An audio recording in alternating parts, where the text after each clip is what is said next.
Hey everyone, welcome to Simplilearn. Today, we will be learning the Project Management field course. We will begin this video by talking about what project management is, project planning, how can it be done using Excel, cost, quality, communication and other forms of management, the best project managing tools, how you can prepare for the PMP exam, the role of a project manager, interview questions and much more. By the time we are done, you'll be well versed with some of the most important concepts in project management. For this training with me, we have our specialists Chandra MR and Ishan. Together, they will take you through these different topics. So, let's start by answering our first question. What is project management?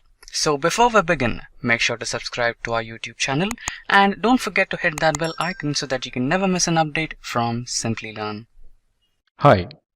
Welcome to Project Management tutorial from Simplilearn. I am Chandra MR, a professional consultant and coach in best practices related to project management and IT service management. Today, as part of this tutorial, we are going to learn the basic understanding about the project management and the required knowledge for a project manager to become successful in managing projects. So as part of this tutorial, we are going to look at what is project management, what is project, components of project management, project life cycle, key focus areas in project management, job roles in project management, and project management certifications. So what is project management? Now, as defined in PMI's PMBOK, project management is application of knowledge, skills, tools and techniques to project activities to meet project requirements. So every project will have an objective to accomplish. Similarly, the objective of project management is to make the final deliverables in a finite time and budget. This involves having clear understanding about the deliverables of the project, required resources for the project, resource in terms of human resources, technical resources, financial resources, etc. Project manager should have a full picture of those aspects. We can call it as constraints or aspects and manage those throughout the project life cycle, for which a project manager should have a full view about a project and what is that this project has to accomplish. That objective should be clear. So as part of project management, the 6 constraints which project managers should look at are scope, time, quality, cost, risk and resources. So each of these areas has very important role to play in project management. The clarity in scope, the clarity in terms of schedule within which the project has to be delivered, the cost, what it incurs to that particular project. Once it is finalized, one cannot vary, one cannot change without any proper approvals. Similar to that, we have quality management, which has to ensure the scope, the specifications, what are defined, project output will be accordingly achieved. Risk, every project is taken up for a specific reason by organization. So organization should assess the risk associated with the project, and similarly as project progresses, various different risks has to be identified, like risk related to project management, risk related to technology area, risk related to resources, risk related to financial things. So broadly, risk management plays a very important role. So there will be something called contingency reserve kept for a identified risk above the cost what is estimated for various deliverables from the project. So every project require resources. Resources may be in terms of human resources, financial resources, technology resources, environmental resources. So all these resources are used to produce the output of the project. So these resources has to be managed with the sufficient optimization and standardizations required. Now let us understand the definition of a project.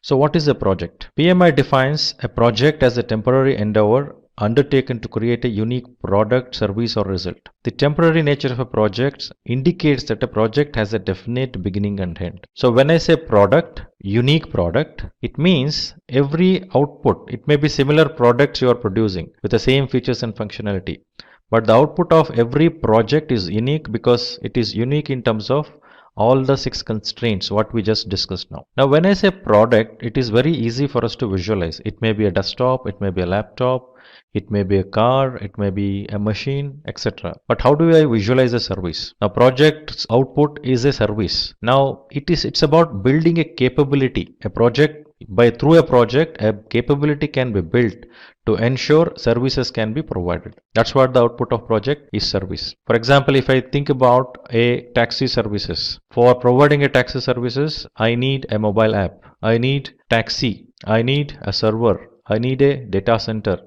So all these are various different products and services. Here service example can be internet service.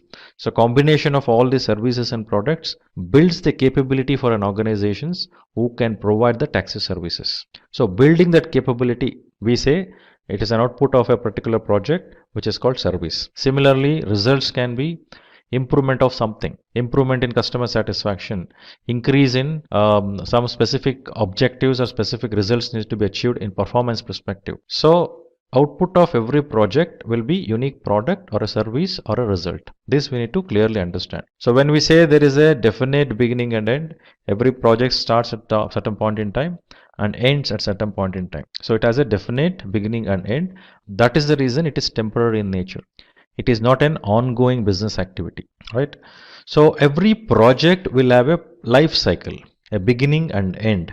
So when it starts till end, until the result or a service or a product which comes as an output of a project life cycle is not ended. So interestingly, in a product life cycle or in a service life cycle, you come across many project life cycles. So one project life cycle means one project is initiated to introduce a product or services. Next project or initiated would be to enhance the capability of a service or a product. Next project initiated after some time is to optimize something. Similarly, at the end of the product life cycle, project is initiated to retire that product or services. So in a given product life cycle, there may be multiple project life cycle. So what is involved in the project life cycle? It involves 5 areas, 5 groups we can call it as. So initiation, planning, execution, monitoring and closure. So when I say initiation, it's all about understanding what is project, giving the basic understanding of the project, collating the details and having key stakeholders identified. Once that is done, one will move towards planning.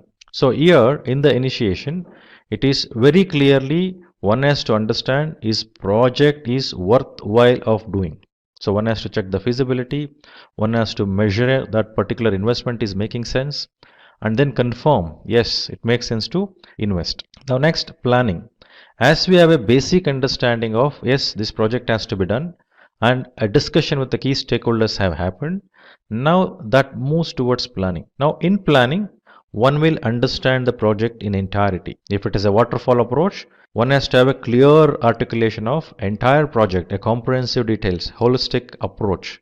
Now if you're going in a project in an agile way of approach, now in this planning you may have a big skeleton. As you go in each of the iteration, you may go deep dive into detailed planning if it is an agile approach. So planning provides you the clear insight towards what needs to be done in this project, how it has to be done, and what are the results which can be achieved out of that particular project. So this involves making that a clear blueprint of an project objectives, what we are supposed to achieve. So this will become a reference point throughout the project life cycle. Then execution. As you have a blueprint of the project, as the direction of that project is set, detailing of the project has been made, one will go ahead and execute the project. Execute in the sense implementation, acquiring resources and implementing it. So execution phase involves the allocation of resources and making the deliverables as required. You acquire resources, you configure a resource, you ensure right resources are acquired. If it is human resource, one has to educate that human resource with the project required knowledge or details, or one has to provide that assignment in such a way that skills of that individuals, what they should have is acquired by those individuals so that deliverables can happen, and they needs to be managed. The entire team needs to be managed. For that, a clear structure has to be created. Similarly, when you do technology resource perspective, those components has to be tested, configured, then integrated, again tested for and check the performances. So collective action of this results in a deliverable during the execution. So as the deliverables are happening in the execution, it is quite obvious project manager has to monitor, review, control that particular deliverable, and also the processes, tools, resources used during the project, even those needs to be monitored. so that they are complying to the defined processes. So during monitoring, there may be a deviation one can found. During monitoring, there may be the project is running the way it is required. So in this monitoring phase, it involves an action from project manager to monitor and control the work of the project. So comparing with the blueprint of plan, what is accomplished, what is created during the planning phase of this project, and as the execution happens, monitoring and control is monitoring it and checking is that activities what is being done is according to the plan or not. Similarly, the deliverables which comes as an output of a project are tested thoroughly, whether those have a specific features and functionality and are they functioning the way it is required. Now project has to be delivered to the scope what is defined. It should not go beyond that or below that. Similarly, the schedule what is made for the project, within that schedule project deliverables needs to be accomplished within the cost what is budgeted for the project.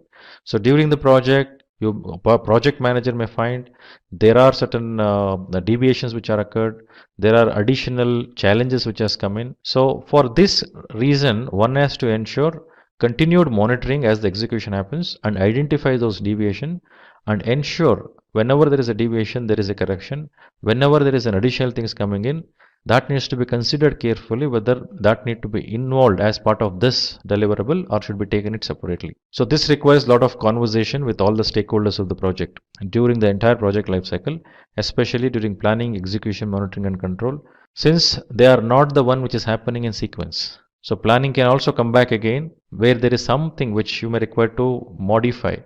So you may require to have a change in the blueprint itself by adding that new change which is coming in. So you go back to planning. So planning, execution, monitoring and control are going hand in hand so that project deliverables are happening as needed. Similarly, all the process, work instructions, all those templates what is given are used. One is complying to those requirement. It is very important and project is done within the scope, schedule and time and the quality metrics defined. Then as the completion of the project happens, as the monitoring and control says, yes, deliverable has happened according to the requirement, then the project moves to the closure. The closure may be closure of a specific project phase, a milestone deliverable or a phasal deliverable, or it can be a deliverable at the end of the project, which is the ultimate deliverable.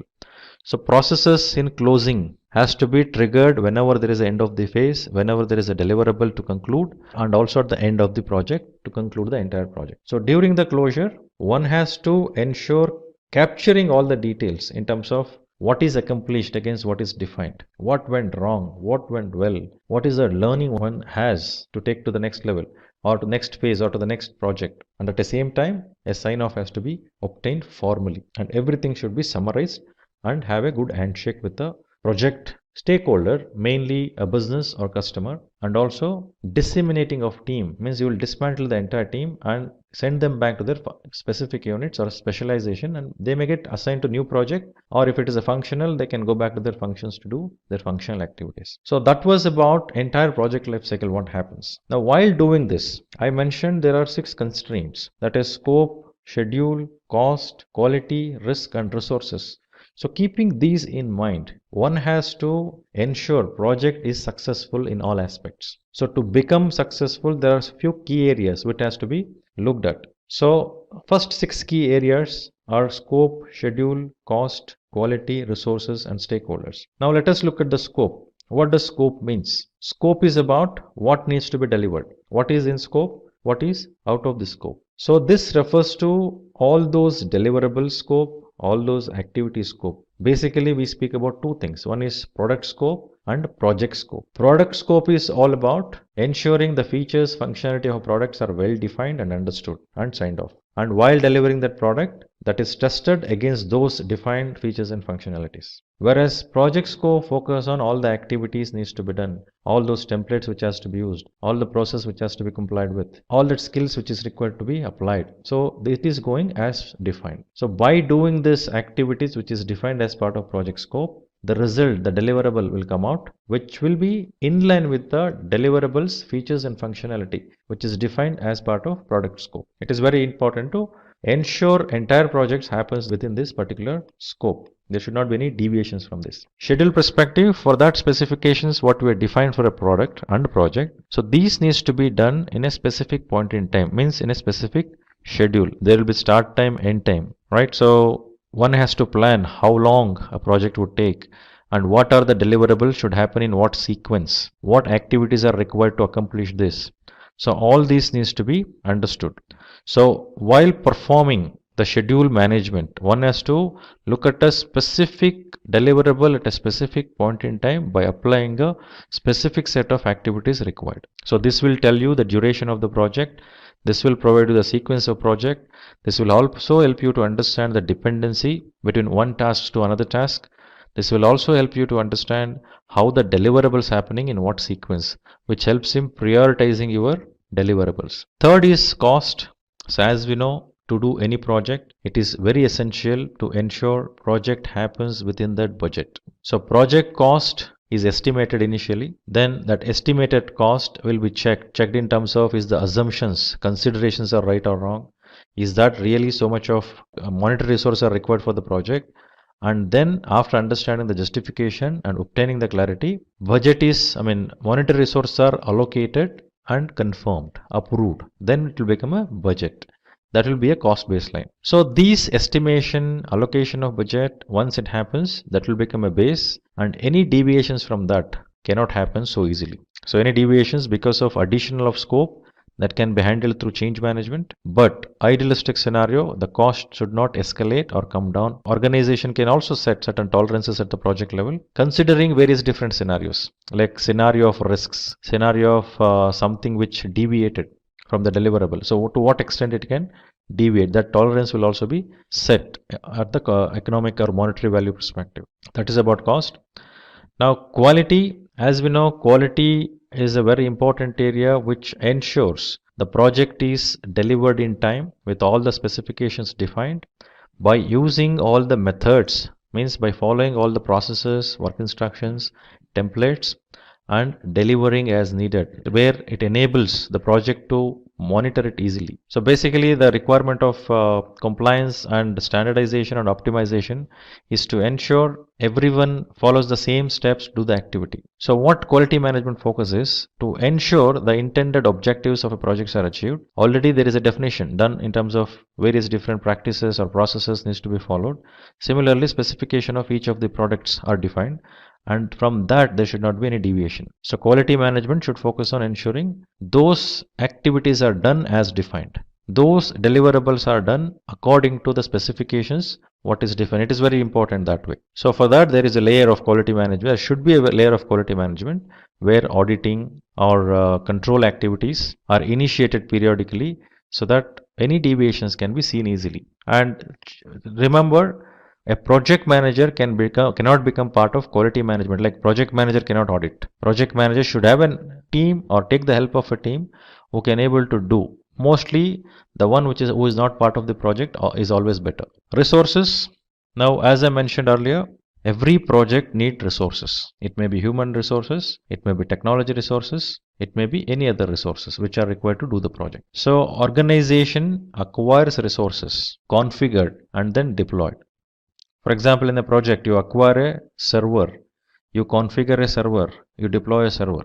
Technology resource. Human resource is onboarded, recruited, project induction is given. Then at the same time, the skills and capabilities of individuals are according to the requirement of project. That needs to be ensured. And what needs to be delivered and how it has to be delivered should be clear to the particular human resource. So looking at all the aspects of resources to acquire, to build and manage, it is very important to look at the resource management. So this will help in carrying out a specific task in the project in the best possible manner. So interestingly, when I say human resource, always there is a possibility that a conflict can occur. So when I say conflict of interest maybe in terms of what the individuals has to do, conflict in terms of the preferences, in terms of solutions, what they're looking at, conflict in terms of using resources, different opinions, different preferences, various reasons conflict can come across. So it is very important to project manager to understand this dynamics of human resources and manage those conflicts. Project manager cannot shy away from handling conflicts. Project manager has to hone and resolve those conflicts in the favor of project, not in the favor of any individuals. So there are various techniques to look at resolving conflicts. So that is like compromising, problem solving, smoothing, accommodating. So whichever helps for that project scenario, for the project objectives, that needs to be applied. That technique has to be taken up. So here the resolution is not at the specific individual's preference. It is with the objective of whether projects has any impact. What kind of impact? Positive or negative? If it is negative, no, that's not the direction. The direction should be ensuring project gets that value through this conflict resolution. So project manager should own it. It's an accountability of a project manager. Then as the human resources are acquired, there are 5 stages. Team dynamics are involved. So one has to bring them, then educate them about a project. As education on the project happens, one has to go and do the job on floor. That needs to be observed. Means one has to manage by looking at it, and any corrections needs to be done. That needs to be guided. So it is very dynamic thing when it comes to human resources.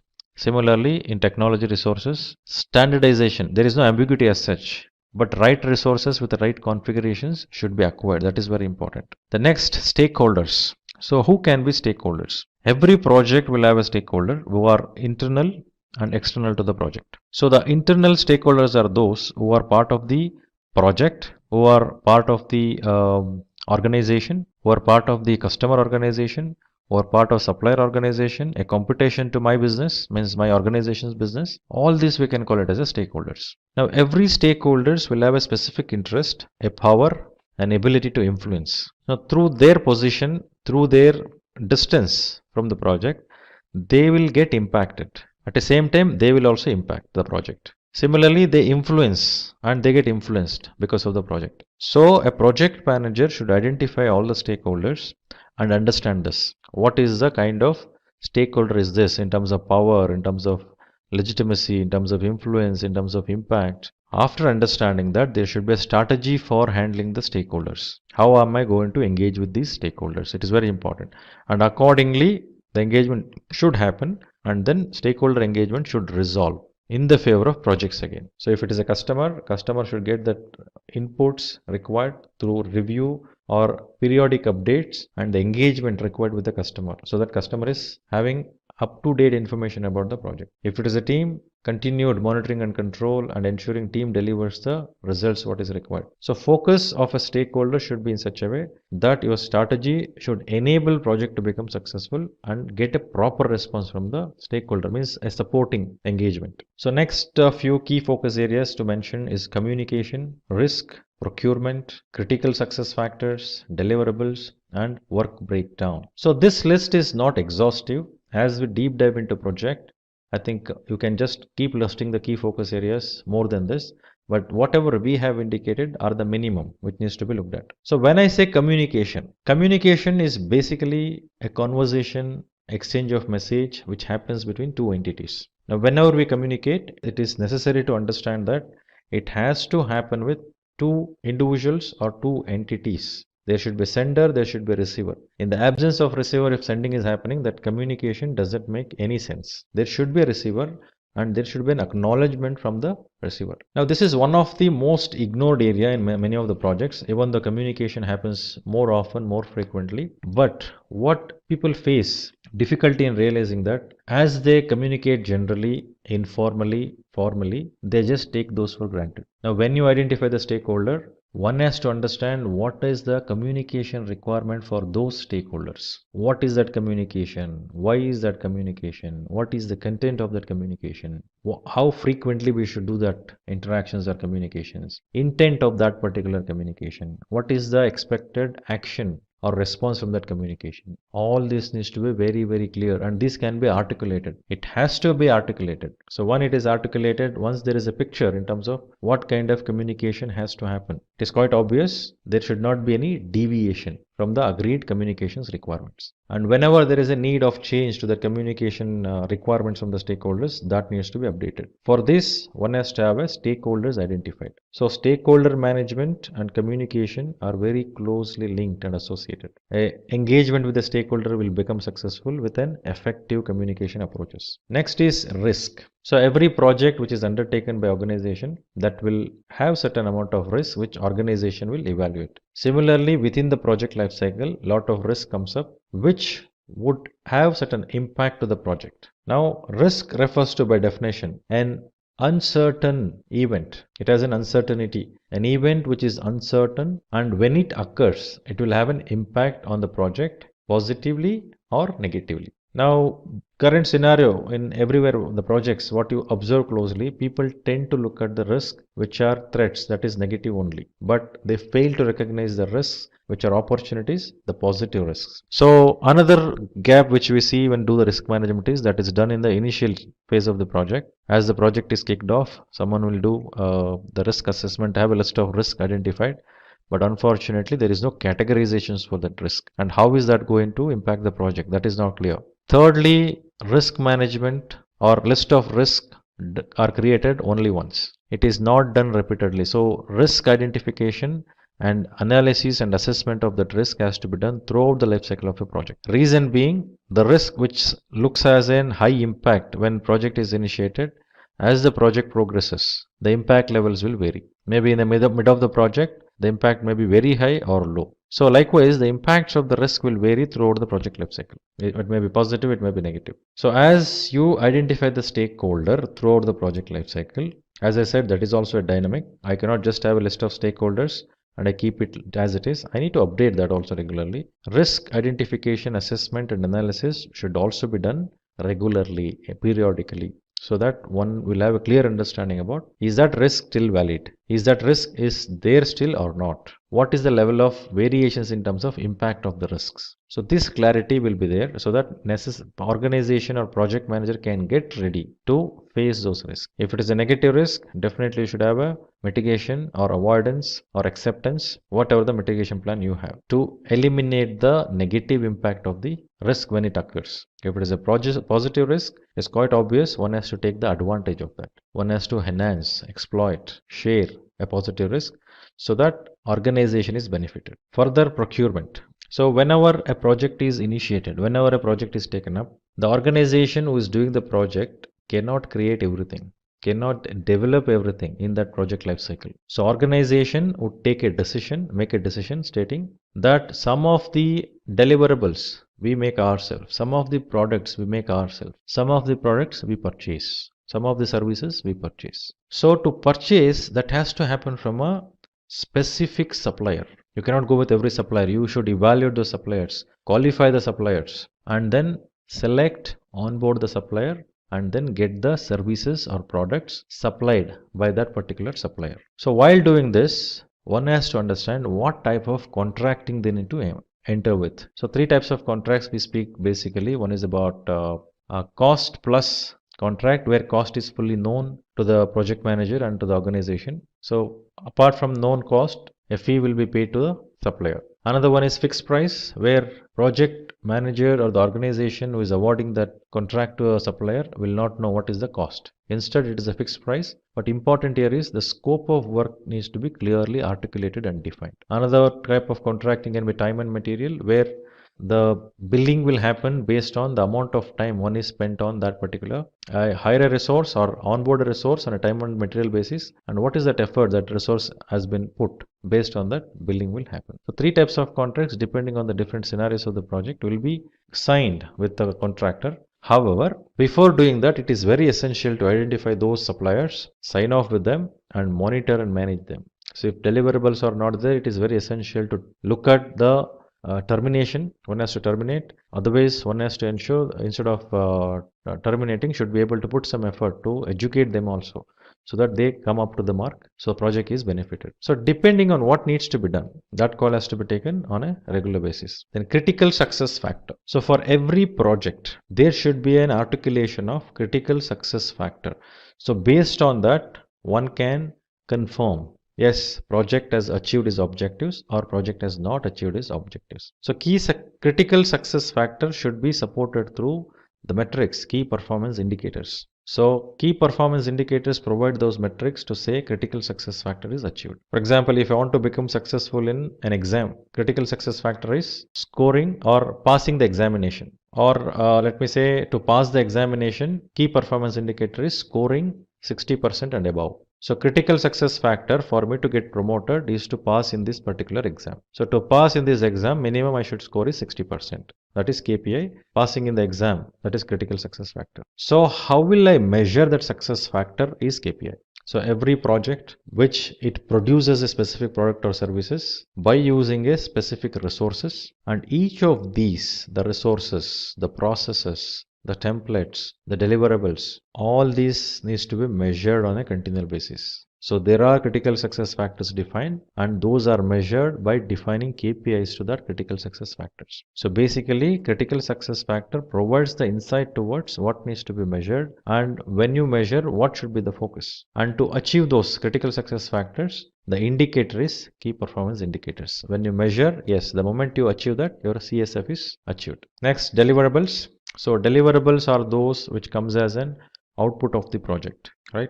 It may be a product, it may be a service, it may be a result. So this refers to the output within the scope of a project. So there can be one or more deliverables within a single project. So these deliverables may be the items that are to be sent externally to a customer or a stakeholder. So every deliverable will have a defined scope, will have a defined specification. So those deliverables has to be measured, tested, and one has to confirm, yes, this deliverable is performing as we are intended to have the performance. Accordingly, the decision will happen. Should we accept this particular deliverable or not? If there is any deviation, that has to go back for correction. So that's the reason we have monitoring and control. All the control processes like control quality focused on the product state, whether it has achieved that results or not. Is that functional as needed or not? One has to ensure these deliverables has all those features and functionalities. Only then that can be handed over to the respective stakeholder, customer or operation, whoever the stakeholder it is. Next is work breakdown structure. So when we say work breakdown structure, when I look at a specific piece of product or services and have a bigger picture, I cannot even visualize the various different components, various different actions involved in achieving that bigger deliverable. So if I say a car, so I can think of a body external, I can think of a mirror on that body, I can think of a glass in the front, side as well as the back side, and also I can think of interiors like seat, then accelerator, steering, dashboard. All this I can visualize. But since I'm not a technology expert relating to car, can I visualize all those parts which are working inside for car to move, like engine, the battery assembly? I don't know what to say further. So all these can be visualized by an expert. So every product or services should be broken down into multiple pieces. I'm not saying go and break that product. I am saying that product will have multiple components which are involved. Those needs to be segregated. For example, if I say cars exteriors, cars interior. So cars exteriors, external items you can see, whatever you visualize, body structure, mirror assembly, headlights, then tires. So likewise, whatever I can visualize, I will make it as a line items under the exterior. So under, for example, under a mirror I can speak about mirror glass, mirror cap, mirror pedestal, and mirror assembly where it moves, where you can move the mirror. So these are the various components involved in a mirror.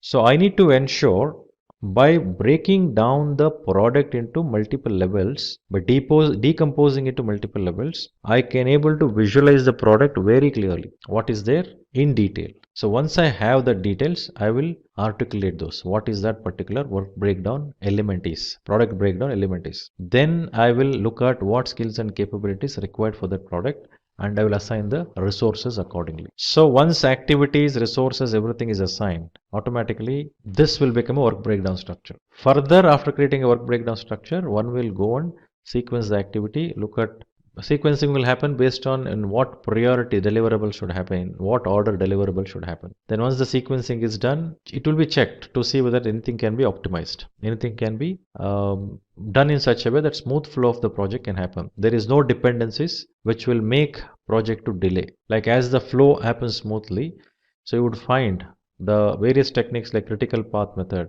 network diagramming, critical chain method. So all these are used. The floats of an activities are checked. Then leads and lags of the activities, the relationship between the activities. So accordingly, full visualization in terms of how the project will flow and how in what order the deliverables are happening can be easily visualized. So that is the reason first activity is to do the product breakdown, which would result in work breakdown structure. So those are the points till now whatever I mentioned are the basic understanding one should have about a project and project management. So as you deep dive into various best practices like PMP by PMI, Prince 2 by Axelos, Scrum Master, Agile Scrum Master. Similarly, you have Certified Scrum Master. So many agile practices. So when you look at any of the best practices, that will tell you clearly articulate what should be the practice for you to adopt and adapt that practices so that your project can become successful. So any of those approach you touch upon, all those refers to these basic things. In the absence of these basic things, none of those best practices discusses the project management. Now typically in the industry, there are a lot of job roles to the project management which we have seen. So based on that, this information is captured here on various job roles in a project management. So some of them are like project manager, senior project manager, project lead, resource manager, PMO, that is project management office analyst, steering committee member. So not necessarily all the project management roles are limited to this. So these are the roles which commonly you see, and we are trying to capture that to give the insight, right? When I say project manager, the project manager is the owner. One has to take an accountability for the project, right? So project managers takes the project according to the plan and plays a lead role in all the steps of the project management, right? So responsibilities would be managing, reviewing and prioritizing the task wherever necessary, looking after risk management, stakeholder management and project communication management. Some of the salary what we found while we were doing the survey, the success ratio of a project depends majorly on the project manager. So the demand for project managers is rapidly increasing in the market. So accordingly, 75,474 per year, that is the USD. In INR, it is 1500,000. So this is what the salary on an approximation what was found. Next role, we look at senior project manager, where senior project manager is the head of the overall project management plan. The role demands in-depth knowledge of all the project aspects on the specifics of the project. The responsibilities would be planning and coordinating complex projects, visiting project sites to check progress and handle complex issues. So salary looks like $104,000 per year, 2092,000 INR per year. So the role of senior project manager is one of the highest paying roles in the industry as we have seen, having several allowances and bonuses because of the criticality involved in that project and the accountability level of that particular individuals in the organization. Next role, project lead. So project leads are the one who leads the people throughout the project and provide them with all the information required throughout. So responsibilities involve motivating the team beneath taking care of their needs and paying attention to what they feel, ordering or controlling the project team since the project lead has more freedom than the project manager. Salary, project lead makes sure that project gives the best possible outcome and is hence the demand for the project lead in a company never reduces. So in USD, 82,000 per year, whereas in INR it is 1,269,000 per year. Next role we can look at on resource manager. So resource manager is the human resource needed to make the project success, right? So one has to manage those resources. Responsibility involved assigning the right people to the right projects at the right time, managing employees currently and determining hiring needs depending on the project's requirements. So salary would be around 64,000 USD, which comes around 966,794 in INR. Project Management Office Analyst. For this role, the Project Management Office Analyst works with PMO, means Project Management Office, and does not look at the project or manage the project directly. Instead, does most of the data-driven work which required for a project to have or project to get supported by that, so that project managers will have a better insight. Analyzing and interpreting the data concerning the project, figuring out the future risks to the project, finding new ways to advance the idea of the project management. So salary would be 106,253 per year in USD, whereas 449,337 in INR per year. So steering committee member. So the steering committee members are the members who do not work on the project themselves. They are there to help the project manager, like providing inputs during the development of a project, advising on the budget and evaluating the project strategies, taking regular feedbacks from the project managers and asking necessary questions. So salary would be around $68,497 per year. So those were the various roles, and that list is not an exhaustive list. Various different roles we come across, but these are the basic roles which is seen in the industry. These roles are being recruited. Now there are various project management certifications which are offered, as I mentioned earlier. So those certifications are PMP, that is Project Management Professional from PMI, Agile Certified Practitioner, that is PMI ACP, again from PMI, then Certified Associate in Project Management. So difference between CAPM and PMP is like CAPM would act as a basic level of certification for those who does not have a sufficient project experience, project management experience, whereas PMP is for those who has some project management experience. Similarly, PMI ACP is the one who is aspiring to look at agility in project management, and they can go for it. Certified Scrum Master, yes, it is a Scrum Master certificate which will explain the role of a Scrum Master in detail. Similarly, Prince 2, a certification from Axelos, which also speak about all the aspects of the project what we discussed and provides the framework for project management. Axelos also provides Prince 2 certification in Agile also, Agile Prince 2 certification. So we will look at each one of this, certain details which are required for us to know. So project management professional, as I mentioned, is most acknowledged and value, the certificate value what it carries, which has resulted to the certified professionals in landing up in highest paid jobs in the world. So certified managers gets 20% more salary than the average salary. So to take up an examination, one has to go through the formal training of 35 hours. That is one of the prerequisites, and there should be some experience of 4500 hours of project managing project by leading various activities of a project.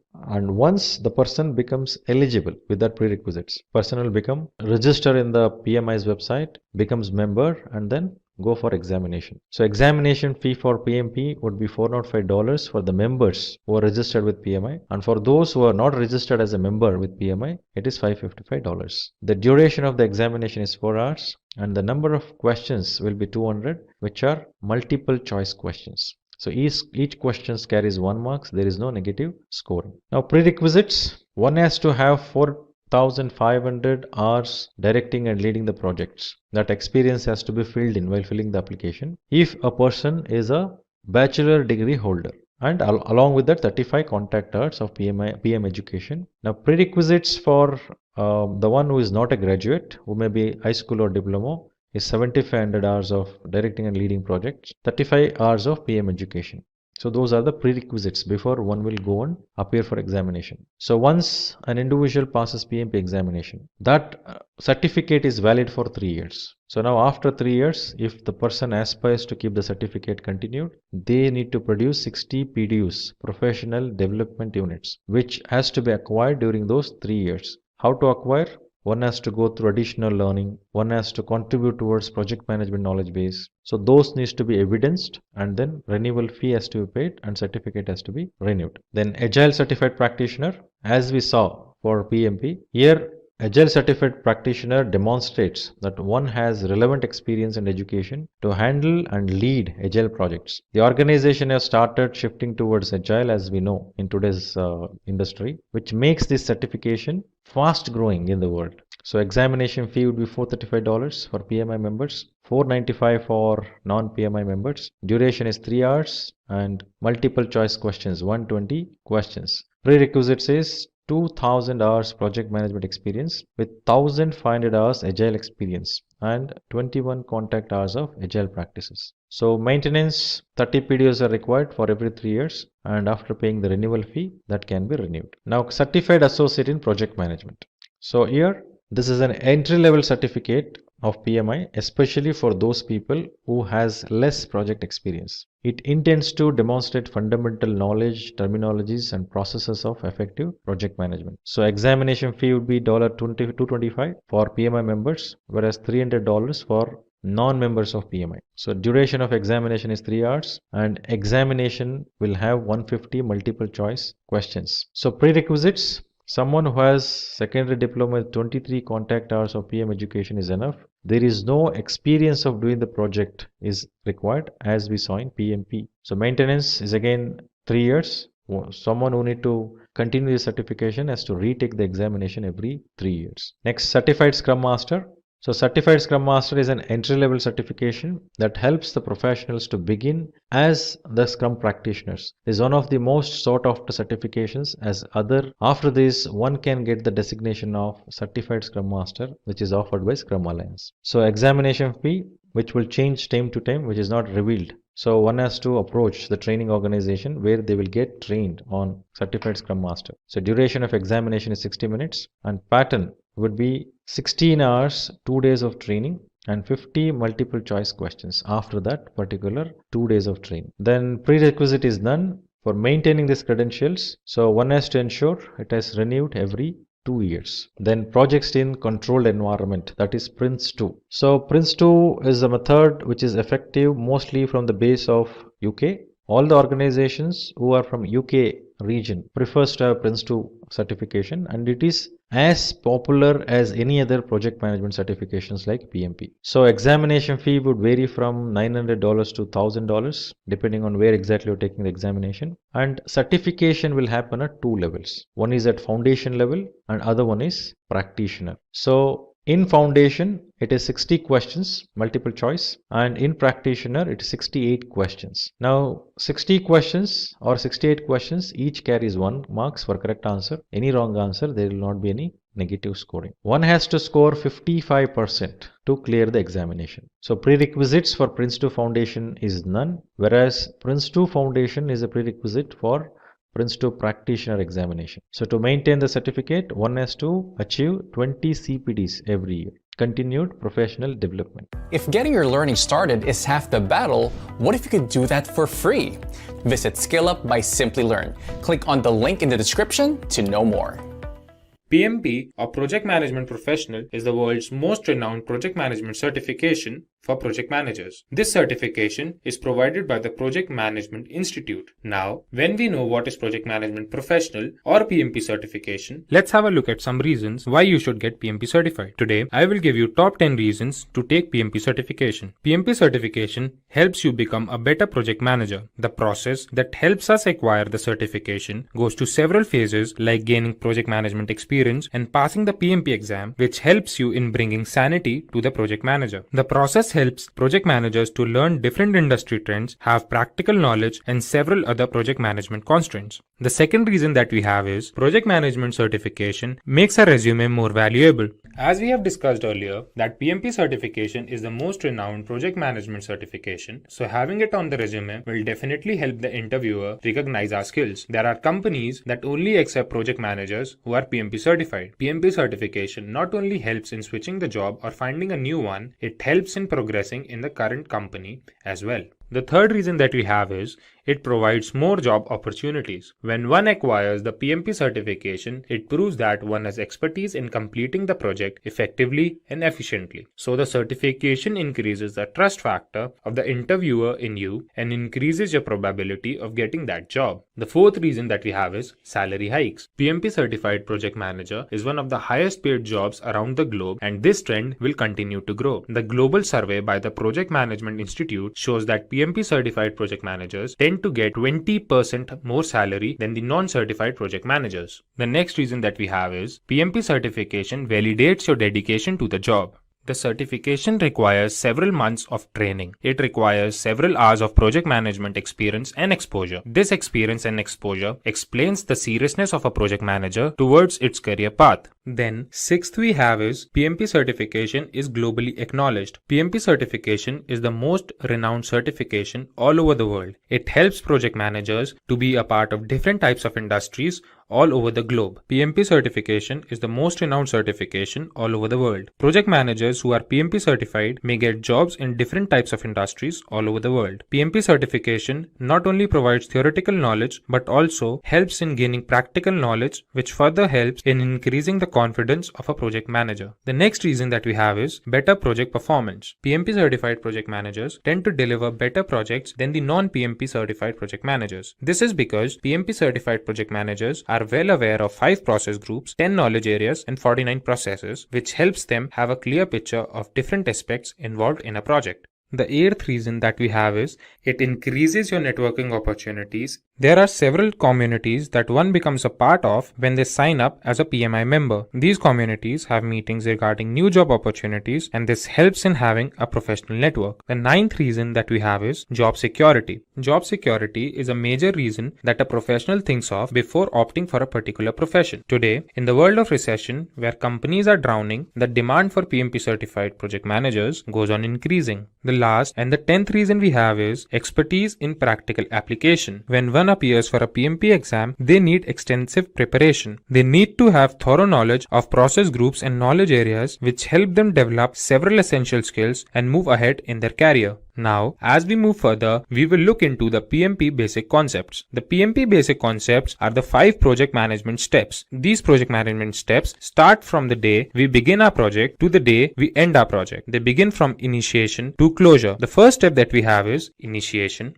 planning, execution, monitoring and controlling, and closure. Now, let's have a look at each of them in detail. The first step we have is initiation.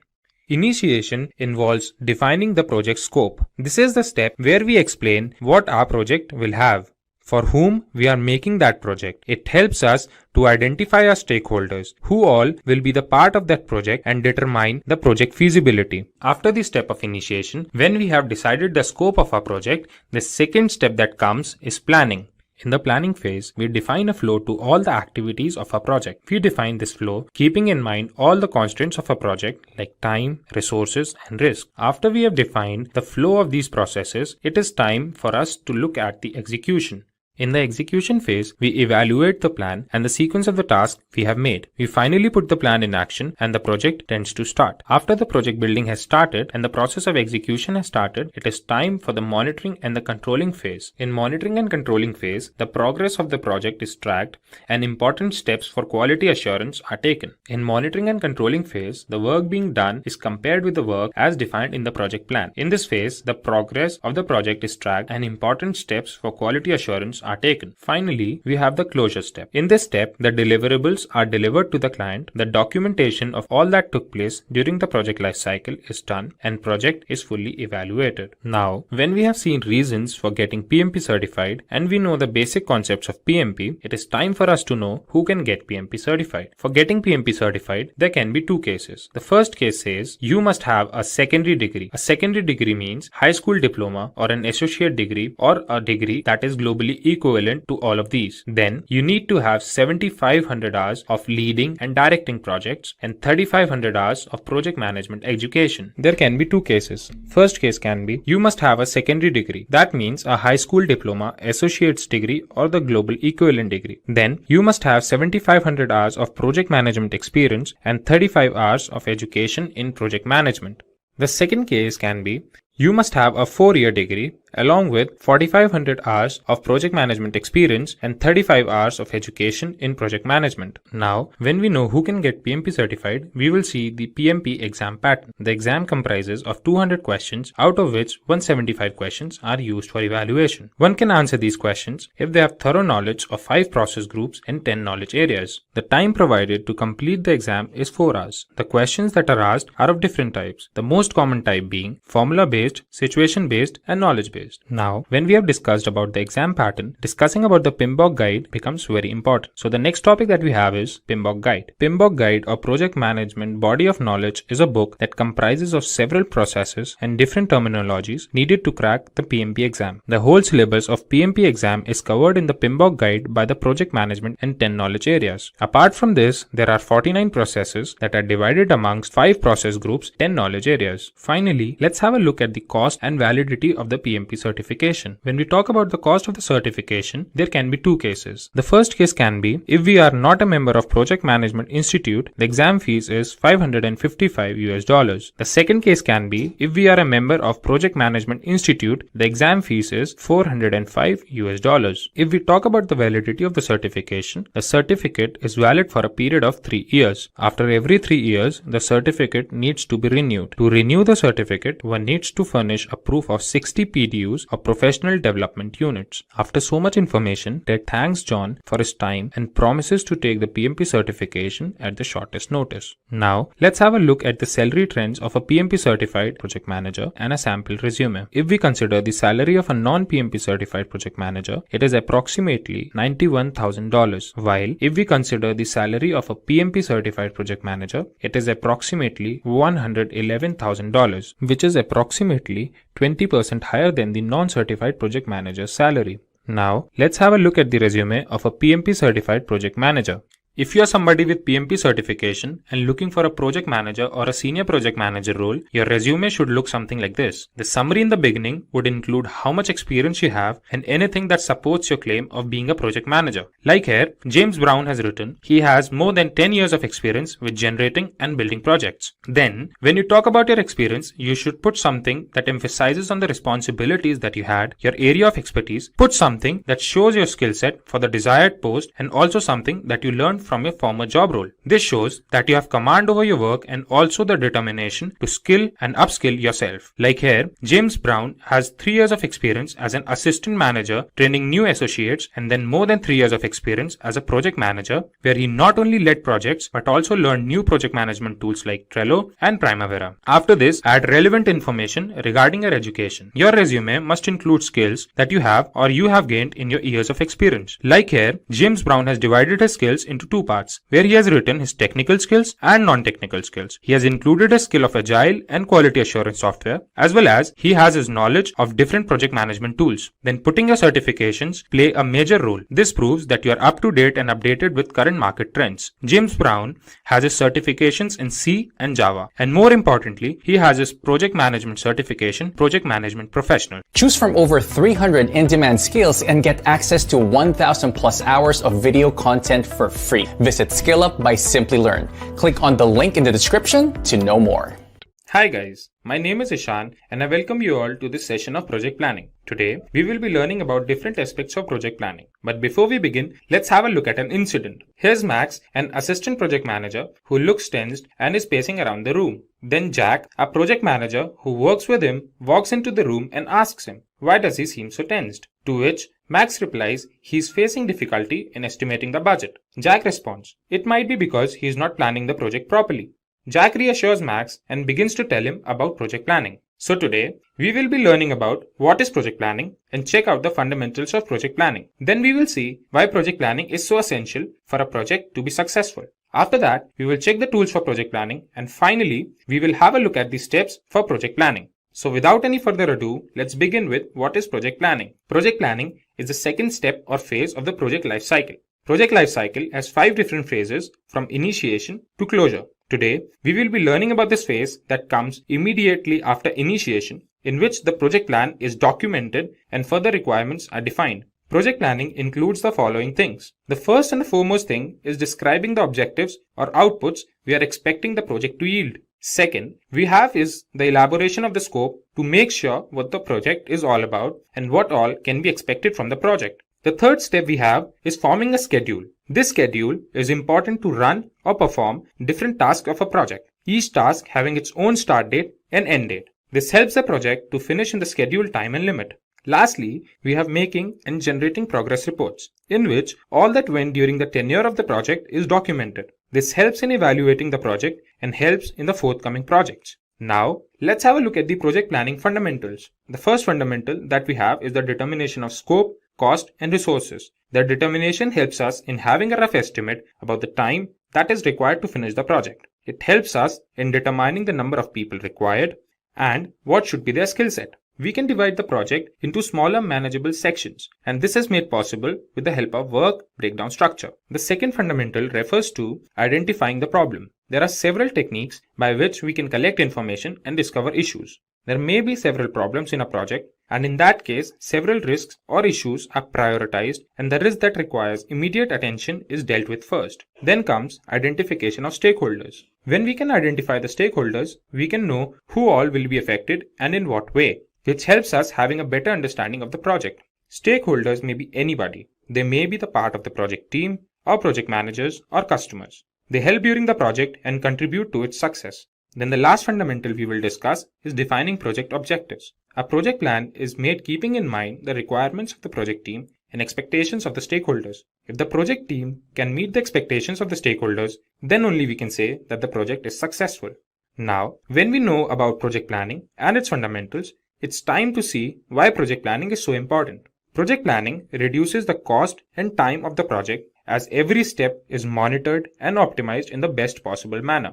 Project planning increases employee satisfaction as every employee who is a part is engaged in the team for improved project performance. Project planning helps in the implementation of quality assurance as the output of every step is duly tested. Lastly, project planning helps in reducing project risk as planning helps to analyze, prioritize, and deal with that risk. Moving on, let's have a look at the tools for project planning. The first tool that we have is a Gantt chart. Today, Gantt charts are one of the most popular project management tools. They help in tracking the status of the work at a particular time and their dependencies on each other. Gantt charts help in showing different phases and steps involved in a project. The second tool we will talk about is Critical Path Method or CPM. Critical Path Method helps in scheduling the project activities so that the project runs properly. The Critical Path Method focuses on the longest stretch of dependent tasks and determines the time needed to complete them. The next tool is Project Evaluation and Review Technique or PERT chart. PERT provides a graphical representation of the project's timeline, explaining the interdependencies of different tasks.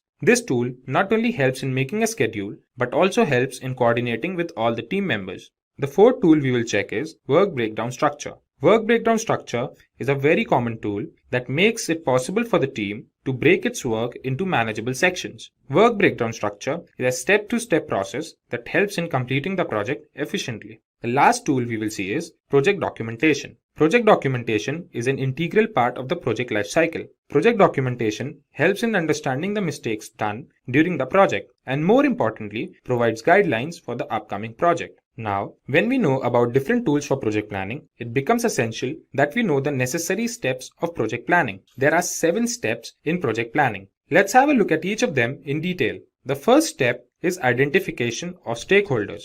As we have discussed, stakeholders could be anybody. They could be a part of the team or a project manager or a customer. When we identify stakeholders, we can find out the expectations and requirements that are to be looked upon in this project. This gives us a clearer picture of the project and helps in establishing the project scope. So the next step we have is defining the project scope. This helps in determining a list of specific project goals and deliverables that are to be achieved during the course of the project. After we have defined the project scope, it is time to set project objectives and prioritize them. The initial ideas that were there before are now elaborated, and final steps to complete the project are defined. In the next step, the deliverables are determined. After all, project deliverables are the only reason why the project is being created. This step involves finding out what these deliverables will be and the deadlines of their delivery. Then the step that comes into picture is creating a project schedule. The project schedule refers to the guidelines when a particular task is to be started and when it is supposed to end.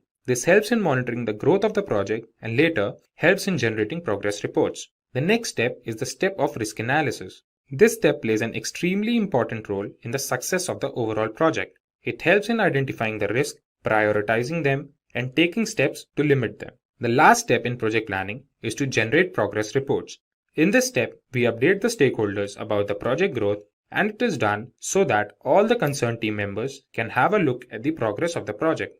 After all this information, Max thanks Jack for the explanation and looks forward to plan projects within the budget and of better quality. In this session, we will talk about project plan in Excel. We will learn about a project plan and how we can make an effective plan in Microsoft Excel. Before we begin, let's have a look at all the topics we will be covering today. First, we will see the basics of a project plan.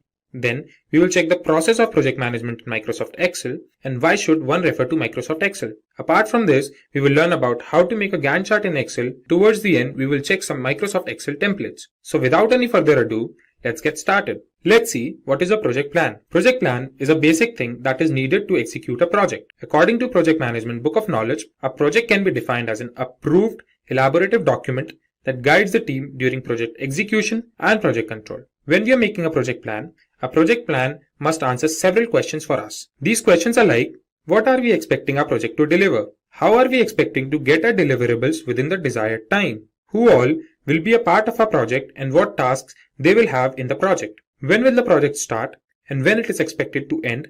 that is, the deadlines of the project. Now, let us learn about project management in Excel. Microsoft Excel is one of the most common applications these days. It is used in both offices and at homes. Microsoft Excel is an easy project management tool that allows the team members to easily see the tasks in a project, develop a plan, and track its progress.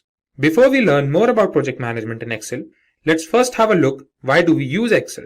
Microsoft Excel is an easy tool to plan a project, so it can be used by people who are beginners in terms of project management. In Excel, one can find several analytical tools like concatenate, len, and counter, so this makes data analysis easy and effective. As the entry of data is easy, same is tracking and controlling of project status. Then, there are several project management templates in Excel that help us to have an effective distribution of project data. We will be checking several project management templates towards the end of this video.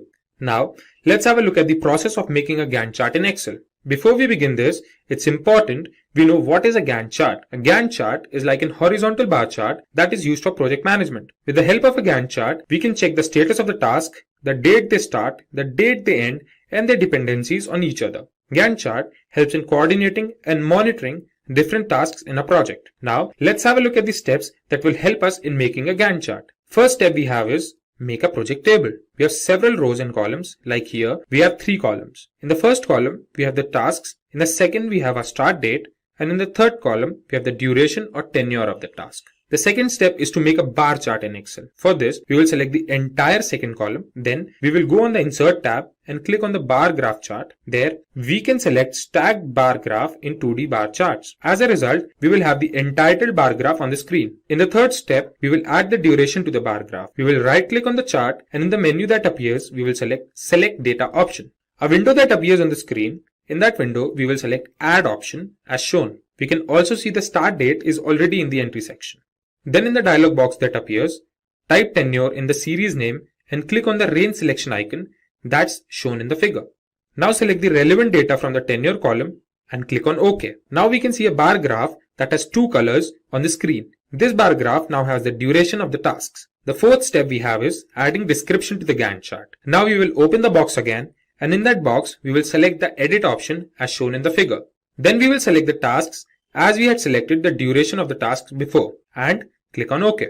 We can now see the tasks have appeared towards the left side of the Gantt chart. The fifth and the remarkable step will help us convert this bar graph into a Gantt chart. We will now click on the bars and select the Format Data Series option from the menu that appears. Then in the Format Data Series dialog box, we will select No Fill option. We can find our Gantt chart on the screen now in accordance with the data that we had entered. Now we can see the tasks on the left side are in the reverse order. So what we will do next is, we will click on the task panel, then go to the Format Access dialog box and select the categories in reverse order option. Now we can find the tasks in the right order. One more thing we can notice is Gantt chart is starting with some other date and not with the dates that we had entered. So for this, we will copy the first date in some other cell, then clicking on the copied cell, we will go to the home menu to select the dialog box as shown in the figure. Then in that drop down menu, we will select the number option. We can now find a value displayed in the copied cell. We will copy that value, click on the dates on the chart, and as the Format Access dialog box opens, we will paste that value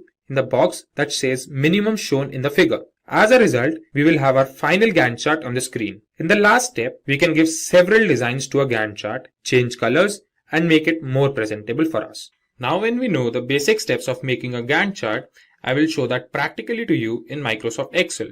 Our first step is to open Microsoft Excel, and in Microsoft Excel, we will make a project table. In a project table, we will have 3 columns. The first column will be task. The second column will have the start date. The third column will have tenure or the duration of the task. So beginning with tasks, we have task 1. In task 1, we have 1.1, 1.2, 1.3. Then comes task 2. In task 2, we have 2.1, 2.2, 2.3 and 2.4. Then we have task 3. In task 3, we will have 2 subsections, 3.1 and 3.2. Then we will start with the starting dates. In starting dates, we will put 1st January. The task 1.1 will be 1st of January. Then this will be 4th January. Let's say this is 5th January. Then we will put this as 11th of January. And this will be again 11th January only. This will be 15th January. Let's put this as 17th January. let this be 19th January. Task 3 begins on 23rd January and the 3.2 section begins at 26th of January. Now let's put the tenure or the duration of the task. We will begin with task 1. It takes 12 days, then 1.1 takes 7 days. We say this takes 4 days and this takes 8 days. Then for task 2, it again takes 12 days. It takes 5 days, and let's say this takes 6 days and this takes 4 days. Then we come to task 3. This takes 8 days and let's say this takes 6 days and the 3.2 section takes 5 days. So this is how our project table is ready. In the second step, we will select the entire second column. After we have selected this column, we will go to the Insert tab. In the Insert tab, we'll go to the bar columns, and in this, we will select 2D stacked bar charts. Now we have the entitled bar chart in accordance to our data on the screen. Then comes the third step. We will add the duration of the tasks to the bar graph. We will click on the chart, and after we click on the chart, we will select Select Data option. In the Select Data Source dialog box, we find the start date is already there. Now we will click on Add, and after we click on Add, in the series name section, we will put tenure. Then in the series value, we will click on this icon and select the entire tenure series and click on OK. So this is the bar graph that we have now. This is now in two colors, the orange color and the blue color. This bar graph now has the duration of all the tasks in our project table. Now in the fourth step, now it's time for us to add description to our Gantt chart. Instead of this 1, 2, 3, 4, 5, we will put task 1, task 2 and the subtasks. So what we will do is, we will again go to that box, we will left click on the Gantt chart, select the Select Data option, and then we'll go to the start date. Here, we'll select the Edit option. In the Edit option, we will select all the tasks and click on OK. Now we can see all the tasks are aligned towards the left of the bar chart. As we can see, this is a bar chart or a bar graph and not a Gantt chart. The next step we have is converting this bar graph into a Gantt chart. So we will click on the bars and select the Format Data Series option from the menu that appears. Here we have this Format Data Series option. Now we can see the dialog box on the screen. Here we'll go into the color section, fill section, and then we will select no fill. Now we can see the blue lines have disappeared. So this looks like a Gantt chart. So now when we have a Gantt chart on the screen, we can notice that the tasks here are in the reverse order. So what we will do is, we will click on these tasks and select the Format Axis option. Here, we will select Categories in reverse order. We can see our Gantt chart is now in order, like we have our task 1 on the top and task 3 at the bottom. The dates are starting from 11th of December, but the dates we have provided are from 1st of January. Now we will copy this cell, then go on the dates box. Here, we'll go to Format Axis. In the Format Axis, we can see minimum. In this minimum, we will paste this value and press enter. As we press enter, we can see our Gantt chart starting from the date that we wanted to start, and that too in the correct order, starting from task 1 to task 3. Now as a result, we have our final Gantt chart on the screen. In the last step, what we can do is make our Gantt chart more representable. We can change the color of these bars, we can give them shapes, and we can do many other things to make it more presentable. We will first select the bars. Like what we will do is, we will select task 1 and let's say we give it the color blue. Then task 2, we will give it color green, and in task 3, we'll give it the color black. So here the subsections will give different colors to the subsections as well. Then we come to task 2.1. This is how we can change the color of these cells, or apart from changing colors, we can select a bar graph and do the gradient fill. So this is how we can make a Gantt chart more presentable.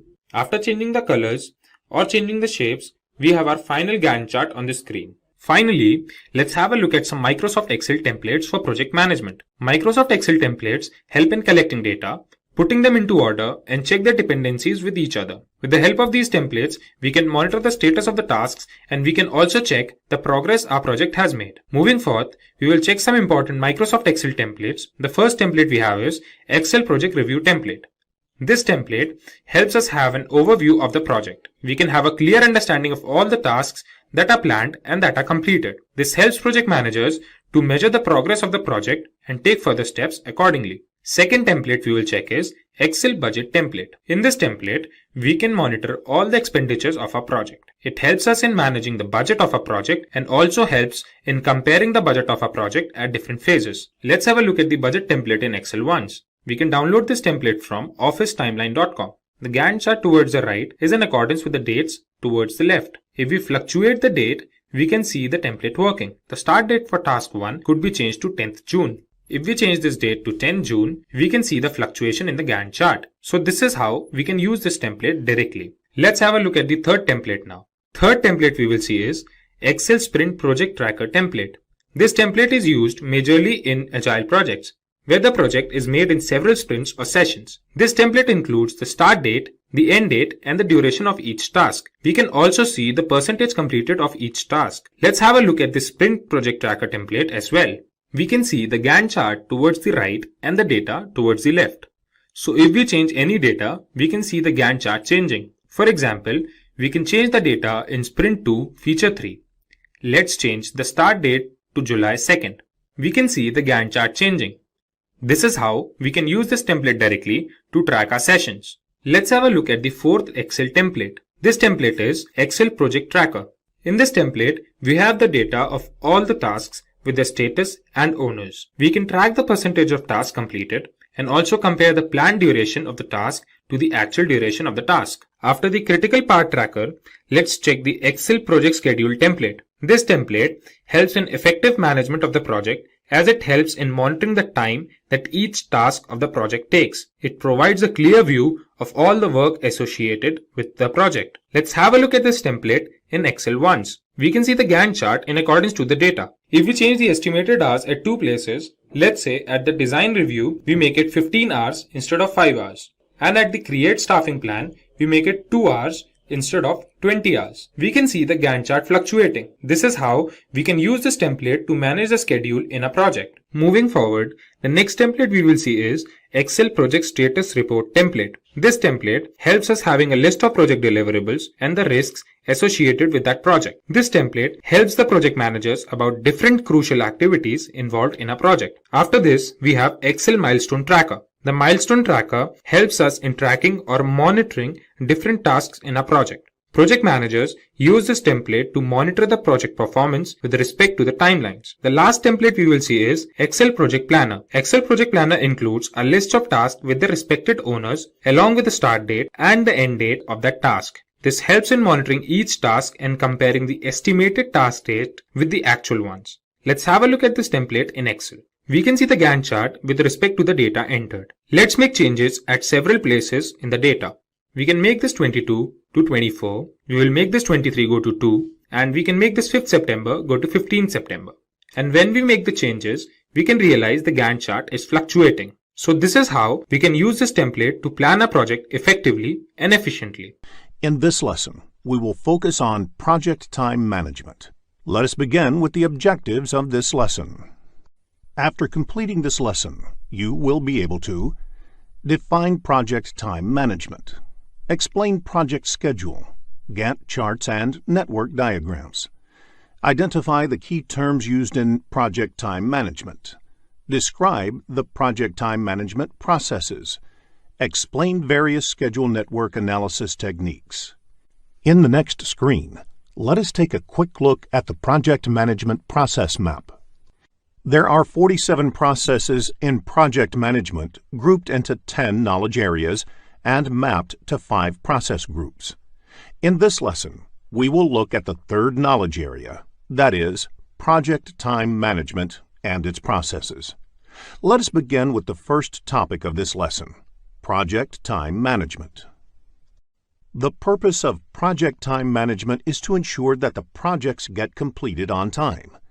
This knowledge area is primarily concerned with developing a project schedule and ensuring that project goes as per the agreed schedule. If there is a need to change the project schedule, the change should happen by following a proper change control procedure. Another term used in the PMP examination is Schedule Management Plan. Schedule Management Plan is part of the Project Management Plan and has information on the planned project schedule and its management and control. Let us discuss the key activities of project time management in the next screen.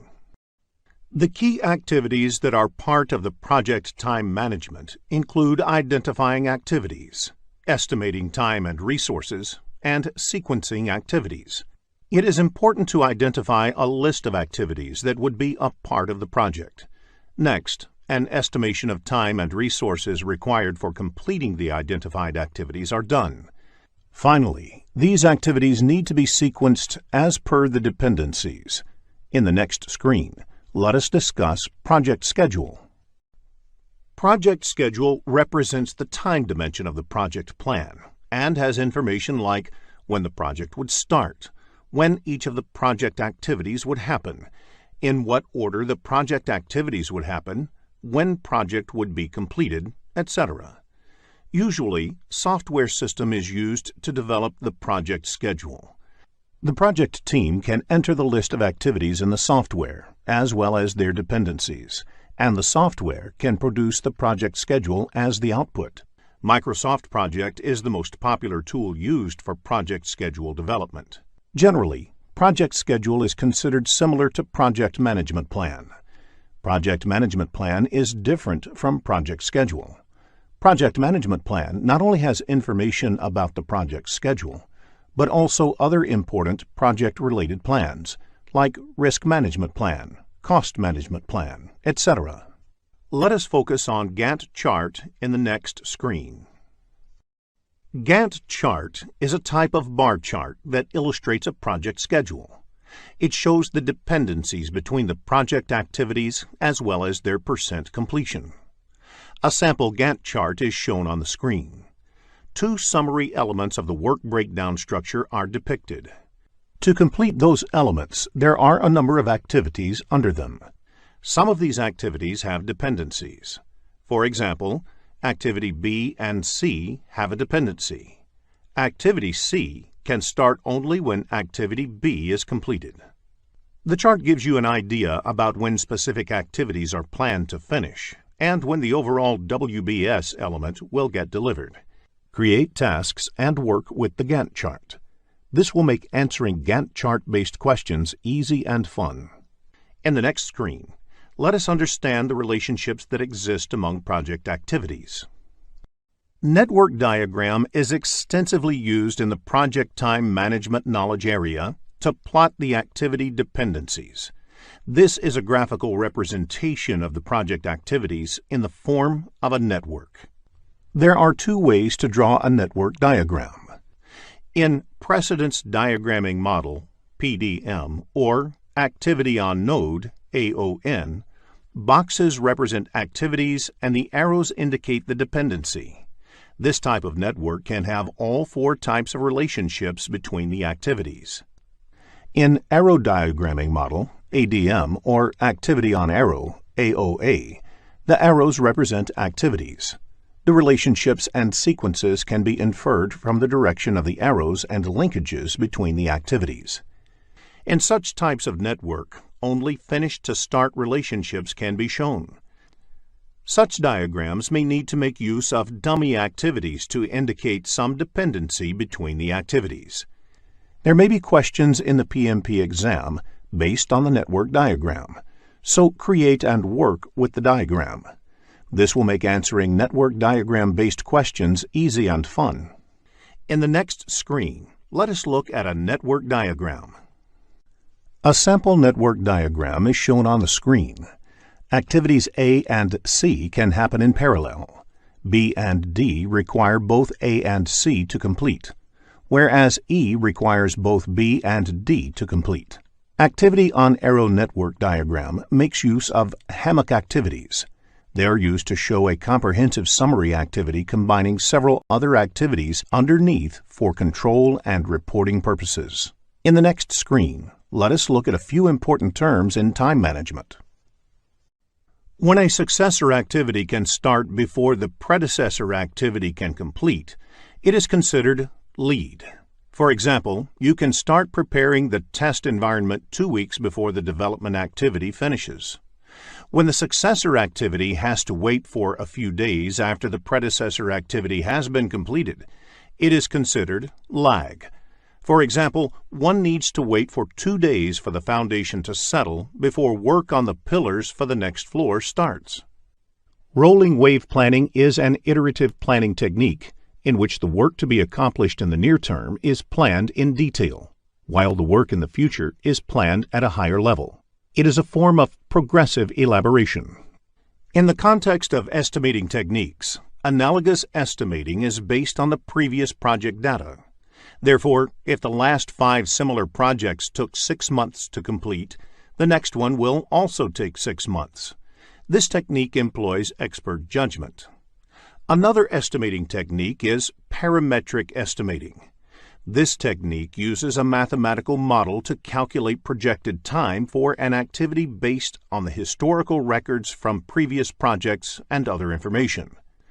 A few common parameters are identified based on the previous project data, and that parameter is used to predict the time required to complete the next activity or project. For example, you can normally complete 10 kilometers of highway construction lanes a week. Effort is the total amount of work required to complete the activity. Duration is the amount of time it takes in terms of elapsed or calendar days. If you have an activity that requires 10 people to work for 5 days, the total effort is 50 person days, but the duration is only 5 days. In the next screen, let us look at the project time management processes. There are 7 project time management processes. They are plan schedule management, define activities, sequence activities, estimate activity resources, estimate activity durations, develop schedule, and control schedule. The first 6 processes are executed during the planning process group. The ultimate goal of these planning processes is to develop the project schedule. The 7th and the last process is a part of the monitoring and controlling process group. In the next few screens, let us discuss these processes in detail. We will begin with plan schedule management.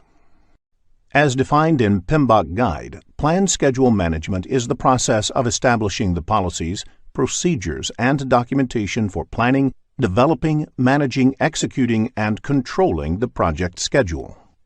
It belongs to the planning process group. Let us look at the inputs to this process. The project management plan provides other subsidiary plans and will guide the schedule planning activities on the project. The project charter provides an overall context and the high-level product and project description, which might help determine the approach for schedule management. Few projects might have scheduling constraint.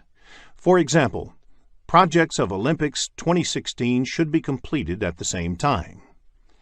Enterprise environmental factors provide the organizational context to the project, including the culture of the organization, the infrastructure like scheduling systems available, key personnel, and so on.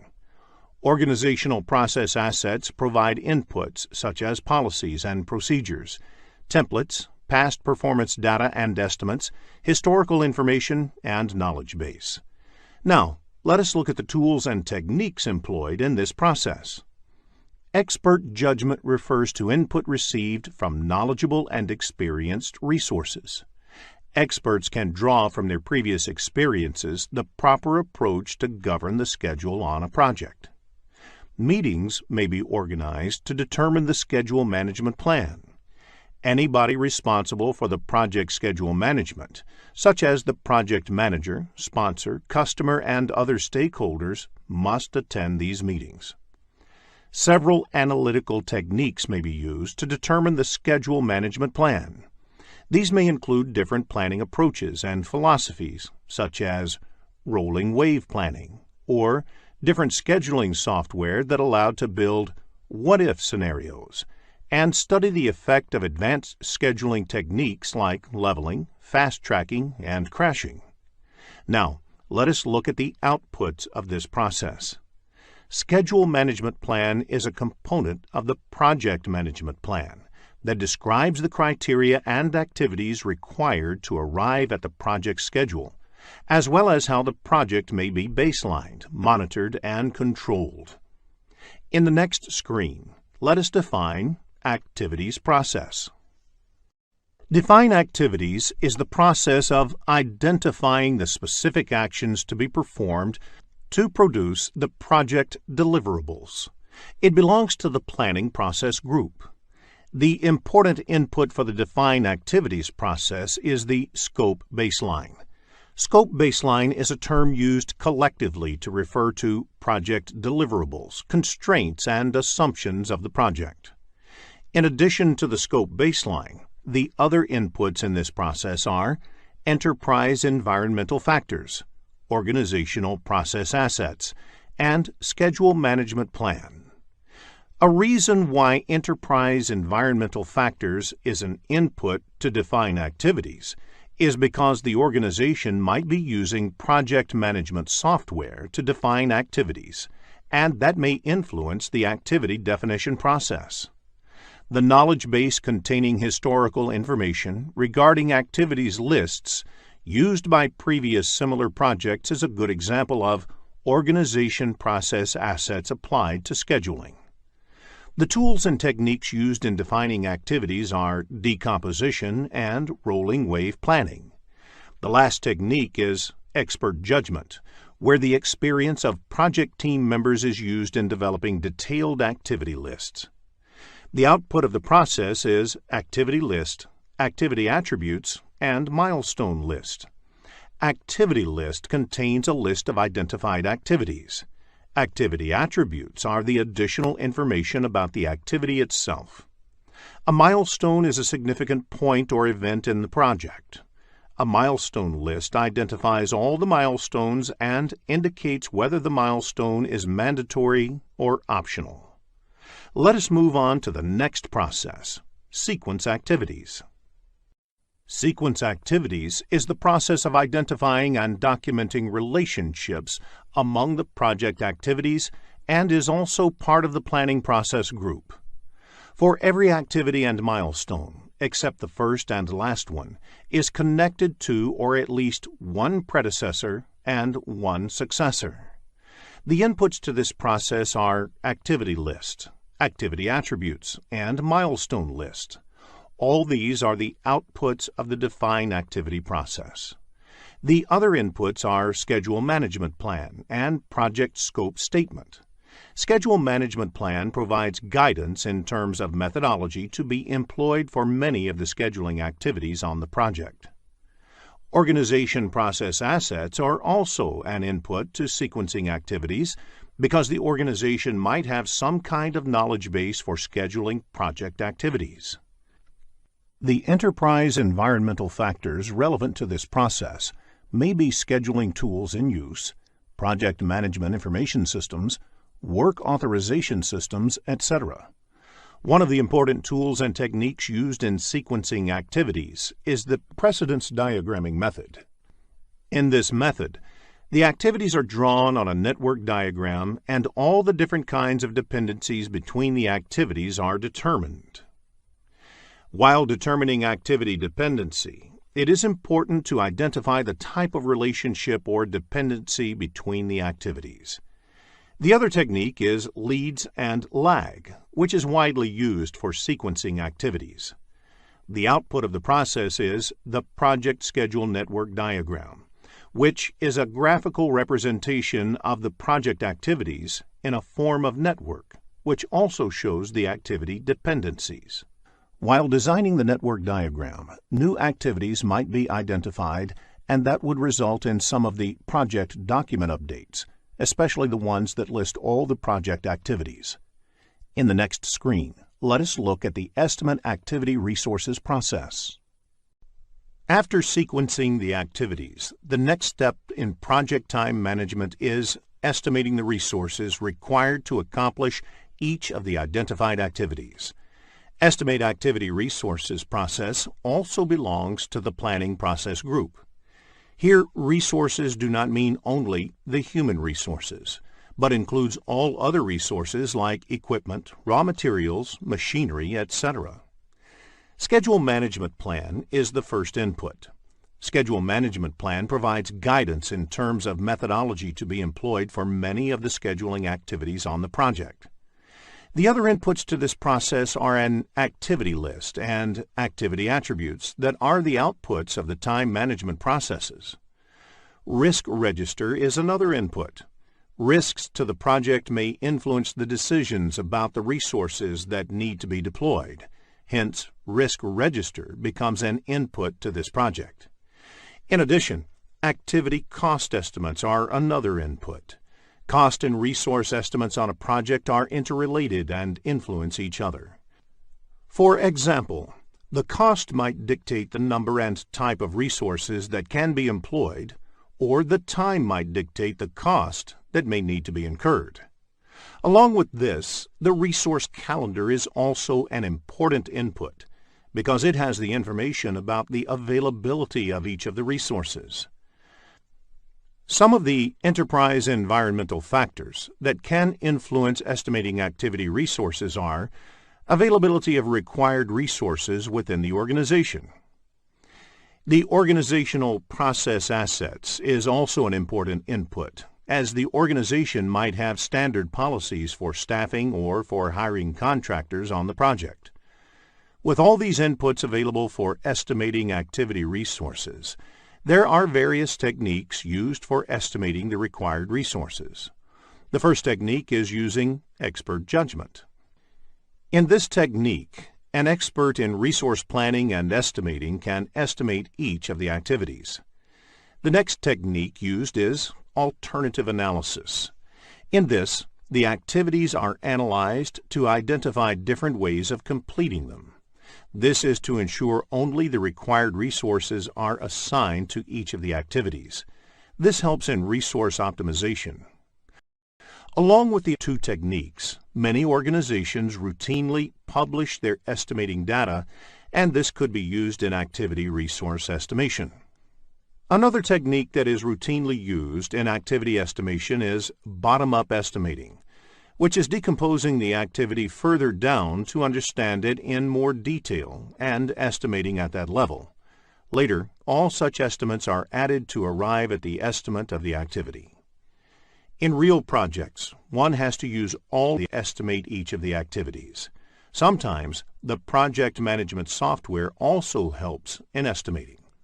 The software estimates are based on the inputs provided to it. Software should only be considered as a supporting tool in estimation and never fully rely on its output. Clearly, the output of this process is the activity resource requirements.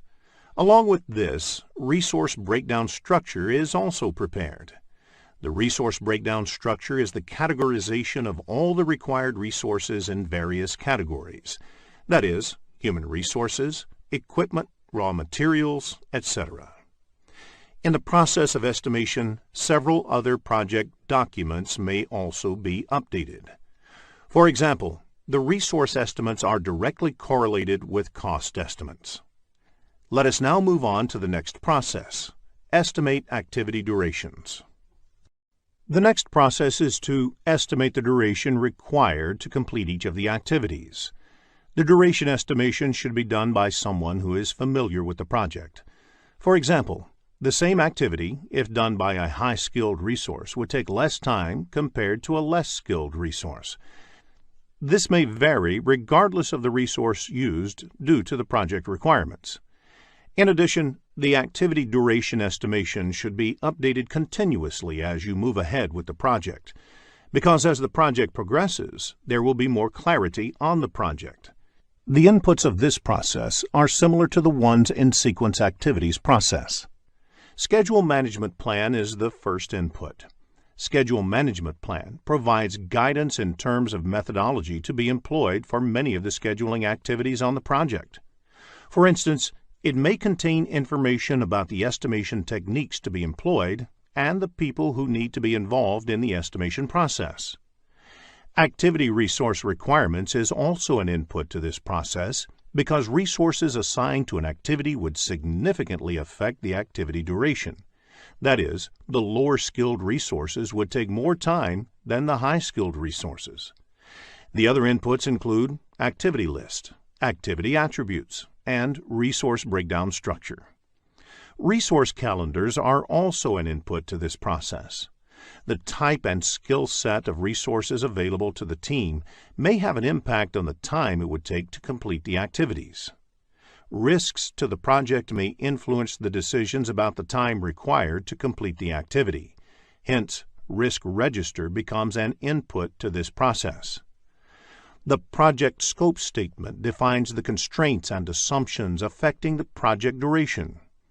An example of enterprise environmental factor that can affect duration is organization's productivity metrics, which is collected based on the experiences from multiple projects. The last input in this process is organizational process assets. Now, let us look at the tools and techniques used for estimating activity durations. First is the expert judgment, which means using previous project experiences in estimating the current project duration. This can be used with other estimation techniques and used to reconcile differences if different techniques result in different estimates. Three-point estimating is a method where 3 estimates are used instead of 1. It is part of a project management philosophy known as Program Evaluation and Review Technique. PERT. Estimating activity durations is often done as a team exercise, as each activity may require multiple skill sets to be applied. Therefore, it is important to use group decision-making techniques to arrive at a consensus, or at least an estimate that is acceptable to all the team members. Reserve analysis adds buffer into the project schedule to deal with any uncertainty. The contingency reserve may be added as a percentage of the activity duration or fixed number of work periods. The other tools and techniques are analogous estimating and parametric estimating. The outputs of this process are the activity duration estimates and project documents updates.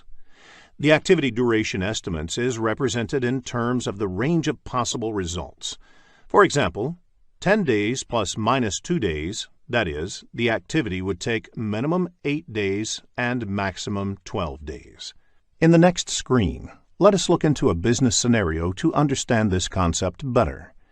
After reading the problem statement, click the Solution button to look at a possible answer.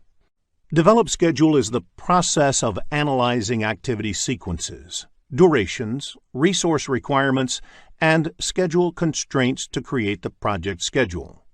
It belongs to the planning process group. Generally, scheduling software is used for developing the project schedule. Entering the activities, durations, and resources into a scheduling tool generates a schedule with planned dates for completing project activities. Developing a project schedule is an iterative process. Revising and maintaining a realistic schedule is a task in itself, and it continues throughout the project as the work progresses. The most of the inputs of this process are the outputs of estimate activity durations process. They are risk register, project scope statement, project staff assignments, resources calendars, organizational process assets, enterprise environmental factors, schedule management plan, activity list, activity attributes, project schedule network diagrams, activity resource requirements, resource breakdown structure, and activity duration estimates. Various tools and techniques are used to develop schedule process. Schedule network analysis is a technique that generates project schedule. It employs various analytical techniques such as critical path method, critical chain method, modeling techniques, and resource optimization techniques to create the project schedule. The other tools and techniques include leads and lags, schedule compression, and scheduling tool. Let us now look at the outputs of this process. The project schedule consists of a minimum planned start date and planned finish date for each activity. Although project schedule can be represented in tabular format, it is more often represented graphically using either bar charts or network diagrams, or a combination of the two. The final schedule, which is the output of the developed schedule process, is also called schedule baseline. Once the schedule is baselined, it can be changed only through formal approvals. Meeting the schedule baseline is one of the measures of project success. Schedule data produced may include number of resources, key milestones, etc. Project calendars specify the available working days and the number of shifts in each day. It indicates how many hours and days are available for the work of the project to be completed. Project Management Plan updates are a result of the developed schedule process. Many of the other subsidiary plans of the project plan may get impacted, which may include Cost Management Plan, Scope Management Plan, Risk Management Plan, etc. This may also result in other project documents being updated. In the next few screens, let us discuss schedule network analysis techniques. It is essential to know if the required resources are available at that time, along with the time estimate of each of the activities. Since schedule is calendar-based, it helps in estimating the same. Schedule network analysis technique generates project schedule. There are various schedule network techniques. Critical path method relies on determining the critical path on a project schedule. Critical chain method is a variant of the critical path method, wherein the critical chain is determined based on the logical, resource, and other kinds of dependencies between the activities. What-if scenario analysis is about trying to vary a certain parameter to observe the impact on the schedule. For instance, you may want to check result if you put in more resources on a particular activity to reduce its duration. Resource optimization techniques try to arrive at the optimal utilization of the resources used on a project. Ideally, you would want the resources to be fully utilized, but you would also want to build in sufficient buffers in case a certain resource is not available due to various reasons. In the next screen, let us look at the program evaluation and review technique. Program evaluation and review technique is based on 3-point estimates for an activity. The pessimistic estimate refers to the worst-case scenario, whereas most likely estimate is what you expect to happen in a realistic scenario. The optimistic estimate, on the other hand, represents the amount of time an activity would take in the best-case scenario. Based on these three estimates, the expected duration of the estimate is calculated as per the formula given on the screen. The formula for calculating standard deviation of an activity and variance of an activity is also given. There is no question asked on variance, but the formula is important because if the standard deviation of the whole project is to be calculated, the process is to calculate the variance of the whole project and then take its square root to calculate the standard deviation of the project. Concept-based questions on PERT can be expected in the PMP exam, so make a note of the formulae while you prepare for the exam. In the next screen, let us understand PERT with an example. Let us now figure out how we can apply the 3-point estimation that PERT uses in order to draw some useful conclusions. Assume that the optimistic, pessimistic, and most likely estimates are 20, 70, and 30 respectively. Using these values, you can determine the expected duration and the standard deviation as indicated. Now, if the causes of variation are random, you can assume that the actual values would be evenly distributed about the mean and will follow the normal distribution, sometimes referred to as the bell curve. Further, you can use the properties of the normal distribution. There is a 68% probability of the actual value falling within first sigma from the mean, 95.4% probability for the second sigma, and 99.7% probability of the actual value falling within third sigma. Extending this logic, the notion of 6 sigma is reaching a level of confidence that only 3.4 times out of a million would the actual value fall outside the stated range. PERT allows you to plan based on the intended level of confidence in the outcome and determine buffers accordingly. Let us discuss the critical path method in the next screen. Critical path is defined as the longest duration path through a network diagram, which determines the shortest time to complete the project. Float can be considered as a buffer time available to complete an activity. Float is calculated once the network diagram is ready. It is also called as slack. There are three kinds of float.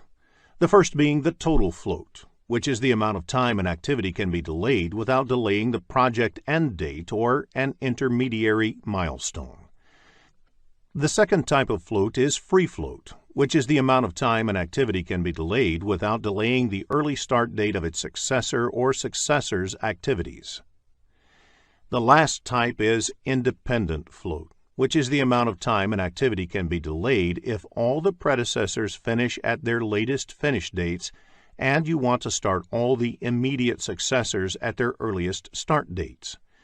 The slack of the activities on the critical path is 0, because there is no scope to delay activities on the critical path. Critical path actually represents the project duration. Delaying activities on the critical path is as good as delaying the project duration. Concept-based questions on critical path can be expected in the exam, so it is essential to have a clear understanding of the concept. In the next screen, let us learn how to calculate float. Float of an activity can be calculated by two methods. However, the first step in critical path method is to identify the critical path of the network. Once the critical path is identified, follow the forward pass to find early start and early finish for each activity. The float of the activities on the critical path is 0, so they represent the overall project duration. Use forward pass or backward pass to calculate the total activity time. Calculate late finish and late start using backward pass method. Note the total float formula before you start for the exam. In the next screen, let us look at forward pass and backward pass methods in detail. In forward pass, you can either go through the network starting with time 0 and keep calculating the time required to complete each of the activities until you reach the last activity of the project. The starting time for each of the activity in this approach is called early start, and the end time for each activity is called the early finish. Alternatively, in backward pass, you can travel through the network from the project end date and calculate the time required to complete each activity. The end date in this approach is called the late finish, and the start date of the activity in this approach is called the late start. The float of the activity is either the difference between the late start and early start, or the difference between the late finish and early finish. Both the differences work out to be the same. Before the start of the PMP exam, please make a note of the total float formula. Let us understand the critical path calculation with an example in the next screen. Let us look at an example for critical path. There are 5 activities in this project and 2 paths in the network diagram. Start 1, 2, 4, 5, end is one path, and start 1, 3, 5, end is the second path. Since the duration of the path start 1, 2, 4, 5, end is 18 days, which is more than the duration of the path start 1, 3, 5, end, the critical path of the project is start 1, 2, 4, 5, end. Let us take activity 3 as an example. First, calculate the early start and early finish dates. Activity 3 can start only after activity 1. Since the early finish of activity 1 is 3, it becomes the early start of activity 3. Activity 3 cannot start earlier than 3 because activity 1 can be completed only by then. Therefore, early start of activity 3 is 3, since the duration of the activity is 4 days. The early finish of activity 3 is 3 plus 4 equals 7 days. Now, let us calculate the late start and late finish of activity 3. Late start of activity 5 is 14 days. The activity 3 happens just before activity 5, so the late finish of activity 3 is 14 days. To calculate the late start, you can subtract the duration from late finish. Therefore, the late start of activity 3 is 14 minus 4 equals 10. In the next screen, let us focus on schedule compression. Look at the 4 activities in the table. The normal cost of executing each of the activities, as well as how much each of the activities can be crashed, is also provided. Which activity would you crash to reduce the project time by 1 day? Activity A will be crashed if the duration of the project is reduced by 1 day, as the per unit cost of crashing the activity A is the least. All the activities are assumed to be on the critical path here. While crashing, if you end up saving time on a path, which is not the critical path, you will not end up saving time on the project.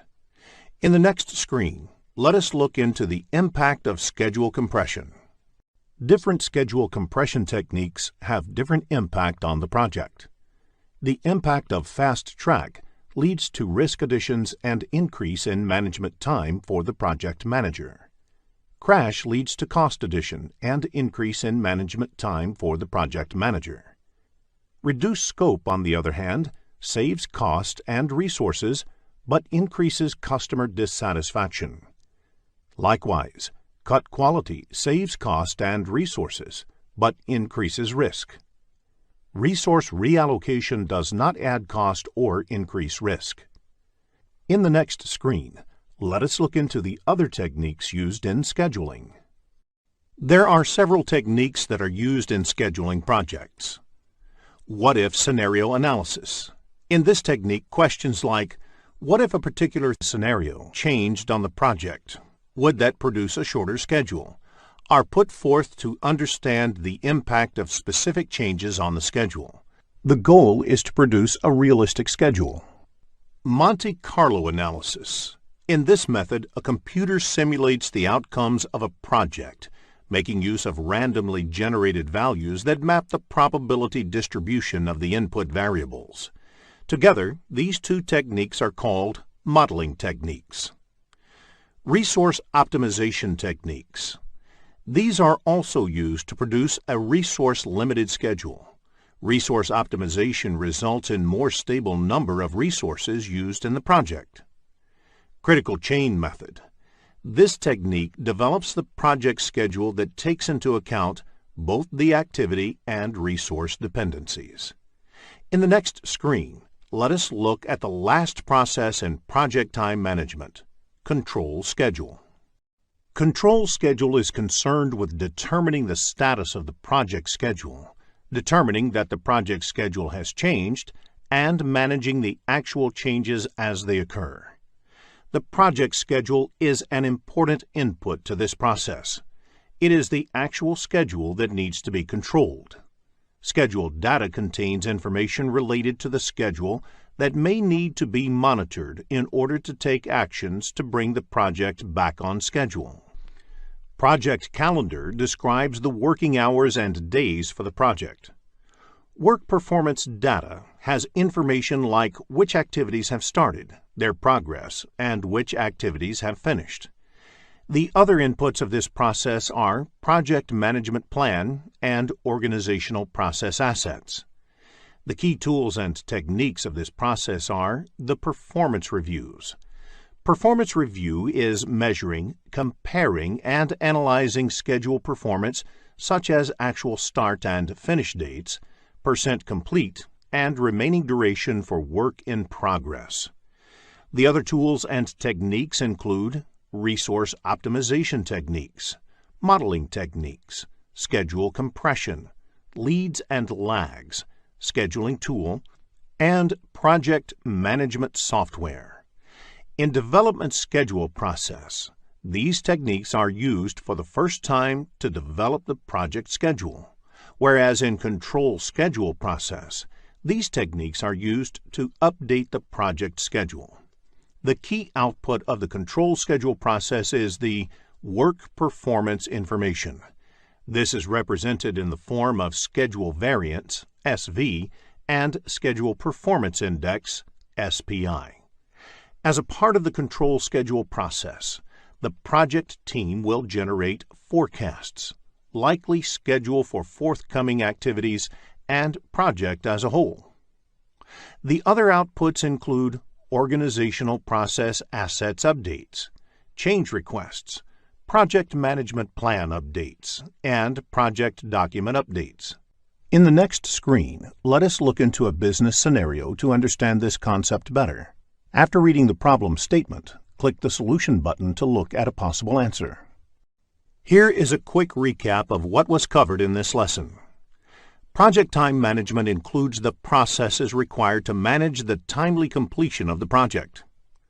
A project schedule defines the start and end dates of the project and the project activities. These activities are assigned a duration and sequenced in a logical order. Gantt charts and network diagrams are used to identify project activities and determine the relationships and dependencies between them. Gantt chart displays the start and end dates of project activities, the overall project schedule, and the logical task relationships, while network diagram is used to plot the activity dependencies. Plan schedule management define activities, sequence activities, estimate activity resources, estimate activity durations, develop schedule and control schedule are the 7 processes under project time management. Schedule network analysis technique generates project schedule based on the estimates of time and resource requirements. In this lesson, we will focus on project cost management. Let us begin with the objectives of this lesson. After completing this lesson, you will be able to define project cost management, differentiate between cost estimation and cost budgeting, explain control accounts, describe the project cost management processes, apply earned value management technique to track project performance, identify key terminologies used in project cost management. In the next screen, let us take a quick look at the project management process map. There are 47 processes in project management grouped into 10 knowledge areas and mapped to 5 process groups. In this lesson, we will look at the 4th knowledge area, that is, project cost management and its processes. In the next screen, let us understand the concept of project cost management. Project cost management involves activities like estimating the cost of each of the project activities, adding the cost estimates of the related activities to arrive at the cost budget, and controlling the cost to ensure that project activities are completed within the defined budget. In the next screen, let us discuss Cost Management Plan. The Cost Management Plan is a vital step in project cost management. It contains information like planning the project cost, managing and controlling the project in relation to the cost baseline, and managing cost variances. Project Cost Management Plan is a part of the Project Management Plan. The methods used in estimating the cost of each of the project activities are similar to the ones used in estimating project time. For example, time estimation methods like expert judgment, analogous estimating, bottom-up estimating, and reserve analysis are few of the techniques that are also used in estimating activity cost. Let us discuss control account in the next screen. Control account is an important concept in the project cost management. Project cost is generally estimated at individual activity level. It becomes difficult to manage cost at the activity level in large projects. Therefore, the cost is managed at a higher level. This requires related activities to be clubbed and their cost being managed together as one unit. This unit is called control account. While estimating the project time, WBS is created to break down the project into smaller deliverables. These deliverables are broken down into work packages, and these work packages are in turn broken into activities. Control account is defined at a level higher than the work packages. For example, if 5 work packages are part of the one control account, the cost of all activities belonging to these 5 work packages are managed as one unit. In the next screen, let us discuss the project cost management process. Project cost management has 4 processes. They are plan cost management, estimate costs, determine budget, and control costs. The 3 processes, plan cost management, estimate costs, and determine budget, are a part of planning process group, and control cost process is a part of monitoring and controlling process group. Let us look at each of these processes in detail. Let us begin with the first process, that is, plan cost management, in the next screen. Managing costs on a project is a critical exercise. If the activities are planned well, it becomes easier to achieve harmony with the overall cost and budget of the project. Plan cost management is the process of establishing the policies, procedures, and documentation for planning, managing, expending, and controlling the project costs. Let us look at the inputs required for this process. The project management plan provides other subsidiary plans and guides the cost planning activities on the project. The project charter provides an overall context and high-level product and project description, which help determine the approach for cost management. For example, for some projects, budget could be a constraint, whereas for others, budget would not be a constraint, but subject to the other objectives. Enterprise environmental factors provide the organizational context to the project, including the culture of the organization and the infrastructure, for instance, the scheduling systems available, the key personnel, and so on. Organizational process assets provide inputs such as policies and procedures, templates, past performance, data and estimates, historical information, and knowledge base. Now, let us look at the tools and techniques employed in this process. Expert judgment refers to input received from knowledgeable and experienced resources. Experts can devise an approach to govern the costs on a project by using their previous experiences. Meetings may be organized to determine the cost management plan. Everyone responsible for the project schedule management, such as the project manager, representatives from the appropriate accounting or financial organization, sponsor, customer, and other stakeholders must attend these meetings. Several analytical techniques may be used to determine the cost management plan. These techniques help to map the impact of various decisions on cost. For example, how do risk management processes impact cost, etc. Cost management plan is the primary output of this process. It establishes the units of measure, levels of precision, organizational process links, control accounts to be used, rules for performance measurement and reporting, frequency and methodology of monitoring the costs, and various other details that lay the overall framework for cost management on a project. In the next screen, let us discuss the second process under project cost management. Estimate cost. Estimate cost is the approximation of the monetary resources required to complete a project activity. Cost of a specific activity is estimated based on the information available at that point of time. As the project team gets more information about the project, the activity cost estimation may change. Let us look at the inputs of this process. Scope baseline is the most important input as it details out the project scope of work. Along with that, project schedule is also important. This contains information like when and which resource is required for the project. It is good to remember that the same kind of resources may have different costs at different points of time. Human resource management plan is another important input. Various elements like personnel rates, rewards or recognition programs, etc., are covered in the Human Resource Management Plan, which is important in approximating the cost estimate.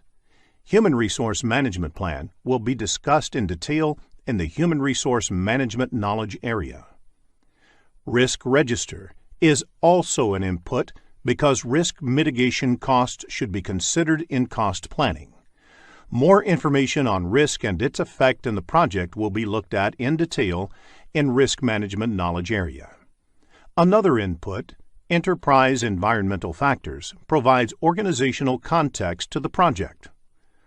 Organization Process Asset is listed as an input as organizations might have standards set of cost estimation policies or templates. Cost Management Plan is another important input.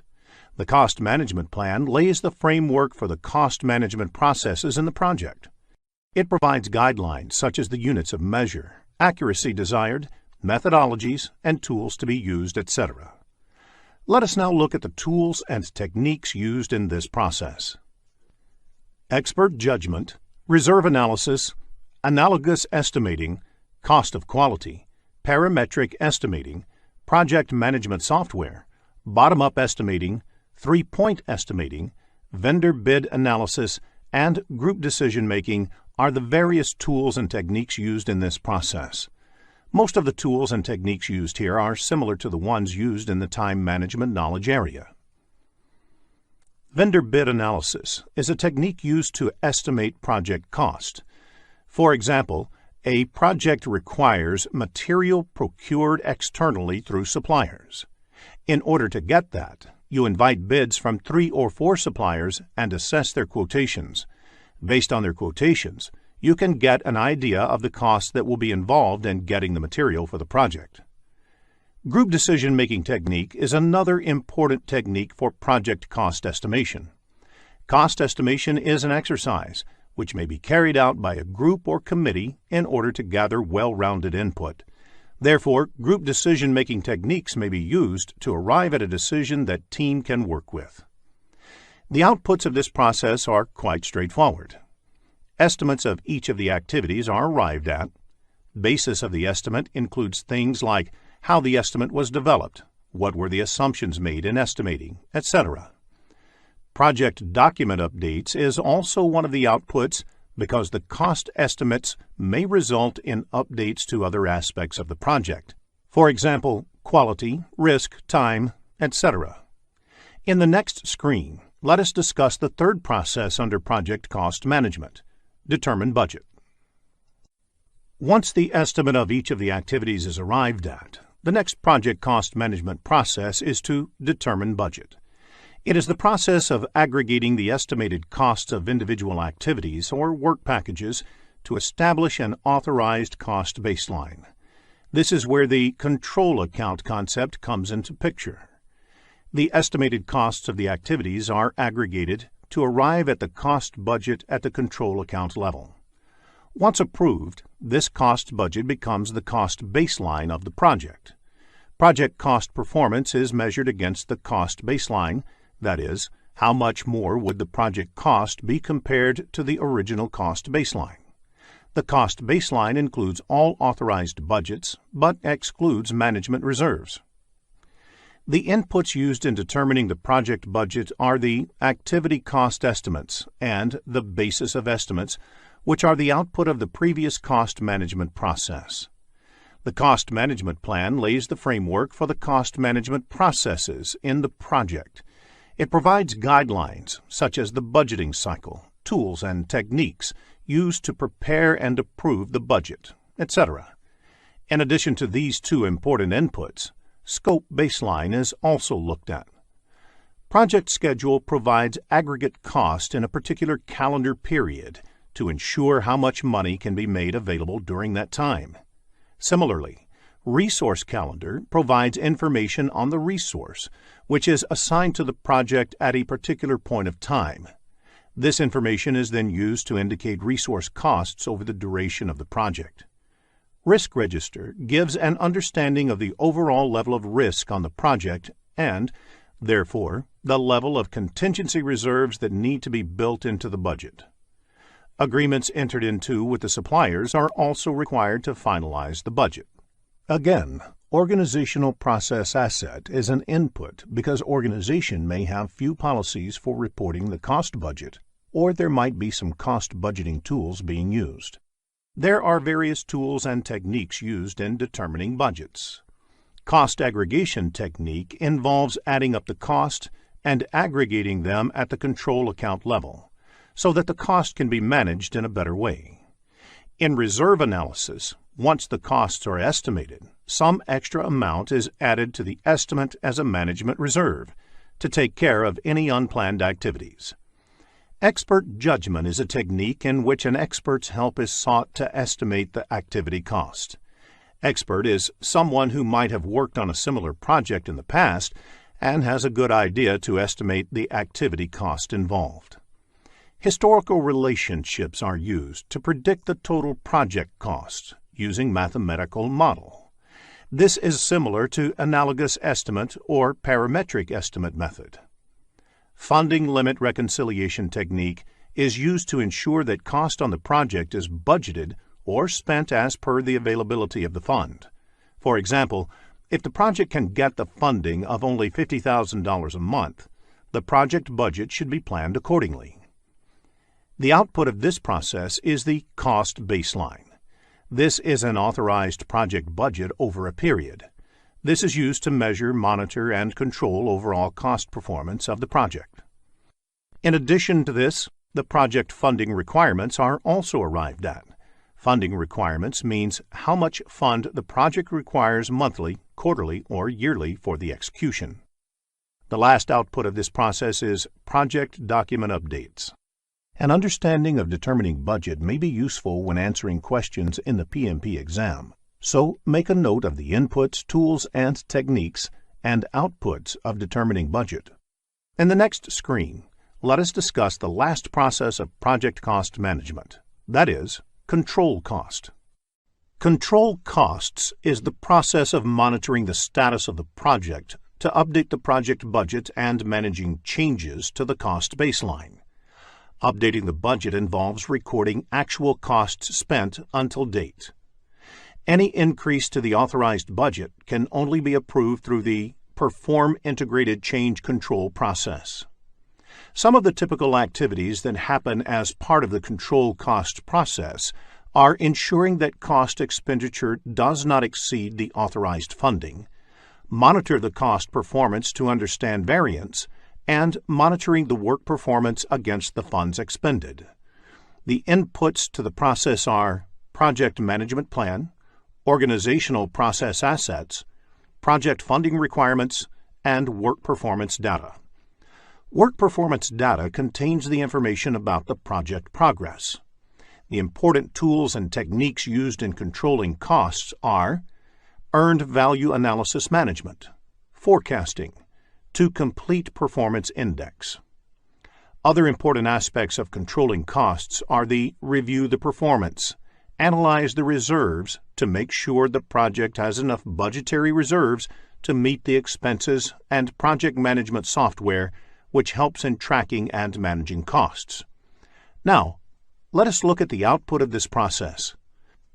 The key outputs of this process are work performance information in terms of cost variance, CV, schedule variance, SV, and earned value, EV, and forecasts about the cost performance.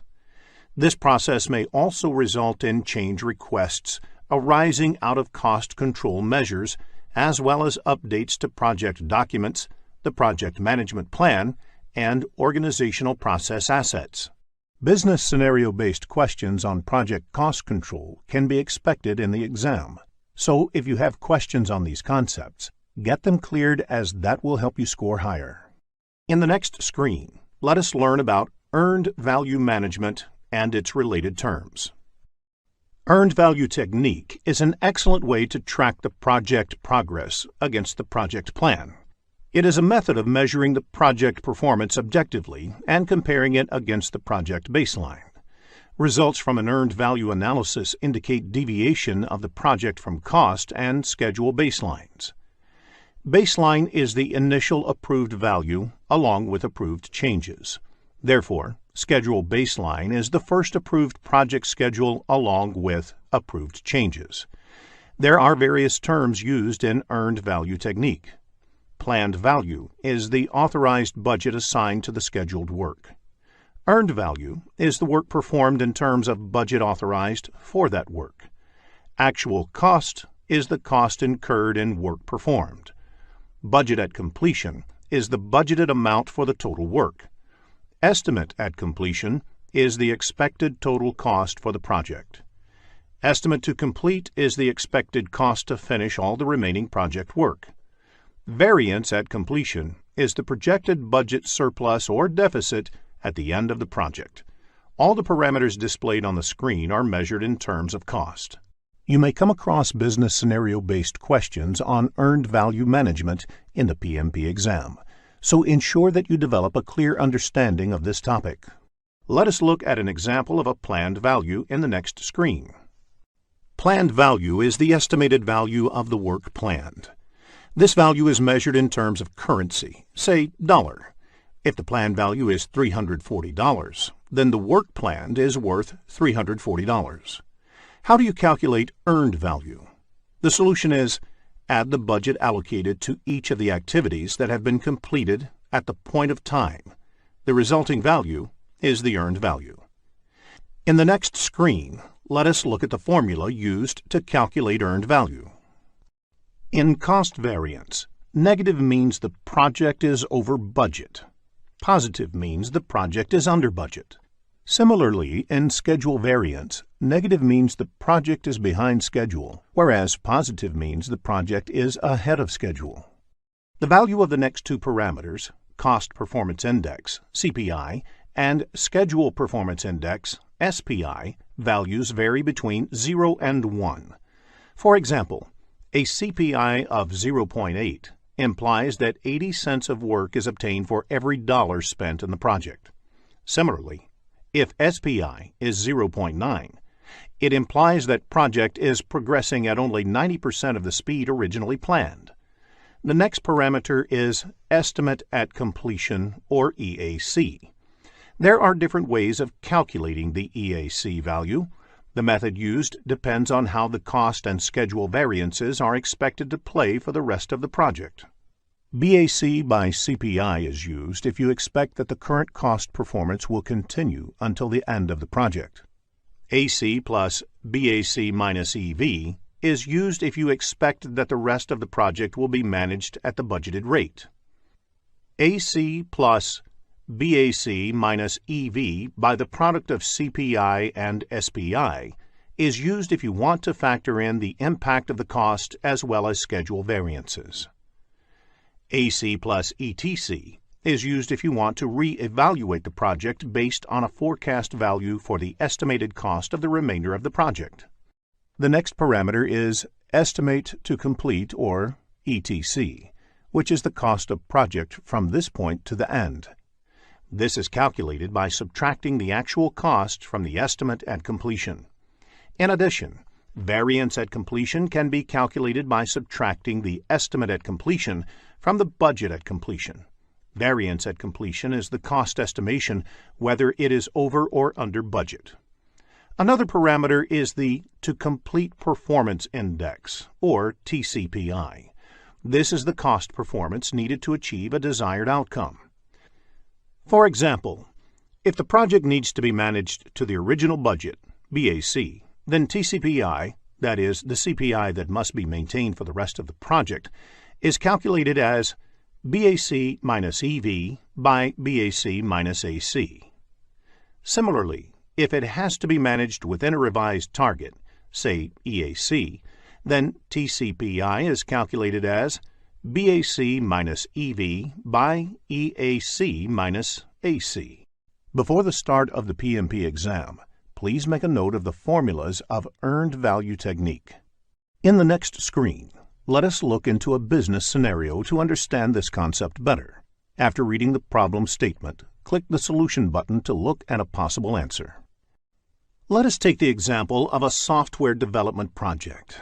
There are 4 phases, and each phase takes a month to complete and is expected to cost $10,000. The phases are planned to be completed one after the other.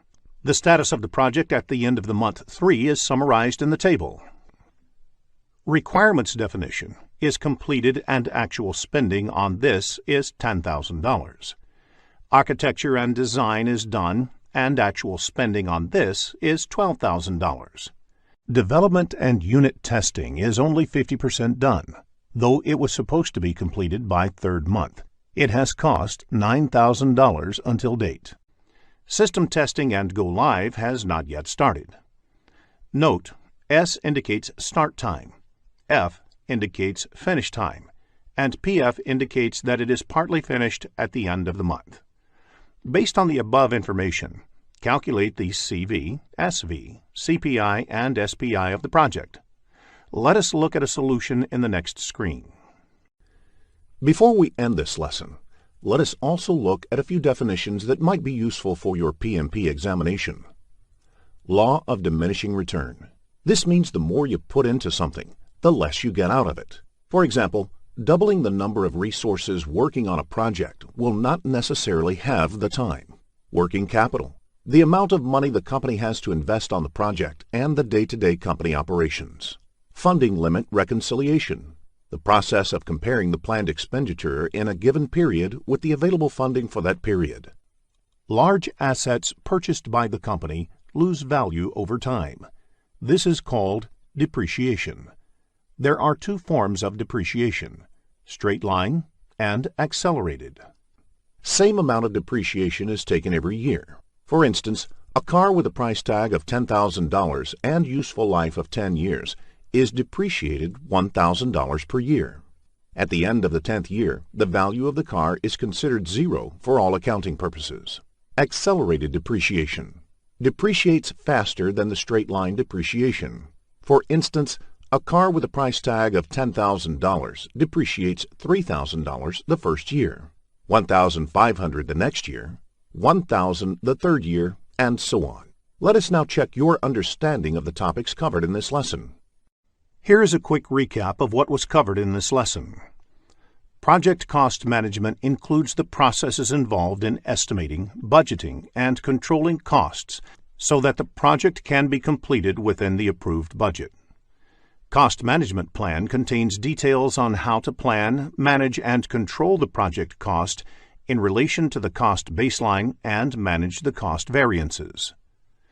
Cost estimate is an educated guess of how much an activity or project will cost.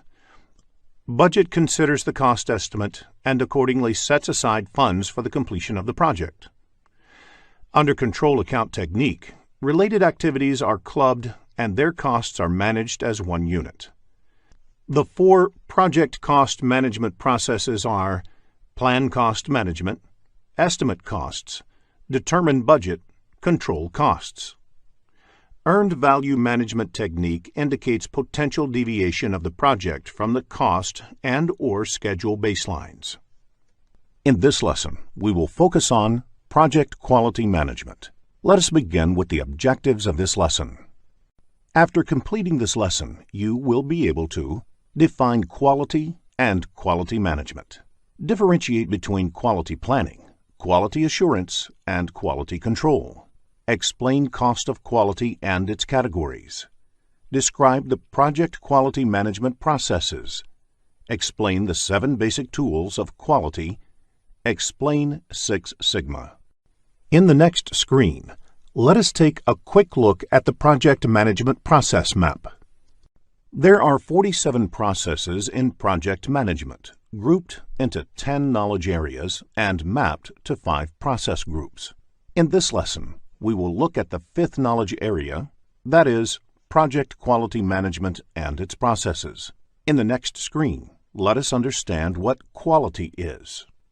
The project manager is responsible for quality in a project. However, it is also the responsibility of each and every one in the project to ensure that whatever they do meets project quality expectations.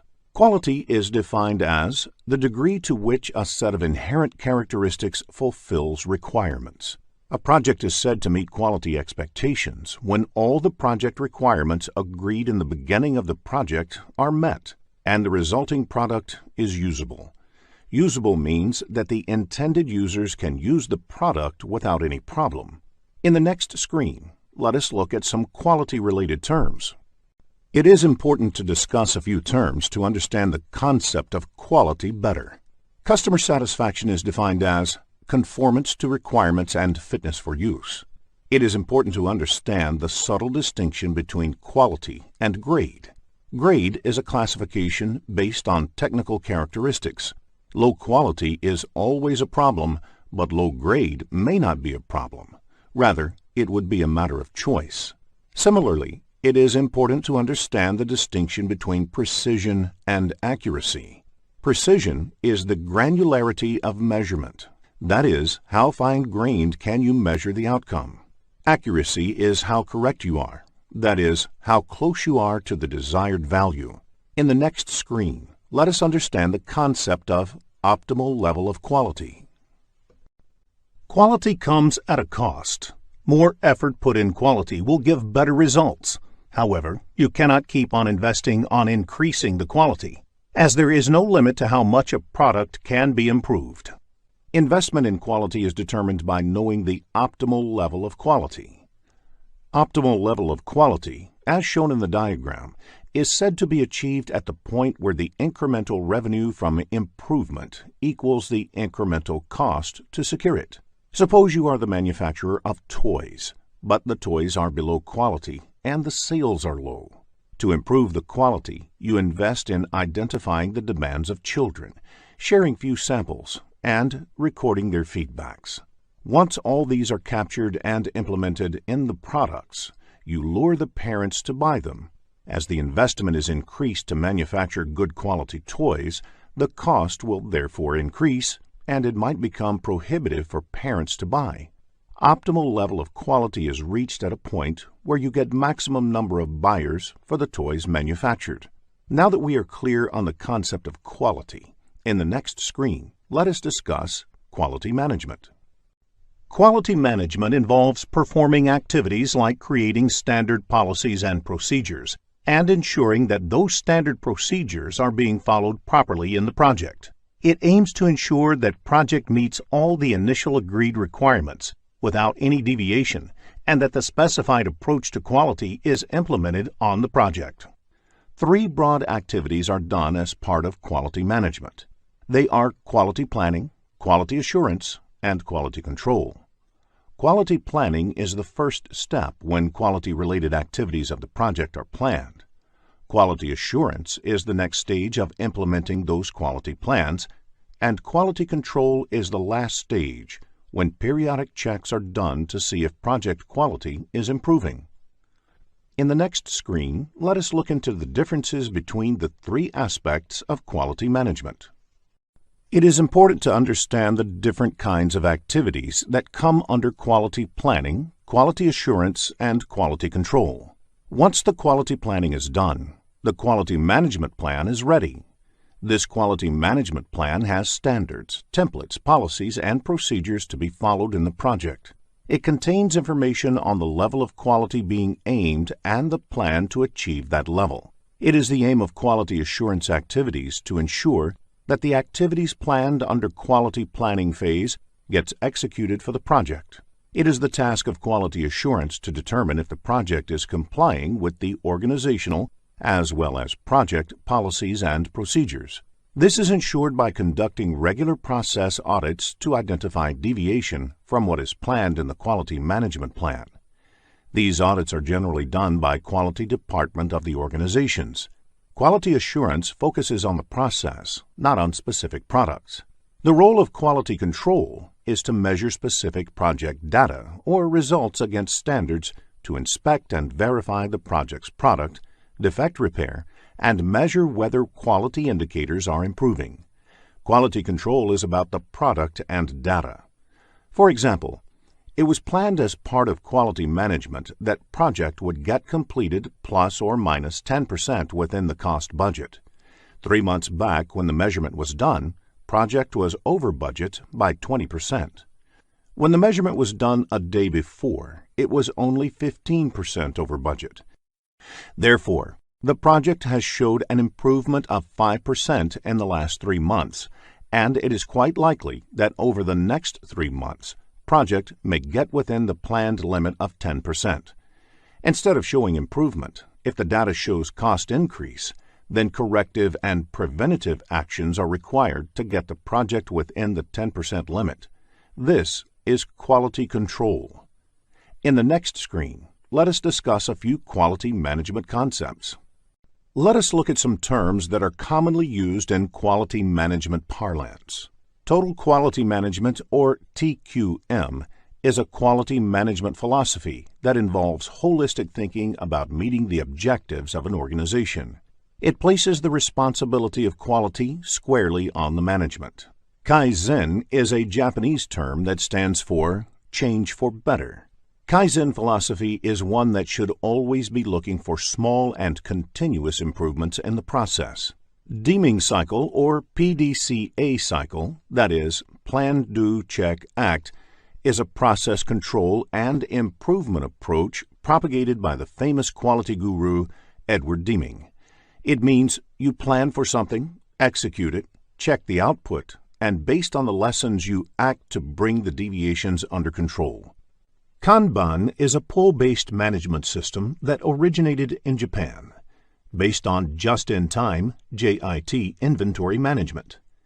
The idea behind Kanban is to minimize the work in progress and achieve a smooth flow in the process from start to finish. Because building up inventory only to paper over the imperfections in the system tends to hide the problems. In the next screen, let us focus on cost of quality. Cost of quality is the cost that needs to be incurred to make a quality product.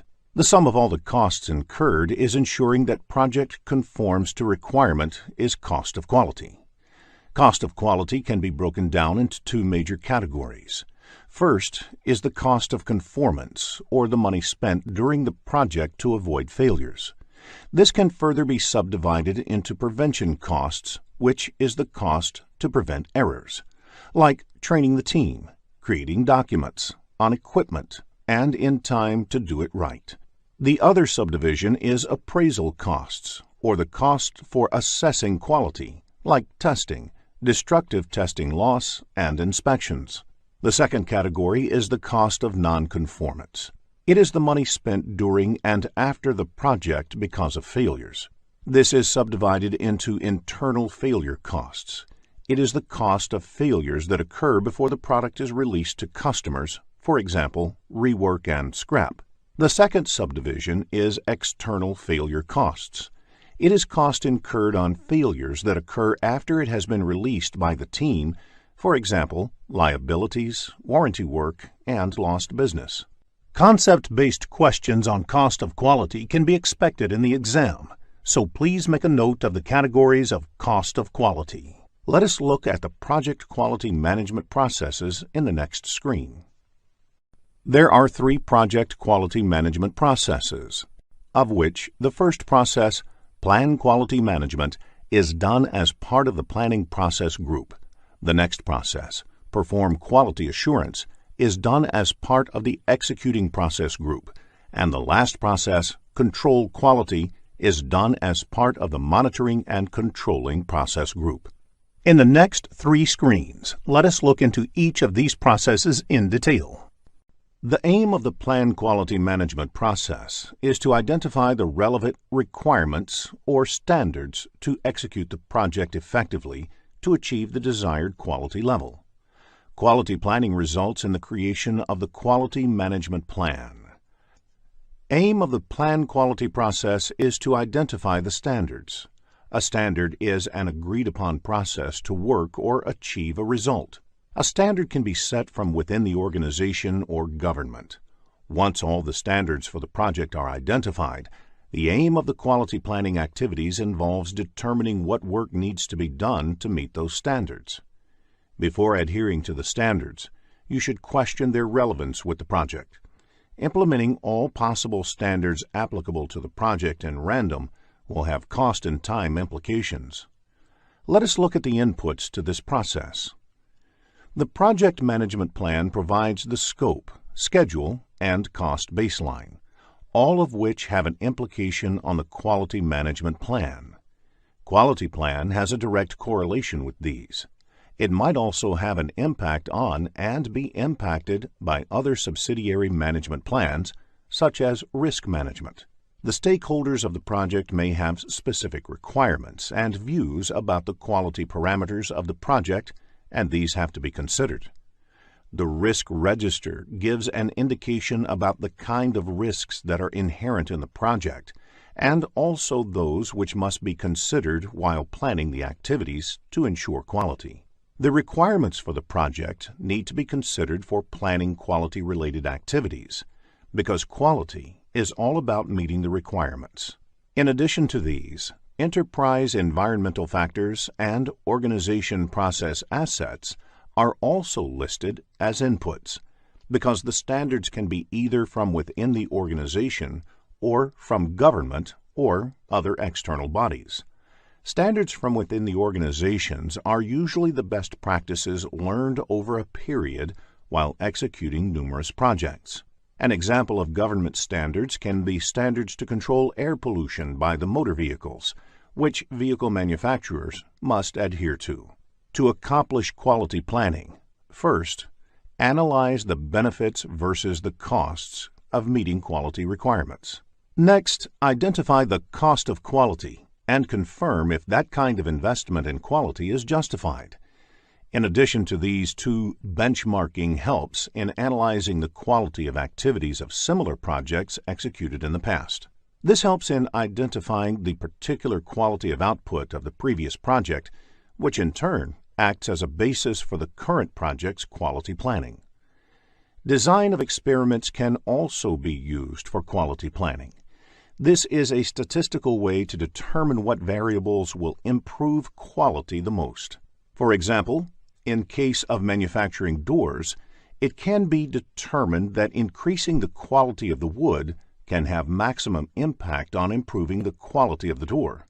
In addition, the 7 basic quality tools, also known as the 7 QC tools, are used to determine the plan to achieve the desired level of quality.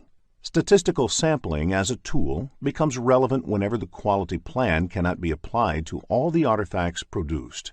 For example, if destructive testing is a requirement, then it can be carried out only on a sample, not on the entire population. Statistical sampling helps in arriving at a representative sample that can give useful information. Other additional tools, such as brainstorming, force field analysis, etc., may be used to determine the quality management plan for the project. Conducting regular meetings is another important tool. The quality management plan has to be determined in a collaborative manner by consulting the team members and other stakeholders. Quality management plan is a key output of this process. Checklist is a list of items to inspect. For example, many of the office buildings have housekeeping checklists to ensure that all floors, cabins, etc. are cleaned. Checklists are created during quality planning and used in quality control. Metrics are project-specific data that need to be measured to check the status of the project. The simplest project metrics can be cost and schedule. Metrics are also decided during quality planning and used in quality control. One of the roles of the project manager is to not only manage the project, but also improve processes in the project to decrease the instances of defects, which in turn saves time and money. Such activities are listed in the Process Improvement Plan, which eventually becomes part of Project Management Plan. As a result of the planning activities, other project documents may also get updated. For example, the Quality Management Plan may result in updates to the cost or resource requirements. There may be questions in the PMP exam based on the Plan Quality Management process, so please ensure you have a fair understanding of the concept before you take the exam. In the next screen, let us discuss the second quality management process. Once the quality planning is over, the next process in project quality management is quality assurance, which involves determining whether the standards are being met and the processes are being followed. Therefore, the input for this process is the work that has been completed during the quality planning stage. They are project documents, quality management plan, process improvement plan, quality metrics, and quality control measurements. Let us look at the tools and techniques used in this process. Quality audit is the process to check whether the project is complying with the organization policies, standards, and procedures, and determine whether these policies, standards, and procedures used are efficient and effective. So a good audit not only looks at this compliance, but also for the new lessons learned from the current project that can help make the future projects better. Process analysis involves using the lessons learned from doing the initial few work to make the remaining work more efficient. For example, if the project involves installing a software package, then the lesson learned from the first few installations can be used to improve the process on remaining installations. Apart from these, all the quality management and control tools, such as the 7 basic quality tools, will be relevant to this process. The key output of this process is project documents updates to ensure that if there is any deviation from agreed standards, it is corrected. Also, if there are any lessons learned that can help improve the future projects, the organization process assets get updated. This quality assurance may result in improvement suggestions, change requests may be generated, and the project management plan may need to be updated. Understanding characteristics of quality assurance tools and techniques may be useful while answering the exam, so prepare this topic well before you take the exam. In the next screen, let us discuss the last process of quality management. The key focus of the quality control activities is on the correctness of the work. Quality control helps answer questions like, is everything okay with the project? Does the project plan require changes to successfully execute the project? Will the project succeed, etc.? Let us look at the inputs to this process. The quality metrics measurements are done continuously to see whether the project quality is improving. The project deliverables are inspected against the planned checklists.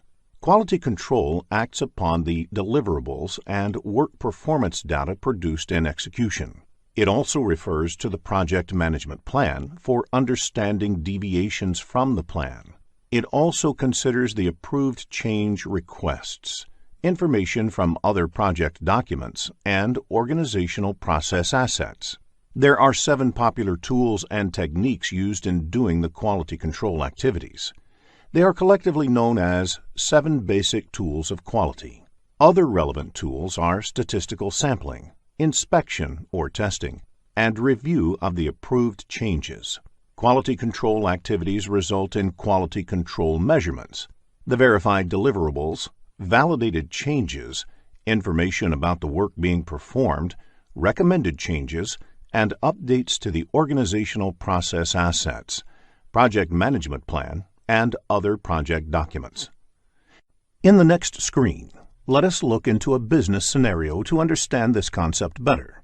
After reading the problem statement, click the Solution button to look at a possible answer. Six Sigma is a highly disciplined process that focuses on developing and delivering near-perfect products and services consistently.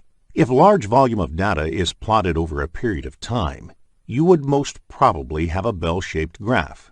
Such graphs are also called normal distribution graph. It's called as normal distribution because any large volume of data is plotted with the intent to track variations would most probably be in a bell-shaped curve.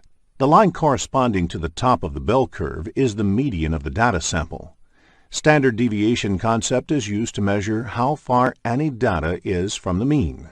Standard deviation is also called sigma. One standard deviation from the mean covers 68% of the data. 6 sigma means 6 standard deviations from the mean. This would cover 99.99966% of the data. We will look at an example of 6 sigma in the following screen. To understand 6 sigma, let us look at an example. A tire manufacturing company produces 100,000 tires a day. It is not possible to verify each and every tire manually to ensure it is defect-free. Instead, random sample of these manufactured tires are taken and checked for defects. Assuming that the thickness of the tires is a parameter to measure defect, Any tire that has a thickness more than or less than 10 millimeters is considered to be defective. Now, if you measure the actual thickness of all 100,000 tires manufactured daily and plot them on a graph, you get normal distribution graph. One standard deviation from the mean covers 68% of the data, meaning if the thickness of the 100,000 tires are plotted, 68,000 of them lie within one standard deviation above or below the mean. Now, if a company operates at Six Sigma level, they would ensure that all tires that are up to 6 standard deviations from the mean are defect-free. Therefore, in such cases, you can expect only 3 defective tires out of 1 million tires manufactured. Let us now check your understanding of the topics covered in this lesson. Here is a quick recap of what was covered in this lesson. A project is said to meet quality expectations when all the project requirements agreed in the beginning of the project are met and the resulting product is usable. Quality management includes creating and following policies and procedures that meet the project's defined quality needs. Quality planning defines the standards, templates, policies, and procedures. Quality assurance determines if the project is complying with the policies and procedures. Quality control measures specific project results against standards. Plan quality management, perform quality assurance, and control quality are the 3 project quality management processes. 7 basic quality tools are used to plan and achieve the desired levels of quality. At Six Sigma level, there would be only 3 defects out of 1 million units manufactured. In this lesson, we will focus on project management framework. Let us begin with the objectives of this lesson. After completing this lesson, you will be able to define project, project management, program management, and portfolio management. Recognize the roles of project management office. Identify the project constraints and their impact on the project. Explain the role of a project manager in stakeholder management. Describe different organization structure. Differentiate between a project life cycle and a product life cycle. Let us begin this lesson with understanding what a project is in the next screen. A project is a temporary endeavor undertaken to create a unique product, service, or result. For example, developing a new product, service, or result, constructing a building, industrial plant, or infrastructure, and implementing, improving, or enhancing existing business processes and procedures. In the next screen, we will focus on the characteristics of a project. A project can be distinguished based on its characteristics. The definition describes 2 characteristics of a project. First, it is temporary in nature. Temporary here does not mean short in duration. A project can extend for long duration based on the requirements. For example, creating a new indigenous missile defense system for a country. However, there is always a definite planned start and end date for a project. It cannot go on indefinitely. Secondly, the project is supposed to produce a unique output. The output could be a product, service, or result. There can be many common activities between 2 projects, but the outcome of each project should be unique in some way or the other. Now, let us look at what marks the end of a project. A project ends when either the objectives are met or the project is terminated because the objectives will not or cannot be met. The other reason to terminate the project can be that the need for the output of the project does not exist anymore. Usually, the sponsor of the project takes a call about the closure of the project. It is important to differentiate project work from regular operational work. For example, your office receptionist does the same work every day of picking any incoming call and directing the call to the right person in the office. This is an ongoing repetitive work and can be classified as operation. Operations, unlike projects, are neither temporary nor unique. Creating a new software system to effectively track your customer complaint can be an example of a project. When the software is successfully developed, the project objective is met, which marks the end of the project. When you start using this software to track customer complaints, you are entering into the operations phase. In the next screen, let us now look into project management. As defined in the PMBOK guide, project management is the application of knowledge, skills, and tools and techniques applied to project activities to meet the project requirements. Project management is achieved by proper application and integration of the 47 processes. Project application and integration means these processes should be executed in the right manner as well as in the right order. In the next screen, let us discuss how to manage a project. Program management is defined as the application of knowledge, skills, tools, and techniques to a program to meet the program requirements and to obtain benefits and control not available by managing projects individually. As defined in PMBOK Guide, a program is a group of related projects, which when managed as a group in a coordinated fashion, provides benefits and control that are not available while managing them individually. These benefits could be from decreased risk, economies of scale, improved management of dependencies, delivery of additional capabilities, optimal utilization of shared resources, and so on. Let us now learn the various features of program management. Random projects cannot be grouped together as a program. The projects in a program should be related in some way or the other, and there should be some value added in managing them together.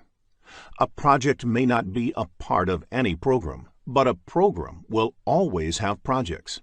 A project can also be executed as a standalone project. A program is designed to deliver some strategic benefits value to the organization. These benefits can be tangible or intangible. Examples of tangible benefit could be increased profit margins or operational cost savings. Examples of intangible benefits could be improved team morale or building up certain competencies. While a project manager focuses relentlessly on the fulfillment of the project's requirements, that is, scope, cost, time, quality, a program manager needs to focus on ensuring that the organizational benefits are realized. In the next screen, let us understand what a portfolio is. Portfolio is yet another term used along with project and program. A portfolio may have multiple projects and programs that are managed as a group to achieve strategic objectives. Note that all projects and programs in a portfolio may not be necessarily interdependent or directly related. A portfolio can be created based on the business objectives. For example, an IT service company can have a portfolio named Japanese Projects, which is formed with an aim to take over the Japanese market by giving more attention to these projects. Within this portfolio, similar projects can be managed as a program, and all banking projects from Japan can be managed as a banking program. In the next screen, let us discuss portfolio management. Portfolio management is the centralized management of one or more portfolios. This includes identifying, prioritizing, authorizing, managing, and controlling projects, programs, and other related work to achieve strategic business objectives. Therefore, whether the company should have Japanese projects as portfolio or not is decided by portfolio management. In the next screen, let us understand the relationship between portfolios, programs, and projects. The image on the screen will help you to understand the terms portfolios, programs, and projects. A portfolio is part of an organization's overall strategy. It represents a conscious decision by an organization to invest in the portfolio. The overall objectives of a portfolio are then cascaded down to the lower-level components. The components could be sub-portfolios, programs, or projects. These components can further be broken down into smaller components for ease of management. Although a project may not contain operations, a program, or a portfolio, it can include other work. This other work may comprise training and development, customer support and services, etc. If the other work has synergy with the overall objectives and adds to the capability to deliver the higher level benefits, then it can be included in the program or portfolio as well. In the next screen, we will discuss Project Management Office. Project Management Office, or PMO, is a specific type of body or department within an organization. PMO performs several roles in the organization, and these can broadly be classified as primary roles and other roles. Typically, the PMO may take up any one or a combination of the three primary roles. It provides the policies, methodologies, and tools and templates for managing projects within the organization. It provides support and training in organization on how to manage projects. And finally, it provides project managers for different ongoing projects in the organization. PMO may also help in managing interdependencies between the projects, selecting, managing, and deploying shared or dedicated project resources, if need be, terminating a project, and organizing lessons learnt sessions and maintaining the project management knowledge base for an organization. In the next screen, we will discuss how to manage the triple constraints. Any project can be done successfully if there is no constraint on time or there is unlimited budget available. Unfortunately, that is not true in real life. A project is performed within some constraint, and these constraints are usually competing. Therefore, if you change one, it would affect the other. For example, if the project duration increases, it would lead to increase in the project cost as well. Triple constraint is a term that originally referred to the three competing project constraints within which the projects are performed. These constraints are cost, time, and scope. Quality is a primary concern for a project manager. Therefore, the project manager has to make trade-offs to keep the scope, cost, time, quality plane in balance. To achieve the balance, the project manager also needs to manage other aspects of the project. For instance, the people, stakeholders, risks, communication, and procurements. The project manager plays the essential role of integrating all these different aspects of project management. In the PMP examination, you can expect business scenario-based questions focusing on the triple constraints. In the next screen, let us understand who a stakeholder is. A stakeholder can be defined as the one whose interests may positively or negatively be affected or perceived to be affected by the decision, activity, or outcome of the project. As per the definition, the project team, project manager, project sponsor, PMO office, customer, etc. are the stakeholders of the project. A project sponsor is the one who gives a go-ahead for a project and provides the necessary resources to execute the project. Therefore, the head of projects in the organization who provides a green signal to start a project and allocates required resources to the project is the project sponsor. A project sponsor is usually somebody placed high up in the organizational hierarchy of the performing organization, that is, the organization in which the work of the project is being carried out. In the next screen, let us look at stakeholder management. One of the key responsibilities of a project manager is to manage stakeholders. A project manager has to involve the stakeholders from the beginning of the project until the end, so they are aware of every step. A project manager has to take up specific activities for stakeholder management, identifying both internal and external stakeholders. Missing out any stakeholder can be disastrous for a project. A stakeholder who is identified towards the end of the project may come up with his own requirement at that stage, and incorporating them can be risky. Determining stakeholder requirements. After identifying all the stakeholders, the project manager also needs to ensure that their requirements are clearly identified. Sometimes, stakeholders might themselves not know of their requirement, and it is the job of the project manager to get them right by doing a proper stakeholder requirement analysis. Determining stakeholder expectations. Stakeholders might also have some unstated expectations, which need to be clarified to see if it can become a project requirement. It is again the role of the project manager to determine the stakeholder's expectation. Communicating with stakeholders. Once all the stated and unstated stakeholder requirements are known, the project manager, as part of stakeholder analysis, should focus on communicating them regularly to keep stakeholders involved in the project. Once you understand the practices of stakeholder management, it will be easier for you to answer scenario-based questions in the examination. In the next screen, let us look at the various organization structure. Projects are performed in an organization, and the functioning of the organization might affect the project. The different organization structure types explained here are based on the level of authority that a project manager gets into in those organizations. In a functional type of organization, the organization is grouped by the area of specialization within different functional areas. For instance, marketing, accounting, engineering, etc. are departments within the organization. Each employee typically reports to a functional manager. In such types of organization, normally projects are undertaken within the department itself. If a project requires any assistance from another department, the request moves from the head of the requesting department to the head of the concerned department. The team members do their normal departmental work in addition to the project work. The next type of organization is projectized organization. In such organizations, there are no departments.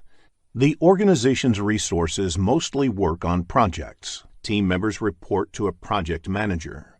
The project manager has complete control over the resources. When the project is completed, either they move on to another project or they look for some job outside the company.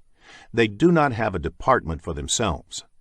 The third type of organization is a matrix organization, which is a blend of functional and projectized organizational structure.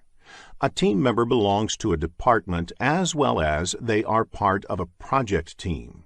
In such organization, team members have two bosses. One, their department head, and the second, their project manager. Since there are two bosses here, this type of organization is further classified into three different types. They are weak, strong, and balanced matrix organization. So out of the two bosses that team members have in matrix organization, if the project manager has more authority over the team member, such organizations are called strong matrix. Where the functional manager has more authority, it's a weak matrix organization. If they both share equal authority, then it is a balanced organization.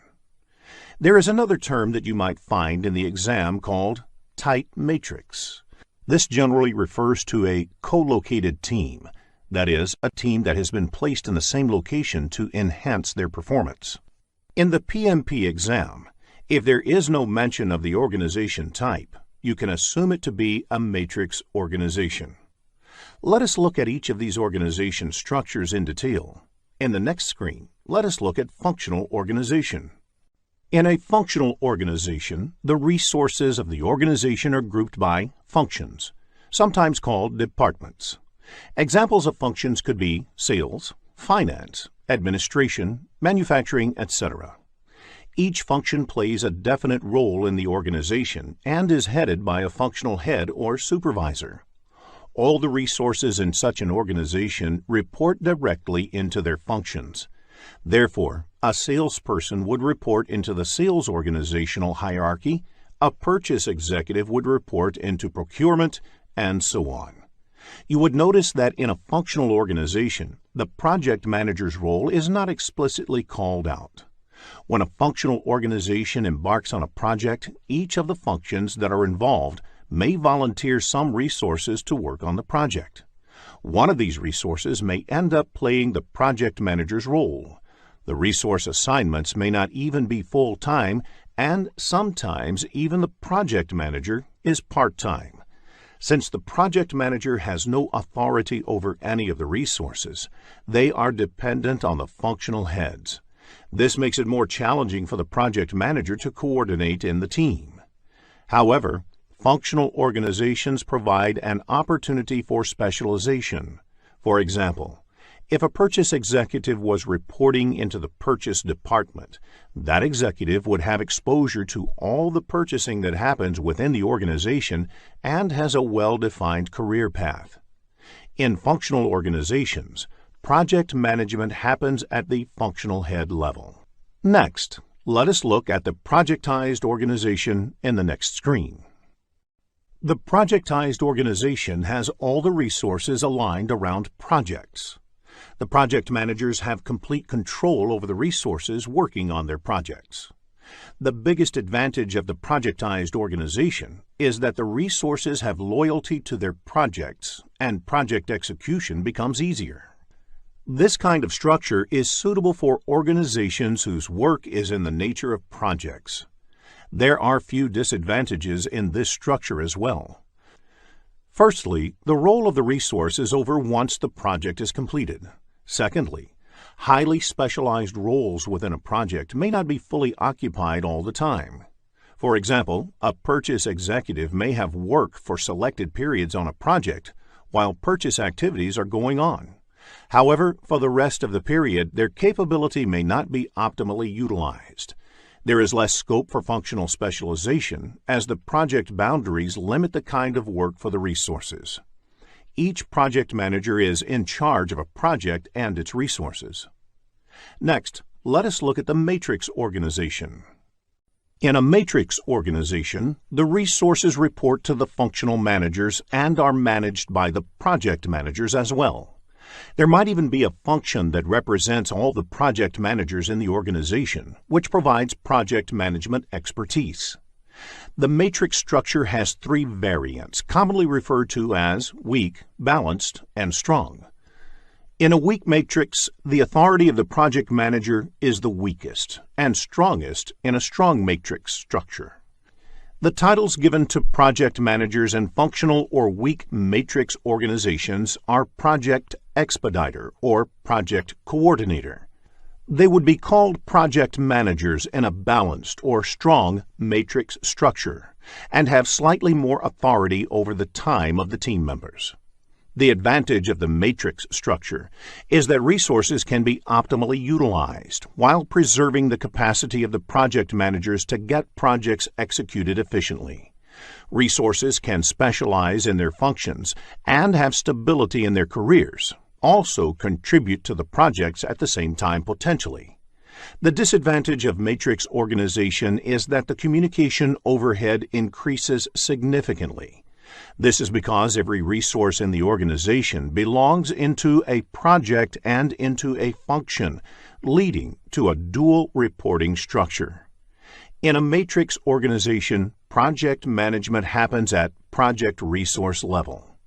In the next screen, let us summarize the advantages and disadvantages of different organizational structures. Each organization structure has its own set of advantages and disadvantages. The advantage of functional organizations is that resources may find clearly defined career paths and achieve specialization and skill development in their respective fields. It will be a flexible workforce since only one manager will be responsible, avoiding confusion. The disadvantage of such organization type is that project work is hampered. Department work is always given higher priority than the project work. In addition, there is no career path in project management, which leads to lower interest in projects. In the case of the projectized organization, one of the clear advantages is better communication within the projects. Since project work is the only work team members are doing, it also leads to loyalty towards the project goals. The disadvantage of such organization type is the inefficient use of resources, because every project team has their own support function. Therefore, this might lead to the duplication of effort. It also leads to the resources being left with no work, since their roles are over once the project is completed. It also hampers skill development, because the project requirements dictate what kind of work team members perform at different stages on a project. Now, let us look at the matrix organization. It also has the advantage of better coordination and maximum utilization of resources. However, the disadvantage is the higher potential for conflict among the managers, which might lead to communication complexity and overhead management. In the next screen, let us focus on the comparison on project lifecycle and product lifecycle. Project lifecycle spans the initiation of a project until the closure of the project. The product lifecycle, on the other hand, also encompasses the operational and maintenance phases. A typical product lifecycle starts with conception of the product and goes until its withdrawal from the market. The withdrawal might be because it becomes obsolete, or there is no further need for the product in the market. A product has a long life cycle. A product can require or spawn many projects over its life. For example, a project in product conception phase could be to determine customer needs, whereas a project during product maturity phase could be used to perform competitive analysis. Typically, a product lifecycle is longer than the project lifecycle. A project also has its own lifecycle, and this lifecycle depends upon the industry and the organization within which the project is being executed. Sometimes different organizations within the same industry use different life cycles. There can be questions in the exam based on the comparison of project life cycle and product life cycle, so understanding the differences will be useful in answering such questions. In the next screen, let us discuss more on project life cycle. A life cycle is composed of phases. Each phase represents a discrete unit of work required to be done on the project. There are different ways of classifying project life cycles. Let us first discuss the sequential versus overlapping life cycle. In sequential phases, the subsequent phase starts only after the previous phase has been completed, whereas in overlapping phases, two or more phases may run in parallel for some time. This could help fast-tracking and compressing the amount of time required. The other way of classifying life cycles is how they go about the process of planning. In predictive life cycles, there is a large upfront planning phase, where all the details of scope, cost, time are planned before beginning the subsequent phases. These phases then are executed in either sequential or overlapping modes. They are suitable for large projects where all the requirements are likely to be known in advance and where upfront planning effort is required to get the necessary approvals. Another feature of predictive life cycles is that each phase may potentially be different in the nature of activities and may require people with different skill sets. For example, traditional software development life cycle has phases like requirements, feasibility, planning, design, construction, testing, and transition. We will continue project life cycles in the next screen. Incremental and iterative life cycles have a short upfront high-level definition and planning phase. The product is then developed through a series of iterations, where iteration increments or adds to the functionality by a little. All the activities are intentionally repeated in iterations. Adaptive or agile life cycles are variants of incremental and iterative life cycles where iteration is very short, typically 2 to 4 weeks. Agile methodologies are becoming very popular in the software development industry and in other industries where the requirements are highly changeable and frequent feedback is beneficial. Let us now check your understanding of the topics covered in this lesson. Here is a quick recap of what was covered in this lesson. Project management is the application of knowledge, skills, and tools and techniques applied to project activities to meet the project requirements. PMO provides the policies, methodologies, and tools and templates for managing projects within the organization. Project manager has to integrate various project aspects, like the people, stakeholders, risks, communication, and procurements with the project constraints, time, scope, cost, and quality.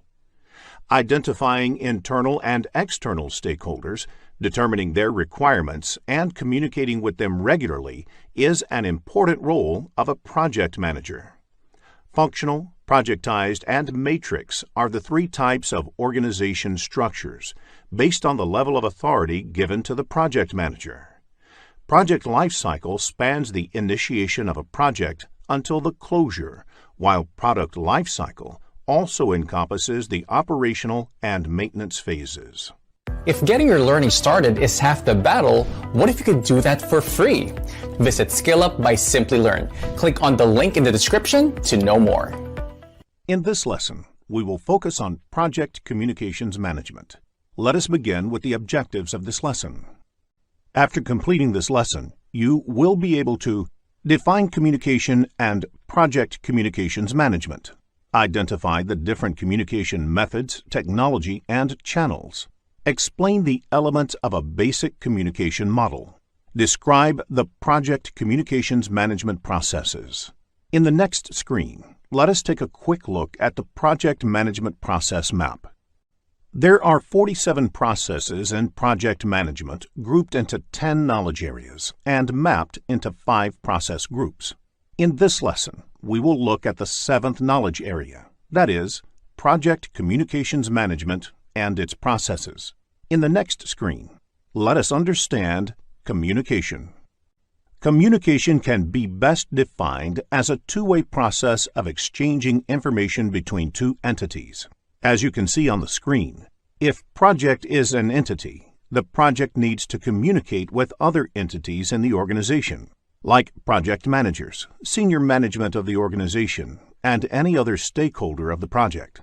Similarly, these entities may also have to communicate with the projects. The communication between project and the stakeholders is always two-sided. Project manager is responsible for ensuring proper communication to and from the project. In fact, a project manager spends almost 90% of his or her time on communication. You can now understand how important it is for a project manager to plan this activity well. In the next screen, let us discuss communication methods. Communication can be done in two ways. It can be done written or verbal. Both written as well as verbal communication can either be formal or informal. Formal means communicating by following some basic rules, whereas informal means taking a casual approach. These two combinations result in 4 different communication methods. They are formal written, formal verbal, informal written, and informal verbal. Formal written method is used for project management plans, project charter, and over long-distance communication. Formal verbal method is used during presentations, whereas informal written method is applicable while writing notes or emails. Informal verbal, on the other hand, is applied during conversations. You can expect questions in the PMP exam which require choosing a communication method for a given situation, so a fair understanding of the communication methods can help you score higher. In the next screen, let us look at the various communication technologies. Communication technology refers to the different media used for communicating. A few such technologies are listed on screen, among which email, fax, and telephone are a few popular communication technologies. In the next screen, let us understand the communication channel with the help of an example. Communication takes place between 4 people in a team. The lines across the members represent there can be 6 unique channels of communication existing within the team. Now, if the team comprises 10 members, how many unique channels of communication will be calculated? You can use the formula n multiplied with n minus 1 and the resulting sum divided by 2. N is the total number of people involved in communication. In this case, n equals to 10. If this is put into the formula, you will get 45 as the result. Therefore, 45 unique communication channels exist in a team of 10 people. It is difficult to manage such a large number of communication channels. Therefore, it is important to structure communication. Otherwise, everyone starts communicating everything to everyone, and it can become a real chaos in the project. In the PMP exam, you may be asked to calculate the number of communication channels in a scenario-based question, so please make a note of the formula to answer the question correctly. In the next screen, let us discuss the basic communication model. Project Communications Management includes the processes required to ensure that information about timely and appropriate generation, collection, distribution, storage, and ultimate disposition of project is prepared and circulated to all project stakeholders. It is the responsibility of a project manager to ensure that the information requested by the stakeholder is communicated to them. The frequency at which the information needs to be shared may also vary from stakeholder to stakeholder. For example, think about a simple process of sharing a project status report with the customer and senior management. This knowledge area explains how it should be done as per PMI. In the next screen, let us discuss the Project Communications Management processes. There are 3 Project Communications Management processes. Process is carried during different process groups. Plan Communication Management is done during Planning Process Group. Manage Communications is done during Executing Process Group. And Control Communications is done during Monitoring and Controlling Process Group. In the next few screens, we will cover each of these processes in detail. Plan Communications Management is the process of developing an appropriate approach and plan for project communications based on stakeholders' information needs and requirements and available organizational assets. This belongs to the Planning Process Group. Stakeholder Register is an important input to this process. It is a list of all the stakeholders. The Project Management Plan has information about a large number of the project's requirements and the stakeholders who need to receive communication of various kinds are therefore a critical input to this process.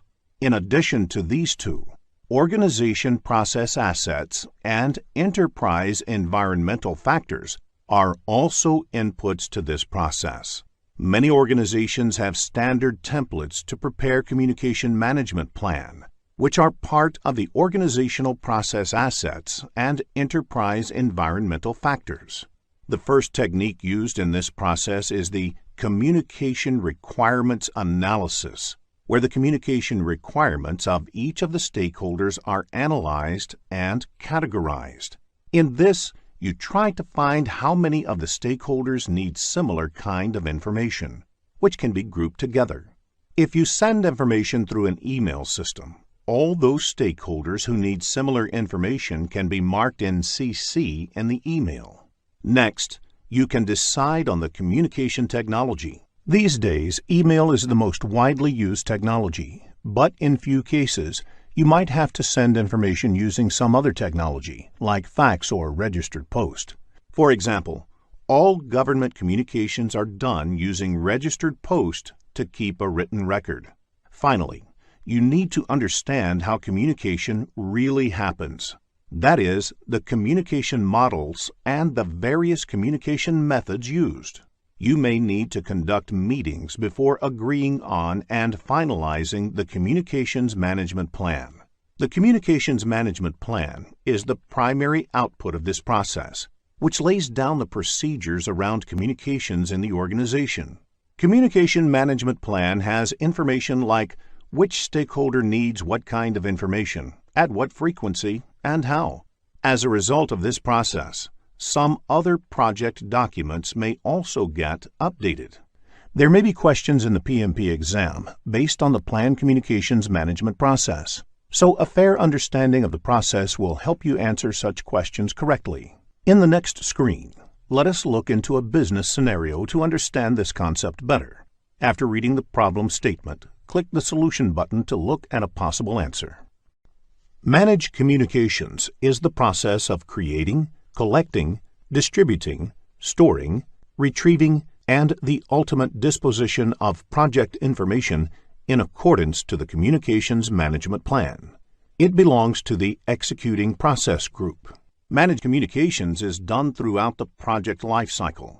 Everything cannot be planned during communication planning, so Manage Communications takes care of responding to unexpected requests for information as well. Communications Management Plan is an important input. Work performance reports have information regarding project performance and status information. Organizational process assets are the standard templates created for the status report by organizations. In some organizations, there are guidelines for communication distribution. Enterprise environmental factors are the other inputs to this process. Various tools and techniques are used in this process. Communications technology represents the means of technology, that is, email, instant messaging, telephone conferencing, etc., that are used to exchange information. The use of communication models helps you determine the technique that is best suited for a particular situation. Communication methods are the various methods used to communicate. For example, whether it is interactive or offline, whether information is being pushed by the provider or pulled by the recipient, etc. Information management systems help design a framework for managing the information within a project. That is, how it is acquired, where it is stored, and how it is distributed and destroyed. In performance reporting, all the information is synthesized in the form of performance reports that are later distributed to the appropriate stakeholders and forms an important part of the communications strategy on a project. The first and primary output of this process is the communications messages that are generated during the project. The other outputs include project management plan updates, project document updates, and organizational process assets updates. In the next screen, let us discuss control communications process. Control communications is the process of monitoring and controlling communications throughout the entire project lifecycle to ensure the information needs of the project stakeholders are met. It is part of the monitoring and controlling process group. The inputs to this process are the project communications, project management plan, and issue log, which has a list of issues that are raised by different project stakeholders, data related to the work being performed on the project, and various other project documents which may have to be communicated. Other inputs include work performance data and organizational process assets. Let us look at the tools and techniques in detail. The information management systems provide tools to collect, consolidate, and present the information in the form of cogent, concise communications. Expertise must be sought from different stakeholders on how you should go about this process. Several meetings may be needed to ensure the efficiency and efficacy of the communications. The major outputs of this process is the work performance information, which indicates that the work performance data has been analyzed, interpreted, and presented in an easily comprehensible form. This process may also give rise to change requests, updates to the project management plan, project documents, and organizational process assets. In the next screen, let us look into a business scenario to understand this concept better. After reading the problem statement, click the Solution button to look at a possible answer. Here is a quick recap of what was covered in this lesson. Communication is a two-way process of transferring information from one entity to another.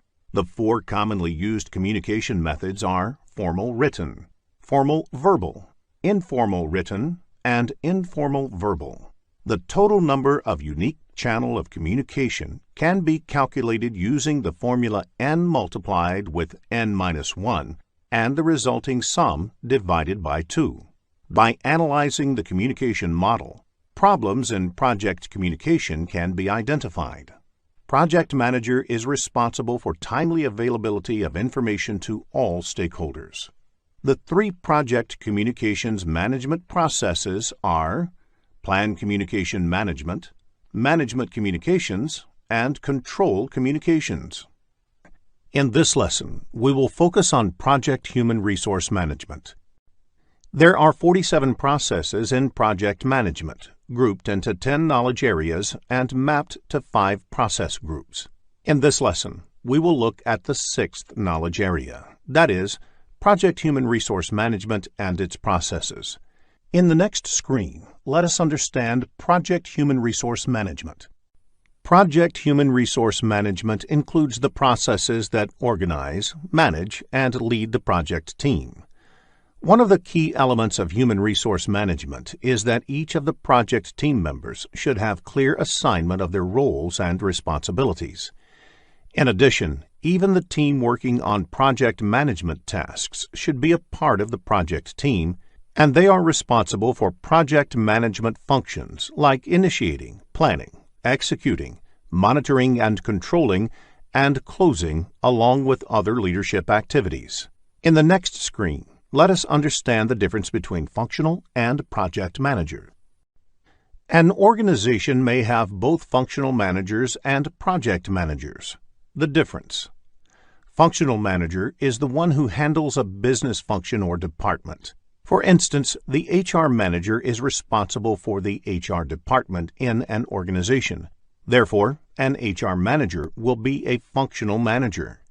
Generally, a functional manager is also a subject matter expert.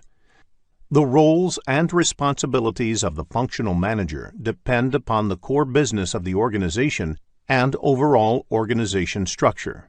Functional managers normally own the resources and provide the projects with necessary resources. They also negotiate with the project manager regarding resources. The project manager, on the other hand, is responsible and accountable for the success or failure of a project and the quality of the project. They are not technical experts. The project manager may not have authority over the resources, depending upon the organizational structure. They often have to negotiate with the functional manager for the resources and are responsible for the product quality. A project manager will credit the team with the success of the project and accept the blame for the failure. Now let us look at an example to understand the roles played by functional and project managers. The CEO of an organization initiates a new project to secure an ISO 9001-2008 certification for the company. Now, this project would require team members from each of the company departments, and whoever is the project manager of this project will have to request the functional manager to assign one of their team members to the project. Resources assigned to the project go back to their respective departments once the project is completed. Let us now discuss the Project Human Resource Management processes in the next screen. There are 4 Project Human Resource Management processes. The first process, Plan Human Resource Management, is done as part of the planning process group. The next 3 processes are part of the executing process group. These processes are Acquire Project Team, Develop Project Team, and Manage Project Team. Let us now look into each of these processes in detail. In the next screen, let us begin with Plan Human Resource Management.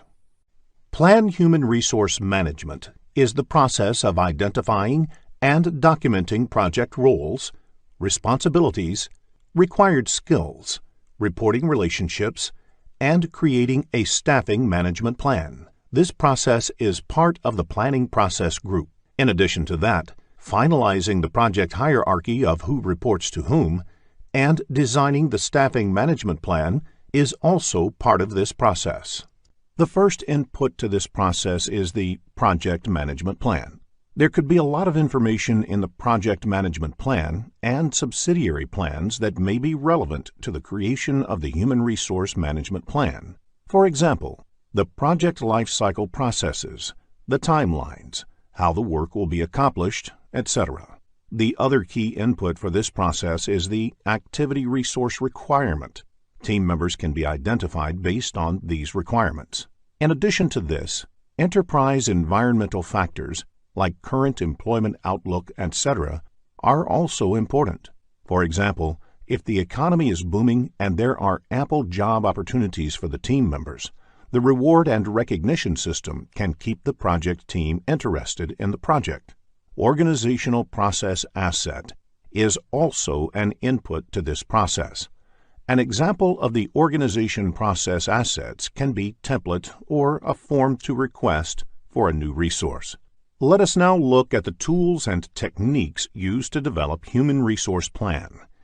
The roles and responsibilities are captured in the form of organization charts and position descriptions. There are various ways to draw this chart. It can be either hierarchical chart, which shows the reporting function, or it can be text-based. The other technique used for developing the Human Resource Plan is networking. This involves formal or informal interactions within the organization and outside by the project manager to identify the best team for the project depending upon various interpersonal factors.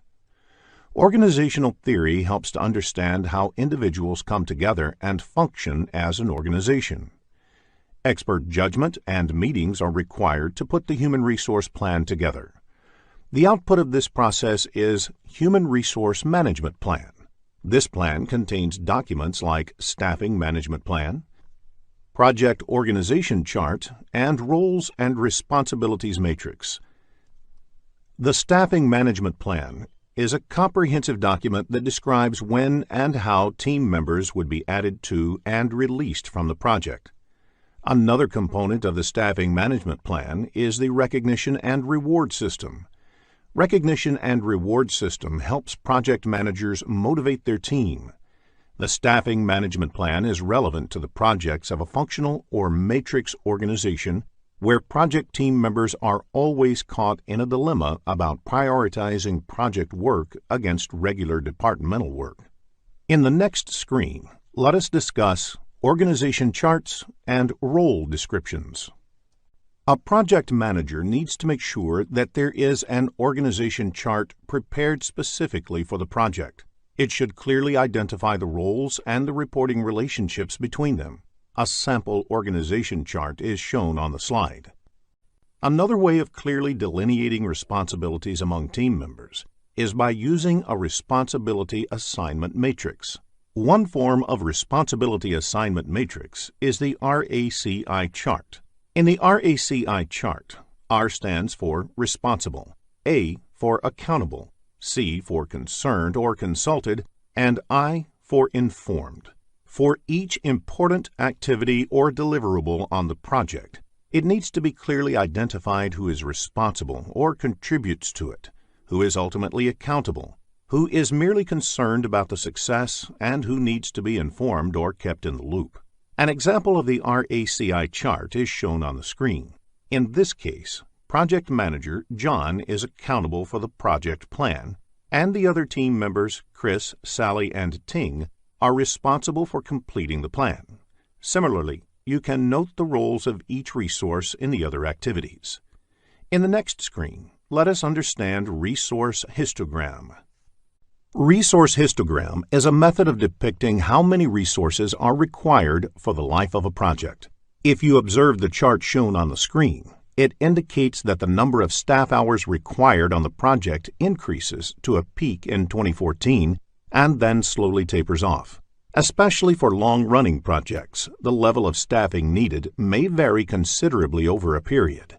This has implications for other parts of the plan as well. For example, the cost will vary as the number of resources change. This piece of information helps a project manager to understand at what time they need to onboard and offboard resources on a project. In the next screen, let us look into the second human resource management process, that is, acquire project team. Acquire project team is the process of confirming human resource availability and obtaining the team necessary to complete project activities. This process belongs to the executing process group. Acquiring resources may not be required in the planning phase. Therefore, it is done in execution phase. Though you may plan to acquire few in the planning phase, major acquisition is done in execution phase. This may be true where large projects are run spanning over many years with several detailed activities. The key input is the Human Resource Management Plan. Enterprise environmental factors help understand which team members will be available to work on the project, how much they will cost, etc. Organizational process assets will help understand the hiring procedure of the company. the policies that govern the use of team members on the project, etc. The key technique for acquiring the project team is negotiation. As a project manager, you have to negotiate with the company's senior management, resource manager, or with prospective candidates to secure the most suitable resources on the project. Sometimes the resources may be pre-assigned to a project. This typically happens when they are the key resources, without which the project cannot take off. Sometimes the project team is acquired by getting required resources through external vendors. Most of the bigger organizations have approved a list of vendors who provide resources on a contractual basis. Nowadays, the concept of virtual team is also quite popular to get a project team. So even though the project is being conceived in one country, a big part of the team can be in another country. For example, if the project is conceived in the USA, majority of the team can be in Germany, and both the teams can coordinate over the phone, email, chat, etc. Multi-criteria decision analysis is also an important tool to achieve the objectives.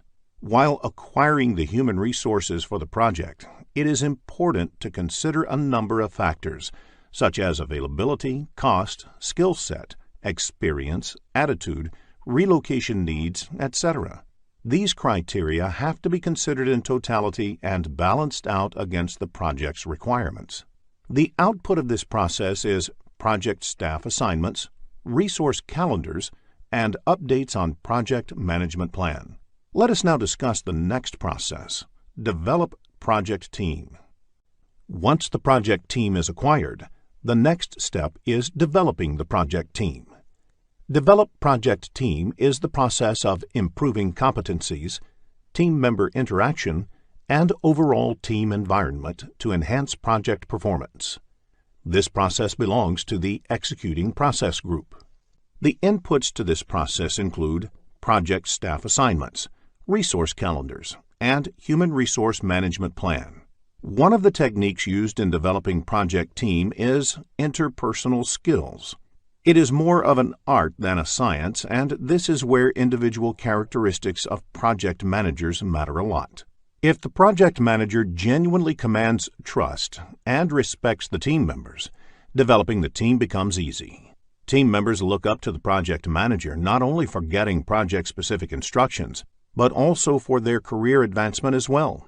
Social activities like celebrating a team member's birthday, going for parties outside the office, etc., helps in team building. Training is also an important tool for developing the project team, as it helps in increasing the knowledge of competencies of the team members.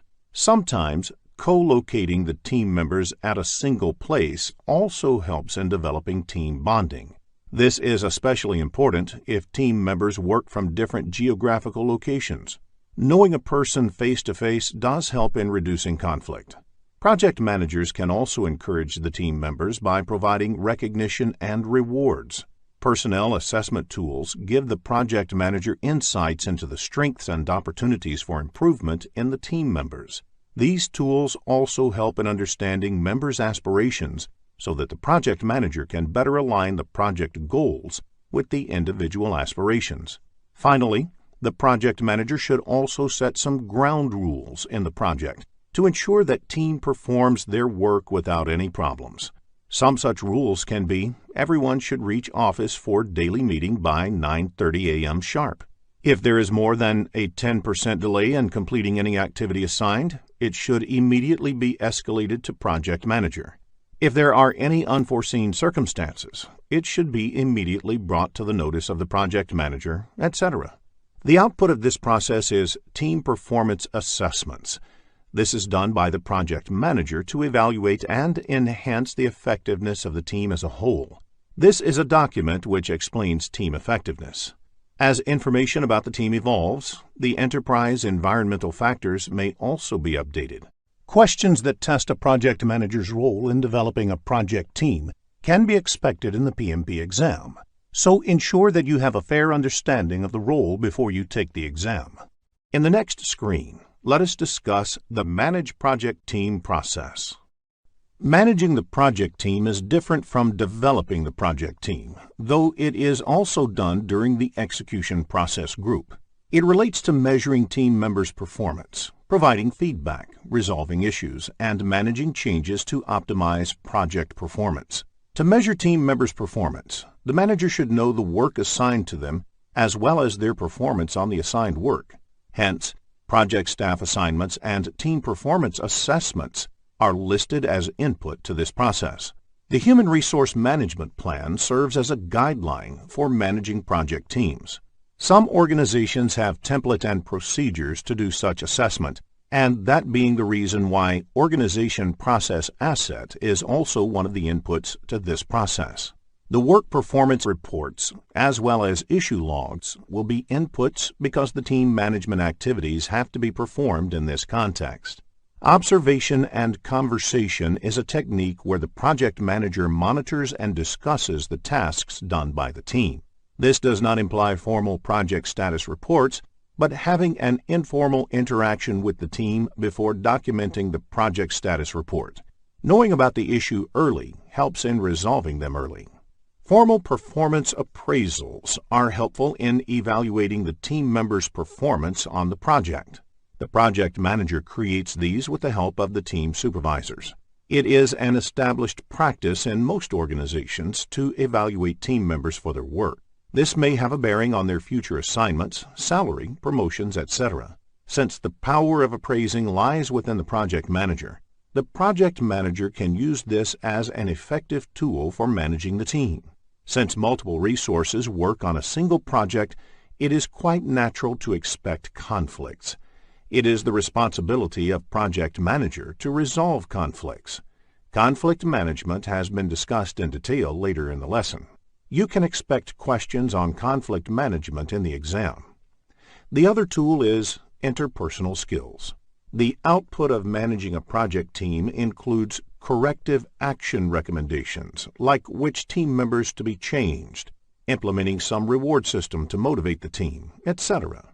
Updating the project management plans, documents, organization process asset, and enterprise environmental factors are the other outputs of this process. There can be questions in the PMP exam that test a project manager's skill in managing a project team. So ensure that you are aware of the inputs, tools and techniques, and outputs of managing a project team. Let us discuss team dynamics in the next screen. Any team naturally goes through several stages as it gets together. These stages are forming, storming, norming, performing, and adjourning. In forming stage, a team formally comes together for the first time. In storming stage, disagreements start to surface. This is followed by norming, when the teams start working together and trusting each other. In performing stage, they are able to deliver results as a team. Finally, the team is adjourned when the work of the project is completed or the project is terminated. In the next screen, let us discuss conflict management. Many organizations look for people with diverse background to get different perspectives about work. If people with diverse backgrounds and culture work on a project, it is quite natural to expect conflict. Conflict often results in opportunities for improvement. The root causes of conflict can be scarce resources, scheduling priorities, and personal work styles. While the popular belief is that personality or ego can be the key reason for conflict, it is the least possible reason for conflict. As a project manager, if you find yourself in between a conflict with a team member, sit across the table and resolve it. If not, they should get their immediate managers involved and try to resolve it. To avoid conflicts, a project manager should let everyone involved have complete clarity about the project. Assign the roles and responsibilities to each of the team members clearly. Ensure that there are no overlapping responsibilities, which could be a possible cause for conflict. Sometimes boredom at work can also lead to conflict. So one of the responsibilities of project manager is to keep motivating the team members and let them work on interesting and challenging assignments. Business scenarios-based questions on conflict management can be expected in the PMP exam, so it is essential to have a fair understanding of the topic. In the next screen, let us look at conflict resolution techniques. There are 5 techniques of resolving conflict. They are withdraw or avoid, smooth or accommodate, compromise or reconcile, force or direct, collaborate, or problem solve. In withdraw or avoid, one retreats from a potential conflict situation or defers the resolution to a later date. This does not resolve the conflict, but allows for more time. In smooth or accommodate, areas of agreement are emphasized to reduce the intensity of the conflict. Again, this does not on its own result in a resolution, but it may succeed in changing the perceptions about the situation. In compromise or reconcile, there is some give and take in order to bring some satisfaction to all parties. Depending on how the process went, this may be perceived as a win-win or a lose-lose situation, because none of the parties really get what they want. In force or direct, a person in a position of authority directs how the matter should be resolved. It may be necessary to do this when the matter has to be resolved immediately. However, this may result in upsetting one or more of the conflicting parties. In collaborate or problem solving, the parties in the conflict are asked to come together to collaborate and look for a resolution to the problem. This offers the greatest likelihood of a satisfactory and permanent resolution, and should be resorted to whenever possible. Business scenario-based problems, where a resolution technique has to be selected, can be expected in the PMP exam. So understanding the conflict resolution techniques is essential. In the next screen, let us look into a business scenario to understand this concept better. After reading the problem statement, click the Solution button to look at a possible answer. One of the key responsibilities of a project manager is to get work done by the team. There are certain powers that a project manager can use to get the work done. A project manager has to use a combination of techniques to get this accomplished. Various powers of a project manager are legitimate or formal, reward, penalty, expert, and referent. In legitimate or formal, project manager can formally assign a work to a team member that he or she has to do. Project manager can reward and recognize the team members. The reward could be as simple as assigning challenging or sought-after work to a team member. This can motivate good performers on the project. Sometimes project manager can penalize the team members for poor performance. Some project managers are able to command authority because of their expertise in a certain field. Project manager can be considered as a reference of higher authority to get the work done. Sometimes referent authority also arises from the personal charm or charisma of the project manager. Legitimate, reward, and penalty are the powers derived from the project manager's position in the company. Expert power exists when the project manager is an expert on the subject matter. Reward and expert are usually the best forms of authority to use. Penalty is the worst way of influencing and managing the team. A project manager should resort to this only as a last option. Regardless of the project manager having formal reporting authority over the team, they are naturally looked upon as the leaders for their projects. Project managers need to be familiar with the leadership styles and be able to tailor their style according to the needs of the project and that of the team. There are 3 leadership styles. The first one is authoritarian or autocratic. In this style, the leader sets clear expectations of the team and expects complete compliance. In a participative or democratic style, the leader offers guidance but also involves the team in decision-making. In a delegative or laissez-faire style, the leader leaves the work to the team without offering much guidance. In most circumstances, you would want your leader to employ a participative style, but there may be occasions when other styles might be appropriate. In the next screen, let us discuss McKinsey's 7S framework. A popular framework in management science is the McKinsey's 7S framework. There are 7 elements that are divided into 2 categories. An organization working on a project will have these elements already in place, and hence these become the hard elements. The first 3 elements of the 7S framework are the strategy, structure, and systems. The leader or project manager is expected to step in and exhibit soft elements to earn the mantle of leadership. The next 4 elements are shared values, skills, style, and staff. There are 47 processes in project management, grouped into 10 knowledge areas and mapped to 5 process groups. In this lesson, we will look at the 8th knowledge area, that is, project risk management and its processes. Risk is an uncertain event or condition that can affect a project positively or negatively. Although most of the time you view this uncertainty as bad, sometimes it also has a likely positive outcome. Let us look at an example of risk having a positive outcome. You are using a software for managing timesheet of your team members. Due to budget constraints, you are forced to use a new software. Though you were initially reluctant to use it, you found the new software to do better than the current one. It is more efficient and has better reporting facility. An example of bad uncertainty can be swine flu. Government declares a mandatory holiday to check flu spread, which may affect your project work. Risks can be managed only if they are measured quantitatively. Suppose there are many risks identified in a project and you have limited resources to manage them. You should know which risk is most important that has to be managed first.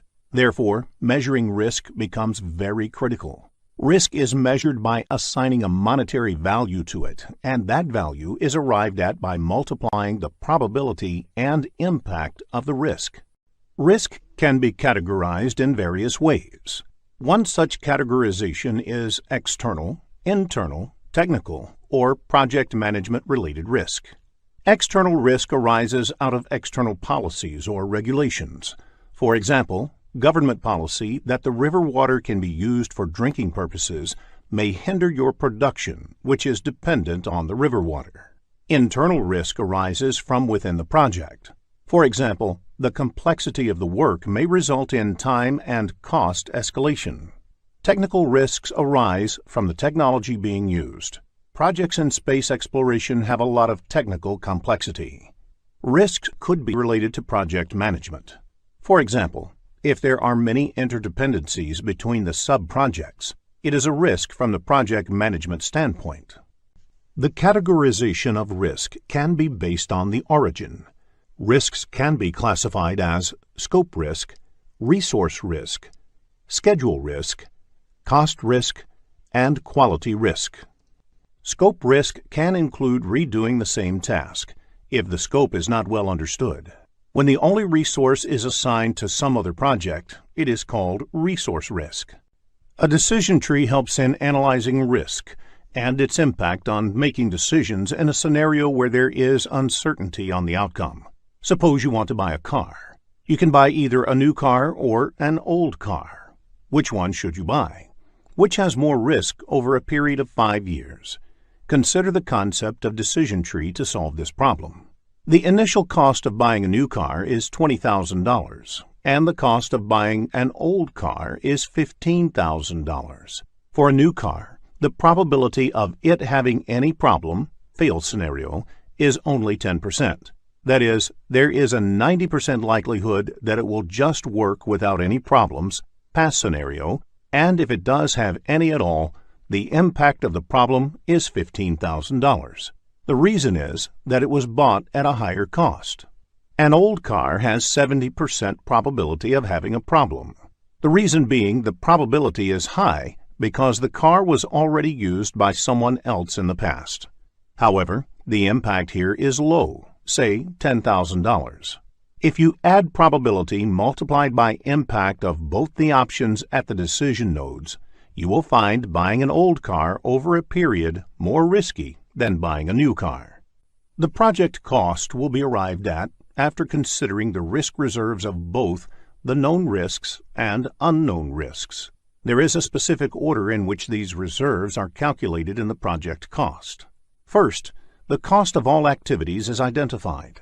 Activities are the smallest unique project tasks. All the activity costs add up to the cost of the work packages. Work packages are the last level of classification in a work breakdown structure. Work packages cost adds up to the control account cost. One or more work packages are clubbed together to create a control account and manage the cost of the work packages. Next, the project costs are identified. There can be multiple control accounts in a project. Now, once the project cost is calculated, some reserve is added to take care of any uncertainties. You may have made some assumptions to calculate the cost of the activities, and by adding some reserve, you would want to take care of those uncertainties. In this case, Make a note that you are accounting for the assumptions made, and it can be said that this reserve takes care of known uncertainties. This reserve is also called contingency reserve. At this point, you have arrived at the cost baseline, that is, the cost for the project that will be used for budgeting and tracking purposes. Once the planned cost is arrived, there is another reserve that gets added, called management reserve. Note that management reserves are not part of the cost baseline and are used during emergencies only. By adding contingency reserve, you have taken care of known uncertainties, and by adding management reserve, you take care of unknown uncertainties, that is, those risks that perhaps have not yet been identified. Unknown uncertainties are added based on experience or expert judgment. Project risk management includes the processes of conducting risk management planning, identification, analysis, response planning, and controlling risk on a project. The key objective of risk management is to increase the probability and/or impact of positive events and decrease the probability and/or impact of negative events. There are 6 risk management processes.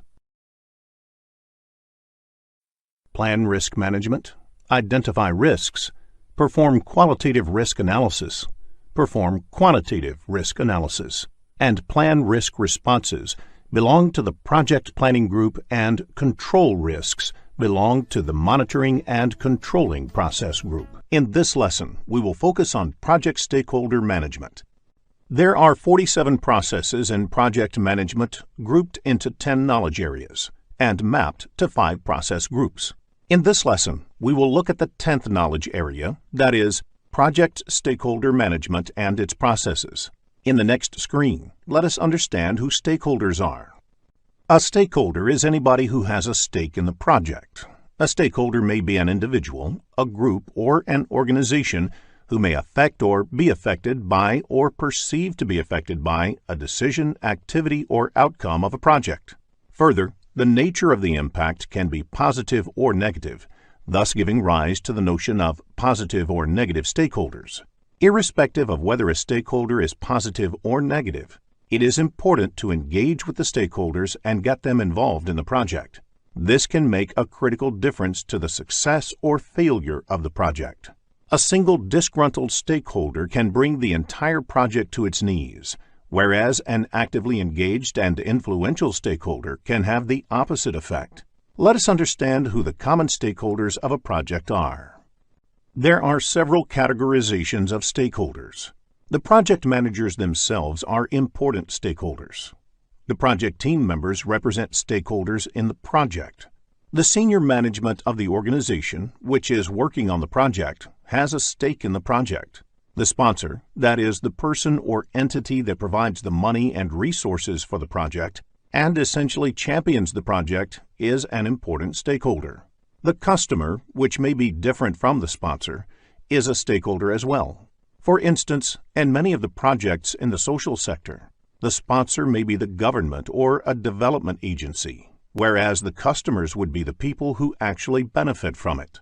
The end users, which may be different from the customers or the sponsors, are stakeholders too. The vendors or suppliers who provide goods or services to the project are important stakeholders. People whose lives may be impacted by the output of the project are also stakeholders. For example, if a highway project requires possession of privately owned land, people whose land is being taken away are the stakeholders. If the construction of a dam or water reservoir benefits the downstream farming communities, they are the stakeholders here. Competitors who provide alternative goods or services are stakeholders too.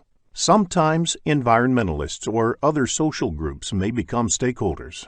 The government or political leadership may become stakeholders for projects in the public domain. It is sufficient to state that there could potentially be hundreds of stakeholders for a large project. It is in the interest of the project manager and the project team to clearly identify all such stakeholders up front and then actively manage them throughout the project. In the next screen, let us discuss the classification models for stakeholder analysis. Not all the stakeholders have the same amount of influence or power over the project. Therefore, the way to manage each stakeholder needs to be calibrated based on a proper classification of the stakeholders. This is the role of the classification model. You can come up with a grid that maps the power of the stakeholders, the interest they have, the influence they may have, or the impact that they can have on the project through the power interest, power influence, or influence impact grids. It can be represented by mapping stakeholders to a power or interest grid. The diagram on the screen has x-axis, which represents interest level, and y-axis, which represents the power level.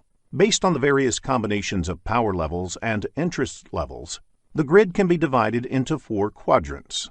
The stakeholders on the top right quadrant, with high power and high interest, need to be managed closely. That is, you have to monitor their involvement and engagement very closely.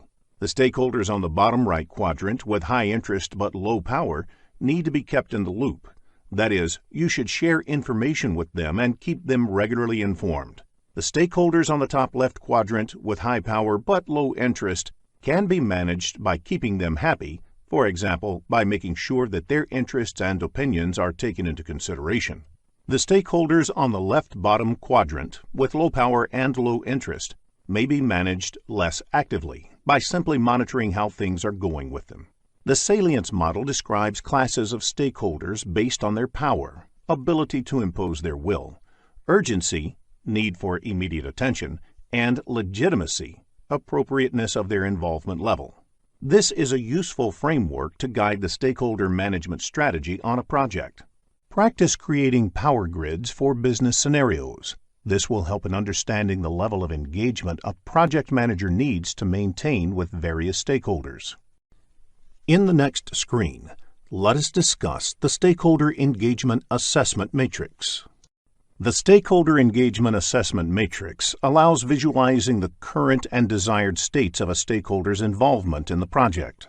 The 5 levels of involvement are as unaware, resistant, neutral, supportive, and leading. Unaware is where the stakeholder is not aware of the project or its impact. Resistant is where the stakeholder is aware of the impacts and is resistant to change. Neutral is where the stakeholder is aware of the project and is neither supportive nor in opposition to the project. Supportive is where the stakeholder is aware of the project and its impact and is supportive of the change. Leading is where the stakeholder is aware of the project and impacts and is actively engaged to ensure that the project is successful. Let us now look at the matrix. The table has 1 row per stakeholder identified. You place C in the column which best indicates the current level of engagement for that stakeholder. Then you place D in the column which best indicates the desired state of engagement. This table can be a quick visualization tool that helps understand where work has to be done in the stakeholder management activities. In the next screen, let us discuss the skills required for stakeholder management. Stakeholder management is both an art and a science. Since it involves dealing with people, and people are inherently nonlinear and unpredictable, there is no one size that fits all strategies or tools that will work while managing them. However, a project manager may use a few traits and techniques while managing stakeholders, which are classified as interpersonal skills and managerial skills. A project manager must possess good interpersonal skills. That is, must invest the time and energy to build trust. This involves multiple things, such as establishing a personal rapport, following through on commitments, being punctual, etc. Once the trust is established, it helps in smoothing many difficult bends. Conflict management is an important skill for a project manager. While communicating with stakeholders, the project manager must practice active listening. They must not assume that they have all the answers. Instead, they should spend some time to understand the issues and the stakeholders' points of view. This alone can go a long way in smoothing ruffled feathers and building constructive relationships. Resistance to change is natural. A project manager must know how to convert that into a positive energy in its favor. Managerial skills that may help in accomplishing the project objectives. A project manager must be able to build consensus among the group. While absolute uniformity may not always be possible or desirable, The project manager must use techniques to ensure widespread discussions and arrive at a path that the group can buy into. The project manager must be able to influence people, often without necessarily being in the position of authority. The project manager must be skillful to negotiate agreements. The project manager must be able to understand and modify organizational behavior in order to move the project in a certain direction. In this lesson, we will focus on project scope management. There are 47 processes in project management grouped into 10 knowledge areas and mapped to 5 process groups. In this lesson, we will look at the second knowledge area, that is, project scope management and its processes. Let us begin with the first topic of this lesson, that is, project scope management. Project scope management includes the processes required to ensure that a project comprises all and only the work required to complete the project successfully. The project scope management is concerned about the scope. What is not there in the scope is also clearly identified. In the next screen, let us look at the key activities performed under project scope management. Let us look at a few of the typical activities that happen as part of the project scope management. Constant monitoring is essential to make sure that all the project work is being completed. The gradual, uncontrolled increase in scope of the project is referred as scope creep. It is necessary to define the project scope boundaries and not let people randomly add to the project scope. Gold plating is doing more than what is required as part of the project scope. This has to be avoided in projects. As per the published statistics about projects done globally, less than 40% of projects can be considered successful. Therefore, the focus should be on what is required rather than squandering around with what is not required. 40% might be considered less, but a project is classified as successful only if it meets all its objectives and is done within time and cost budgets. In the next screen, let us understand the differences between product scope and project scope. Project scope management deals with managing both the product scope as well as the project scope. Product scope refers to the features and functions that characterize a product, service, or result. The word product may also include creation of a service. For example, in the banking industry, each of their services is called a product. Likewise, a savings account is one of their products. Mutual fund is another. On the other hand, project scope is the work that needs to be accomplished to deliver the output of the project, which could be a product, service, or result with the specific features and functions. For instance, to deliver a product, you may also need to produce a requirements document or a design document. These are not part of the product scope, but it may very well be part of the project scope. In the next screen, let us discuss a few key terms used in the project scope management. WBS stands for Work Breakdown Structure. It means breaking the project deliverables into smaller and more manageable components called work packages. The last level of work in such subdivision is called work packages, and the whole structure is called WBS. For example, a typical software development project would have various activities, like finalizing requirements, designing the new system, coding, testing, and going live with the new system. Each of these translates into high-level deliverables, which can be further subdivided into smaller activities which are more predictable. WBS Dictionary, like any dictionary, contains the explanation of the terms used in WBS. A typical WBS dictionary has details like the control account, name of the work package, description of the work package, resource assigned, if there are any assumptions or dependencies to complete the work package, the due date to finish the work package, technical dependencies, and so on. WBS Dictionary is useful for the person or group working on the work packages as it further elaborates the decomposed work package. Control account is a level within WBS at which management wishes to exercise control. For example, perform earned value analysis, track performance, etc. In this lesson, we will focus on project integration management. There are 47 processes in project management, grouped into 10 knowledge areas and mapped to 5 process groups. In this lesson, we will look at the first knowledge area, that is, project integration management and its processes. In the next screen, let us understand the concept of project integration management. Project integration management involves unification, consolidation, articulation, and integrative actions that are crucial for successfully completing the project. The project integration management is high-level work that project manager does, and it involves managing interdependencies among the other knowledge areas.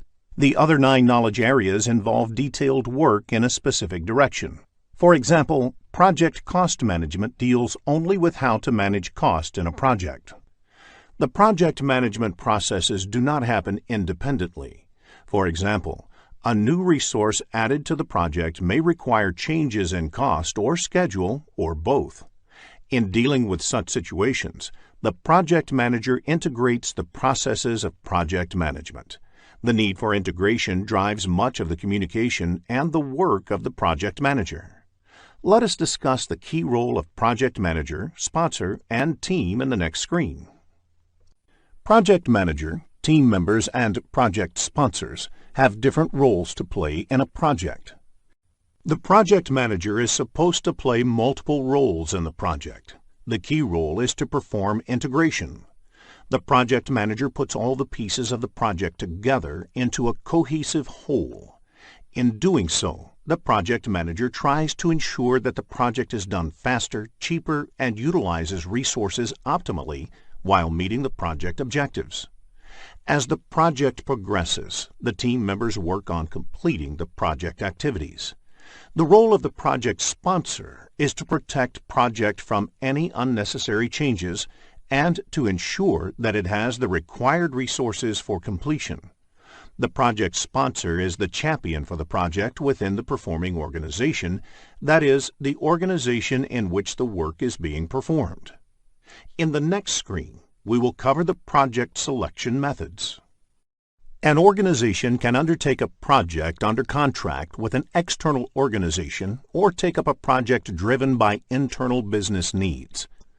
There should be a formal process of selecting project in all organizations to ensure that it is making the best possible use of limited corporate resources. For example, if the organization has an option to take up any one out of the 2 projects, both of which use the same corporate resources, the organization would naturally select the one which is more profitable. There are 2 broad ways to select a project. One way is the benefit measurement method, where one project is compared with other competing projects. Another approach is based on mathematical models, wherein you examine the most optimal selection of projects by trying to optimize a goal. For example, maximize operating profits. Such methods may be called constrained optimization methods. There are different methods under both these categories, and you should be familiar with the names of these methods. Broadly, the benefit measurement methods focus on ascertaining the costs and benefits of undertaking the project. The methods under benefit measurement method include murder board, where a panel of experts shoots down a new project idea, peer review, scoring models, economic models, and benefit compared to cost. The constrained optimization methods rely on mathematical modeling techniques to determine the best selection of projects to achieve certain business objectives. The methods of constrained optimization method include linear programming. In reality, you might not have seen these methods to be followed in project selection. Often, personal relationship with the sponsor may be more important than anything else. This is quite normal, and any organization worldwide works this way. However, as a certified project manager, it is important for you to be familiar with more scientific methods of project selection. A typical question on the PMP exam could be, what type of project selection technique is peer review? And the right answer is, Benefit measurement method. You need to understand the characteristics of various project selection methods to answer scenario-based questions. In the next screen, we will focus on the project selection methods. There are 5 project management processes, which are part of Project Integration Management knowledge area. They are the Develop Project Charter, done in the Initiation Process Group, Develop Project Management Plan, undertaken in the Planning Process Group, Direct and Manage Work Carried Out in the Executing Process Group, Monitor and Control Project and Perform Integrated Change Control, undertaken in the Monitoring and Controlling Process Group, and Close Project or Phase done in the Closing Process Group. Develop Project Charter is an initiating process. A project charter is essentially a document that authorizes a project. Once a project has received a charter, it means that the project manager can start employing the organization's resources for the project activities. Let us look at the key inputs to be considered in preparing the project charter. The first input is the Project Statement of Work. This is created by project sponsor, or the customer describing their needs, project scope, and how the project fits into their strategic goal. If the project is taken up under a contract, the request for proposal, that is, RFP, can be considered as Project Statement of Work. The next input is the business case. This document establishes whether the investment in a project is worth, from a business point of view, the business need for the project, and the cost-benefit analysis. It provides important information to the project manager about the goals of the project and the boundaries in terms of the desired results, cost, etc. If the project is being undertaken as part of a contract or agreement, the agreement provides an important input for the project manager that establishes what must be done in the project. The next input to be considered for project charter is enterprise environmental factors. Any project to be executed within the organization has to deal with the organization culture and existing systems. You can consider this as an organization baggage that comes with the project. This is the reason a project being executed in 2 different organizations may be done differently. Another factor to be considered is organizational process assets. This is a broad term and includes all the organizational processes, procedures and policies, corporate knowledge base, and historical project information. Every organization develops a set of processes, procedures, and policies that are based on the best practices learned by the organization over time. The historical information includes past project management plans, risks, lessons learned, etc., of similar projects executed. Now, let us look at the tools and techniques used in this process. The first technique is expert judgment. Expert judgment is an invaluable input to the process of formally authorizing a project, because an expert can provide insights into why a project makes business sense or why it does not. From experience, they may be able to shed light about the validity of the business drivers, feasibility, assumptions, and constraints that need to be considered for the project. Facilitation techniques is another technique used. The chartering process is often a collaborative activity involving many influential stakeholders in an organization. Facilitation techniques help bring all these stakeholders together and engage in fruitful discussions in order to arrive at an informed decision whether to go ahead with a project or not. The only output of this project is the project charter. Let us try to understand what the project charter might contain. The project charter usually contains the high-level project requirement, and it should be created by the project sponsor and handed over to the project manager. The project manager can do the groundwork to prepare the project charter, but it must be signed by the project sponsor or somebody in the performing organization who is higher in authority than the project manager. It is important to point out that a project charter is not a project management plan. The detailed risk, schedule, cost analysis, etc. is part of the project management plan and should be done during the project planning phase, when there is more detail on the availability of the project to do so. The charter should be sufficiently high level to accommodate the minor changes that might arise in the project. In this lesson, we will focus on project management processes. Project lifecycle addresses the question, what to do to get the work done. It varies industry-wise. For example, let us look at a typical project lifecycle in a software industry. First, you understand what is required and analyze it as part of the requirement analysis phase. Then, as part of the design phase, you figure out the implementation of it and arrive with the approach. Next, you implement the functionality by writing the code as part of the coding phase. The code is then verified to ensure it works right as part of the testing phase. The tested and verified software is then installed at the customer locations as part of the installation phase. After the installation, the system then moves into operations and support phase.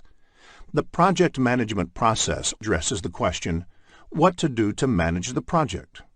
The processes for managing the projects are likely to be the same across industries. For instance, in the develop schedule process, one needs to develop the project schedule, irrespective of the industry or domain you are working. In the next screen, let us understand the project management process groups. The project management processes are divided into 5 process groups. They are Initiating Process Group, Planning Process Group, Executing Process Group, Monitoring and Controlling Process Group, and Closing Process Group. The initiating process happens at the beginning of the project or a phase. The planning, executing, and monitoring and controlling processes go together. Therefore, you plan, execute, and replan based on the execution result. The project closing processes are performed when the project work or a phase within the project is completed. The typical project management process in the closing phase releases resources back to the resource pool so the team members can be assigned to another project. Note the iteration of processes within the phases is dependent on the scale of the projects. Small projects may have only one iteration, whereas bigger projects may have multiple iterations before they enter a new phase. Project management processes are overlapping activities. Let us look at the interaction between these activities in the next screen. Process groups have overlapping activities that occur throughout the project lifecycle. The output of one process group is generally the input to another or a deliverable of the project. For example, Project Management Plan is an output of Planning Process Group and an input to Execution Process Group. Note that production of the plan is not a one-time activity. As the project progresses, the project management plan may get updated as a result of the monitoring and controlling processes. The updated project management plan once again forms an input to the execution process group. In the next screen, we will discuss the project management process group, knowledge area, and project management process mapping. Given on the screen is the list of the 47 project management processes, 10 knowledge areas, and 5 process groups. The table shows how each of them is interrelated. You can see that the project integration management processes can be mapped back to all 5 process groups, while project scope management processes are mapped back to only planning and monitoring process group. Study the table to identify processes under project management and the knowledge area they belong to. All the 47 processes are described in detail in this tutorial. Each knowledge area is covered in detail as a lesson. It also covers how the processes map to process groups to help you understand the big picture. Further, the inputs and outputs of each of these processes, tools and techniques that are used in these processes, and what exactly happens during these processes are also discussed. Earned value technique is an excellent way to track the project progress against the project plan. It is a method of measuring the project performance objectively and comparing it against the project baseline. Results from an earned value analysis indicate deviation of the project from cost and schedule baselines. Baseline is the initial approved value along with approved changes.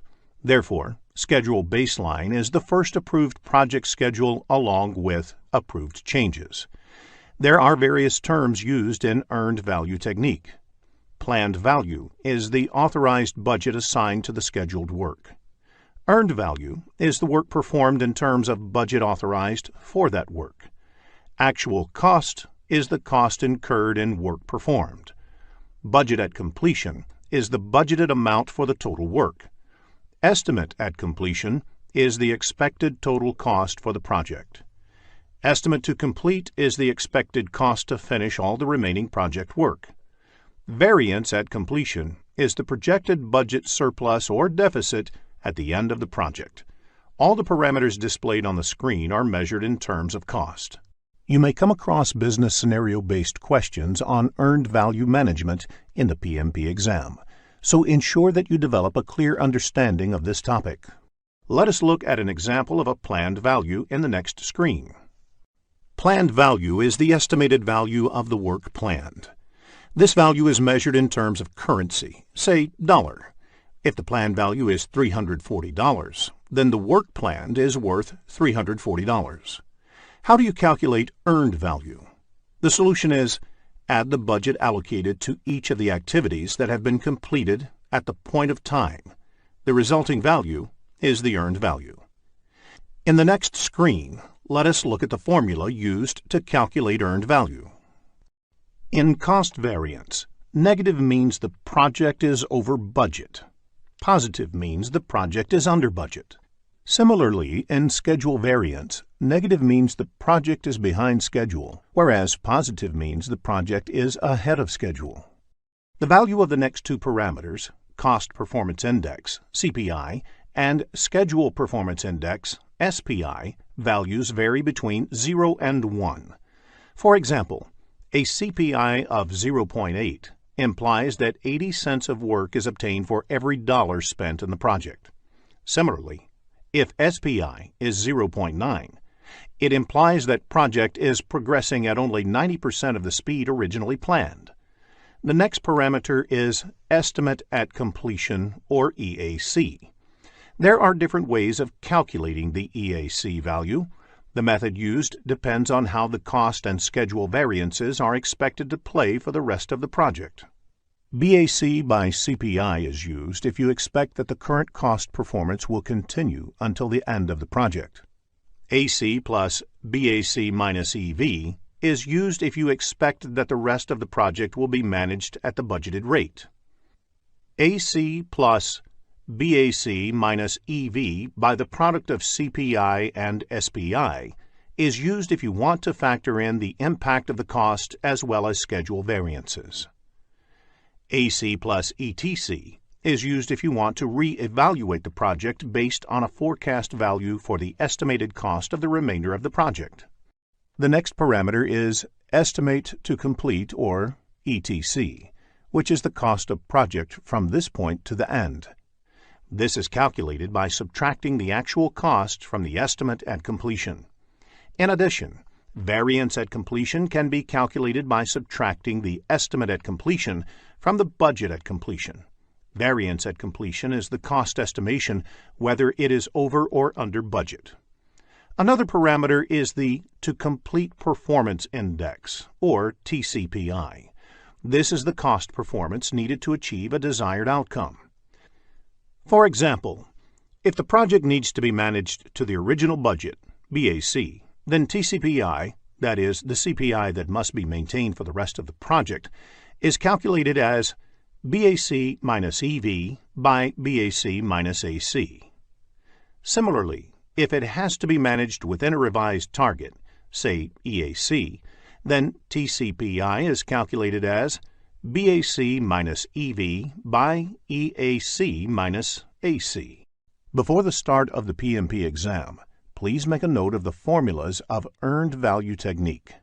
In the next screen, let us look into a business scenario to understand this concept better. After reading the problem statement, click the Solution button to look at a possible answer. Let us take the example of a software development project. There are 4 phases, and each phase takes a month to complete and is expected to cost $10,000. The phases are planned to be completed one after the other. The status of the project at the end of the month 3 is summarized in the table. Requirements definition is completed and actual spending on this is $10,000. Architecture and design is done and actual spending on this is $12,000. Development and unit testing is only 50% done, though it was supposed to be completed by 3rd month. It has cost $9,000 until date. System testing and go live has not yet started. Note, S indicates start time, F indicates finish time, and PF indicates that it is partly finished at the end of the month. Based on the above information, calculate the CV, SV, CPI, and SPI of the project. Let us look at a solution in the next screen. Before we end this lesson, let us also look at a few definitions that might be useful for your PMP examination. Law of diminishing return. This means the more you put into something, the less you get out of it. For example, doubling the number of resources working on a project will not necessarily have the time. Working capital. The amount of money the company has to invest on the project and the day-to-day company operations. Funding limit reconciliation. The process of comparing the planned expenditure in a given period with the available funding for that period. Large assets purchased by the company lose value over time. This is called depreciation. There are 2 forms of depreciation, straight line and accelerated. Same amount of depreciation is taken every year. For instance, a car with a price tag of $10,000 and useful life of 10 years is depreciated $1,000 per year. At the end of the 10th year, the value of the car is considered 0 for all accounting purposes. Accelerated depreciation depreciates faster than the straight-line depreciation. For instance, a car with a price tag of $10,000 depreciates $3,000 the first year, $1,500 the next year, $1,000 the 3rd year, and so on. Critical path is defined as the longest duration path through a network diagram, which determines the shortest time to complete the project. Float can be considered as a buffer time available to complete an activity. Float is calculated once the network diagram is ready. It is also called as slack. There are 3 kinds of float. The first being the total float, which is the amount of time an activity can be delayed without delaying the project end date or an intermediary milestone. The second type of float is free float, which is the amount of time an activity can be delayed without delaying the early start date of its successor or successors' activities. The last type is independent float, which is the amount of time an activity can be delayed if all the predecessors finish at their latest finish dates and you want to start all the immediate successors at their earliest start dates. The slack of the activities on the critical path is 0, because there is no scope to delay activities on the critical path. Critical path actually represents the project duration. Delaying activities on the critical path is as good as delaying the project duration. Concept-based questions on critical path can be expected in the exam, so it is essential to have a clear understanding of the concept. In the next screen, let us learn how to calculate float. Let us look at an example for critical path. There are 5 activities in this project and 2 paths in the network diagram. Start, 1, 2, 4, 5, end is one path, and start, 1, 3, 5, end is the second path. Since the duration of the path start 1, 2, 4, 5, end is 18 days, which is more than the duration of the path start 1, 3, 5, end, the critical path of the project is start 1, 2, 4, 5, end. Let us take activity 3 as an example. First, calculate the early start and early finish dates. Activity 3 can start only after Activity 1. Since the early finish of Activity 1 is 3, it becomes the early start of Activity 3. Activity 3 cannot start earlier than 3 because Activity 1 can be completed only by then. Therefore, early start of Activity 3 is 3, since the duration of the activity is 4 days. The early finish of Activity 3 is 3 plus 4 equals 7 days. Now, let us calculate the late start and late finish of Activity 3. Late start of Activity 5 is 14 days. The Activity 3 happens just before Activity 5, so the late finish of Activity 3 is 14 days. To calculate the late start, you can subtract the duration from late finish. Therefore, the late start of Activity 3 is 14 minus 4 equals 10. In the next screen, let us focus on schedule compression. If getting your learning started is half the battle, what if you could do that for free? Visit SkillUp by Simplilearn. Click on the link in the description to know more. Hi, welcome to Project Management Tools tutorial from Simplilearn. So what is project management tools? Why should we use project management tools while doing project management? So project management tools help to keep a streamlining flow in project management processes. The tools help the team or an individual to carry out the steps of project management in an effective and efficient manner. So project management tools, features and functionalities. So basically a project management tool should have minimum fulfilling these features and functionality. They should be simple to use, customizable, they should have API for integration, it should help in collaboration, it should help in risk analysis and real-time reporting. When we say simple to use, the project management tools need to be suitable for every project we do. One needs to find a tool that will have a pleasant interface and increase work productivity. The project management tool must be easy to configure according to the organization needs. Every project management approach, every project management templates, every artifact needs tailoring and adaptation before adopting as part of the practice. There are business patterns that change every day, so having customizable tool is an added advantage. API or application programming interface enables the sharing of data and application between devices. The tools with API integration allow seamless connectivity amongst the team. The project management tools must allow for collaboration so that the whole team can work together. Collaboration not only makes the task easier but also increases the productivity of the project. Risk analysis helps to identify, analyze and respond to the risk quickly and efficiently. It needs to capture all the details of the risks, their impacts, the probability of occurrence of the risk and risk responses and tracking them throughout the project lifecycle. The real-time reporting enables the access of data at different locations of the project management. One can assess or access data at any time about the project's current status. This will help in having a real-time update about the project status to the stakeholders of the project. The top 10 project management tools what we have today in the market are Monday.com, Rick, Jira Software, Trello, Asana, Teamwork, Meister Task, Basecamp, Oracle's Primavera and Microsoft Project Management Tool. So let us look at these one by one. So Monday.com was released during the year 2012 and it is known for providing features to enable flexible planning and monitoring capabilities. The website where you can find Monday.com access the tool is www.monday.com. So this tool is used by more than 90,000 teams across the globe.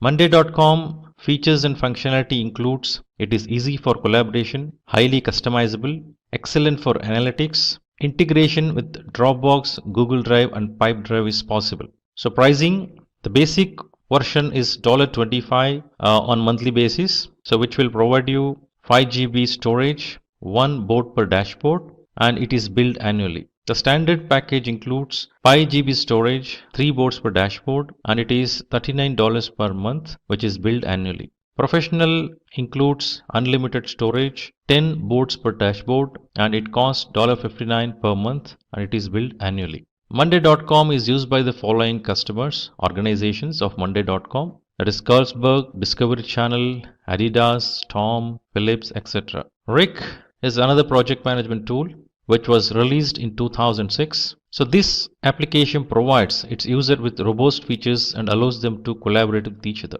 The website to access the tool is www.ric.com, and this is used by over 18,000 organizations across the globe. The features of RIC includes it has collaborative editing, flexible workflow, real-time reporting, and efficient work management. The pricing includes 0 to 5 users. It has basic integrations and which is free, whereas professional includes $9.8 per user per month, which has a slabs of 5, 10 and 15 users, and RIC proof free trial.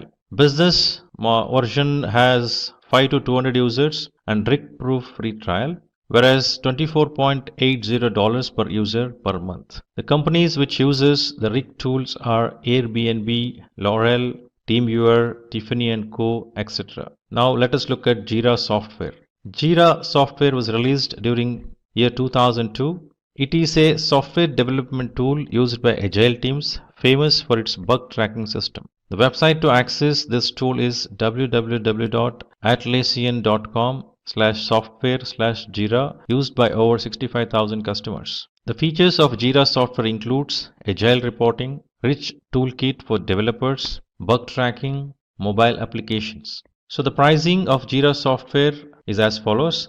So for forever 2 GB storage and community support, which cost $0, but a standard is around $7 per user per month, which includes 250 GB storage and 9 to 5 standard support. Premium is $14 per user per month, unlimited storage, and has 24/7 premium support. Jira software is used by the organizations that is Hitachi, Visa, Dropbox, Nestle, Domino's, Coca-Cola, Samsung, etc. Now let us look at the tool Trello. So this application was released in 2011. It is known for providing flexibility in organizing and prioritizing the tasks with the help of its boards, lists and cards. Website to access the tool is www.trello.com, used by over 50 million people. The features of Trello includes smooth editing, easy file uploads from Dropbox or Google Drive, high security standards, and easy data searching techniques. So the pricing includes it is free for 10 MB per attachment and 10 team boards.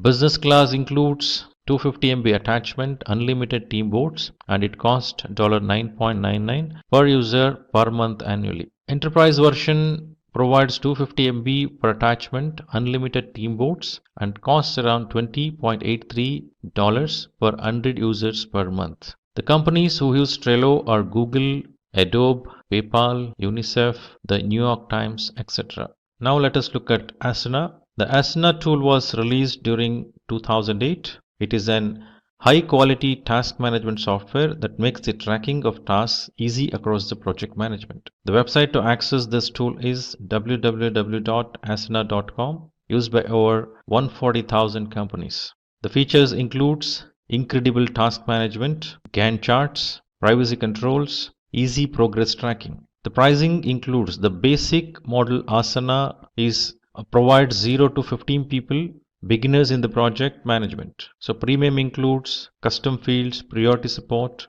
where the pricing is $10.99 per user per month annually. The business version includes advanced integration, priority support, and it costs $24.99 per 100 users per month. The companies which uses Asana are Deloitte, Vodafone, Red Bull, Uber, Salesforce, NASA, etc. Let us look at Teamwork tool. Teamwork was released during year 2007. It is a cloud-based project management solution that helps in managing group activities and establishing flexible communication. The website to access this tool is www.teamwork.com, used by over 370,000 organizations. The features of Teamwork includes high-quality CRM, help desk software, risk register, and easy time tracking. The pricing includes 0 to 5 users and 100 MB file space is provided free of cost, whereas Pro version includes 5 to 50 users, 100 GB file spaces, which cost $9 per user per month. Premium version costs around $15 per user per month, which includes 5 to 100 users and 250 GB file space. The organizations who use Teamwork are Forbes, eBay, Microsoft Studios, HP, PayPal, Disney, Honda. Now let us look at the tool Meister Task. So this tool was released during year 2015 and it is known for providing automated and streamlined workflows to make the overall processes more productive. The website to access this is www.mastertask.com, used by over 2 million users. The features of this tool includes it is simple to use, seamless workflow, Gantt charts, flexible project boards. The pricing it is $0 per month up to 3 projects and unlimited project members. The Pro version includes unlimited projects, unlimited integrations, which costs around $8.25 per user per month, whereas Business costs $20.75 per user per month, which has security restrictions, priority email and phone support. The organization who use the tool are Virgin, Optics Consulting and Datan Sukkot's Expert.d, etc. Basecamp. The Basecamp tool was released during the year 1999.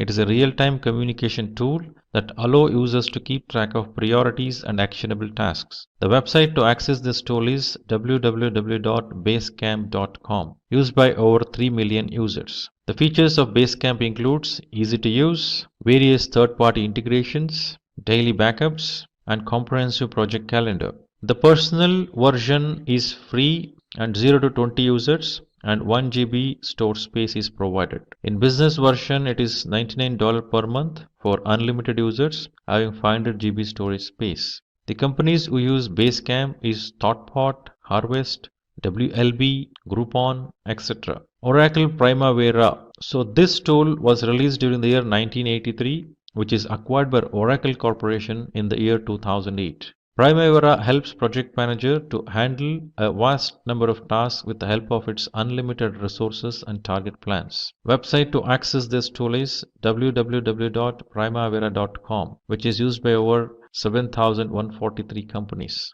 So features of Primavera includes creation of WBS, the work breakdown structure, issues and risk recording, supports large number of activities, and easy collaboration with project users. The Enterprise Project Portfolio Management version costs around $2750 per user, which improves planning and execution. Professional Project Management version is USD 2500 per user, handles large-scale, highly sophisticated projects. So Oracle Primavera Contract Management version module costs around USD 2000 per user, keeps construction projects on schedule and on budget. So the companies which use Primavera are Burns, McDonald's, Pond, Arcadis, etc. Microsoft Project. So Microsoft Project Management tool was used during the year 1984. So this tool allows users to develop a schedule, assign resources, track progress and manage budgets all through the project. The website to access this tool is www.office.microsoft.com/project. The features of Microsoft Project includes simple to use, effective monitoring, easy communication,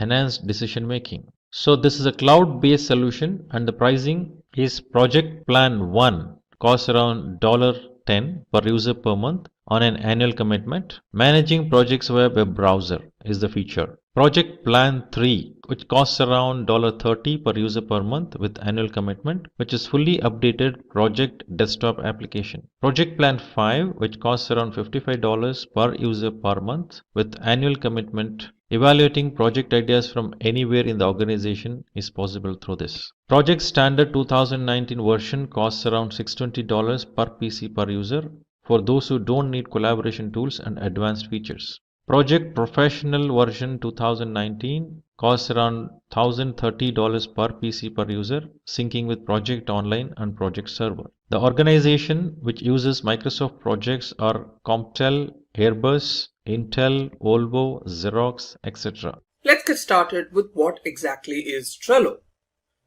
So Trello is a simple and easy to use collaboration tool that can enable you to organize projects and everything related to it into boards. With Trello, you can find all kinds of information, like what's being worked on, who's working on what, and what progress the project is making. Now we'll learn about that in a little bit while we're talking about the Trello demo. Now let's talk about the advantages of Trello. Now first off, Trello can be used immediately after signing up. So Trello offers you a free sign up, after which you get access to almost all of Trello's features. Now it does have a premium service, but most of Trello's important features are available in the free account. Secondly, it follows the Kanban system. So the Kanban system is a popular methodology that can be used to achieve lean. So with Trello, you can also achieve lean. Now Trello also has a very popular mobile application which also has the same features as the interface that you see on the desktop. It's very user-friendly.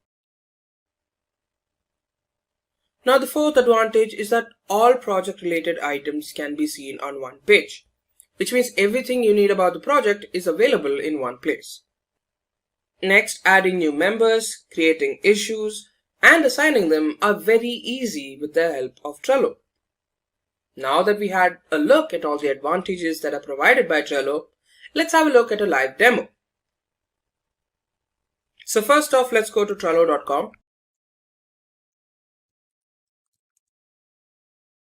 So here you can see two options to log in or sign up. So first of all, if you've never used the website before, go to sign up.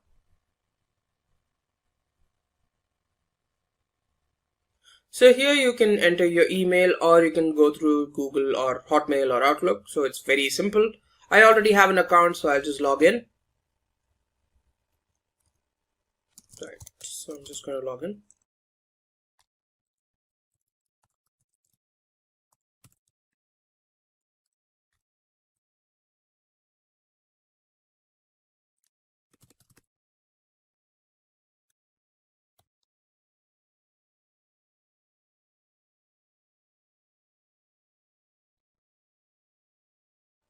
So if you're using Trello for the first time, this is what it would look like. So here you have personal boards, templates, home, and so on. So let's go one by one. Firstly, the most important thing that you need to know about is boards, which is right here. So let's assume you're using this for a team, which means that you need people to share the board along with.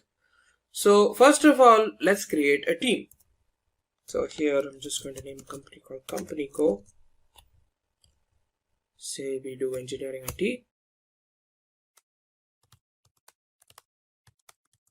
Let's write a brief team description and continue. So here, say I have 4 members. So I have Bob. I'm adding them here. So depending on what your team is like, you can add those team members. So this is important so that you can connect with them while you're on the board. So this is company.com. So we'll just add them. So the team members that you're going to invite will get an invite email very soon, as soon as you're done by clicking the invite to team button. I'll also add Bill, who also works at my company. And there's technician 1. And there's technician 1 who works at company.com. We'll add anybody who's required later. So invite to team. And there you go. There's some details here about the team and all that. Let's go back to home. And now let's create a new board under Company Co. So the difference here is that for personal boards is that, like the name suggests, it's personal. You can also add the team if you want later on, but here you have the option for creating a team board. So I'll show you how you can create a team board from personal board. So if you go to create board, here you can show as, this is by default selected as no team because it's under personal. Change it to company and you can write business, but anything else like that. And then you create a board. And there you go, the board has been set up. So now, first things first, it's that you can make this team visible, which is either only board members can see it, or since it's a small team, the entire team can see it. So it's up to you how you want it. There's the public option, which everyone can see, which I don't think is necessary, but if you feel like it, you can do that too. First of all, you can even write a description of the board, which is what you want to achieve with this board.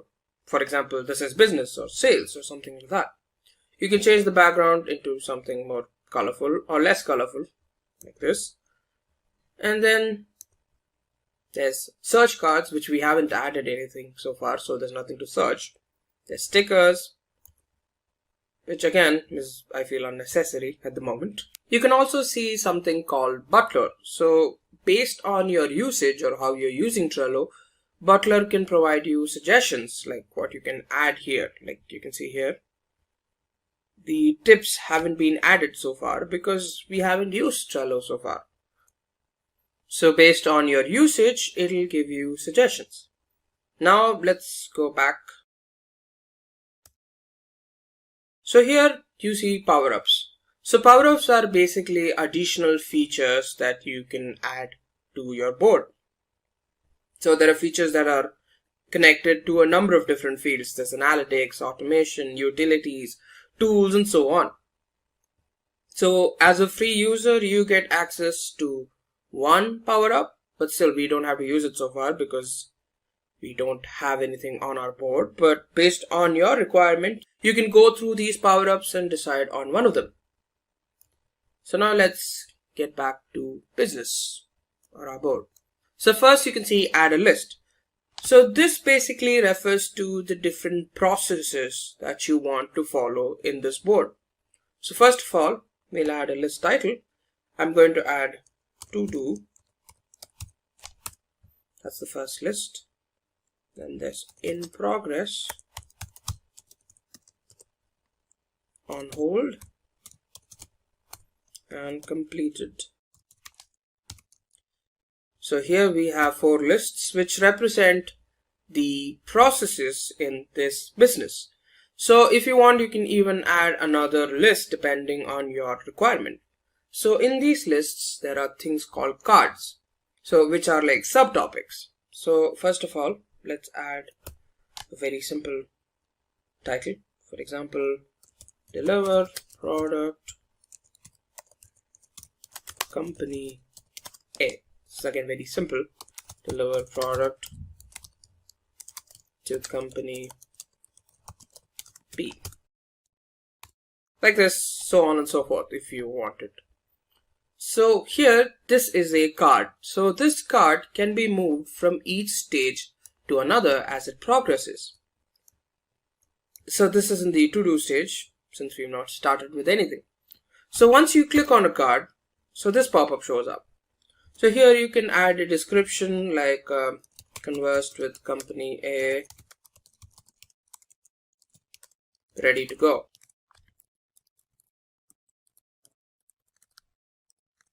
Just some details that you want to add. You save. Now one thing you can see, add to card. So there are a number of different things you can add to this card.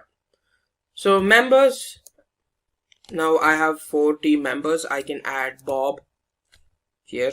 I want Bob in on this. I want Bob to see the activities as it happens. I want Bill to also see as things proceed. Right, so the Bob and Bill are in on this right now. Next you have labels. So depending on what you want to use this for example, I want to use this to represent that it's important or immediate. Put it as red, save. So I can select this label to indicate that this is now very important. So depending on your company's, style, or depending on your requirements, you can add the labels. Then you have a checklist. So different steps can be focused on with this checklist. For example, I'm just going to write steps. So we're delivering a product, for example. So let's just use steps. Requirement gathering. I'm just going to write the software lifecycle steps: analysis, design, implementation, testing, deployment, and maintenance. So yeah, we have all the steps. So one thing is that once each of these steps are done, you tick it, so a percentage increases. So until you're done with 100%, you can just keep ticking. Finally, it will show 100% and you're done. So another thing is a due date. So this is basically by when you want it completed. So this is basically a reminder that we need to complete it or before a particular date is done.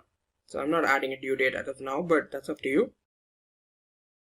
Next, you have something called attachment. So say for example, all your requirements have been gathered into one PDF. So where all the requirements that are required by the company are shown in that PDF. You can attach it here so that everyone has access to it. Then a cover can also be added to your card, which is just basically beautifying it. So we can find one. So for example, this. And there you go. There's a pretty good looking cover here. Now we have all the information. So let's get started. So to officially mark the beginning of the project, we'll just go and put this to in progress. So at the same time, you can do the same thing with this card as well about company B. So let's just focus on company A now. So say the steps have already started, requirement gathering is done, designing is done, implementation is also done. So depending on the person, the technician, so the technician could respond that, we've already started. So before that, we need to add the technician. He's already on this, but if you had to add him, you search for members and you have board members who's already in the board. You can add the technician. Now you can also, add activity details like technician 1.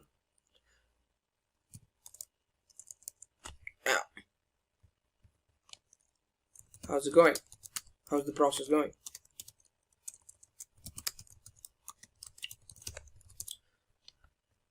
Now he could respond here with it's fine. So each time one of us, adds the other or says something to the other, they get notifications so that, they get to respond as well. They get to know what's happening. Now say for example, the technician is not able to complete the project or complete his work. So it's put on hold. So here I could say, so testing isn't done. So we can say tech, why the delay or what's going on? And he would give an appropriate response.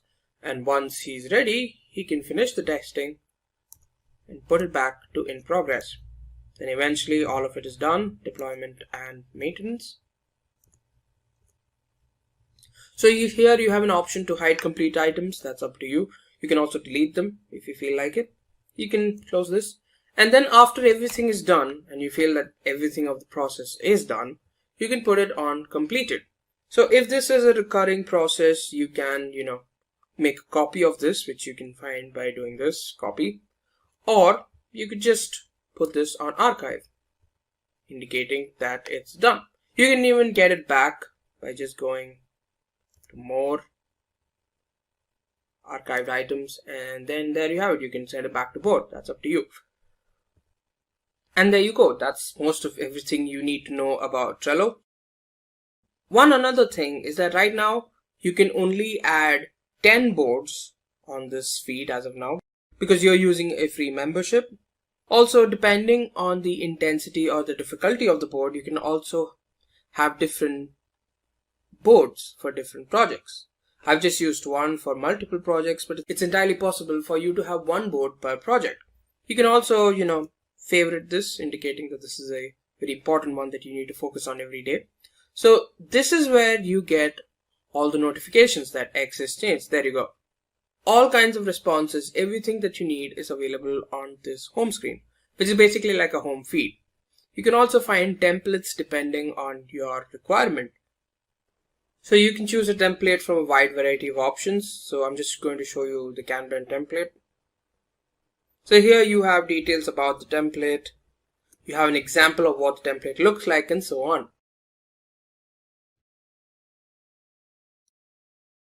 And there you go. That's everything you need to know about Trello.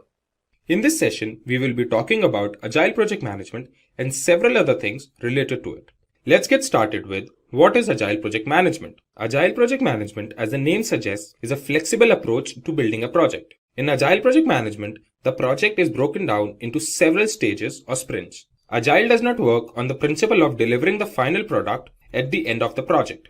It works on delivering sections of a project or mini projects. The process of project management in the case of Agile is Agile based. So there won't be any central control of project manager as it was there in the traditional way of working. Before we move forward, let's have a look at the Agile development cycle. Agile methodologies consist of several small cycles or sprints. At the end of each stage, we get a mini project. There's a product backlog that explains new features, changes in the existing features, and several other improvements in the project. Then we have a sprint backlog, which has a list of tasks that are to be completed during each sprint. The sprint consists of planning, designing, execution, testing, and deployment stages. And at the end of each sprint, a mini project is delivered. With every sprint, new features are added to the product, which plays a significant role in the overall project growth. After all the sprints and early validation in the development, the final deliverable has a fewer chances of failure. Let's now have a look at some reasons why industries have started moving towards Agile project management. The first reason is high product quality. When we talk about high product quality, we refer to the build of the product as per stakeholders' demands. Testing is performed at short intervals of time wherever needed to ensure high quality of the product. Then another reason is customer satisfaction. Whatever is done in the project is known by the customer. The deliveries don't take longer durations as they used to take in the case of traditional ways. The changes may be provided by the customer in the execution phase of the project. Third reason is reduced risk. Since the project is divided into sprints, so if the risk affects one sprint, it doesn't mean whole of the project will be at risk. The process of risk analysis continues to take place with all the other processes. Another significant reason for Agile project management is better and faster return on investment. The project is now developed in several sprints and each sprint has its own version.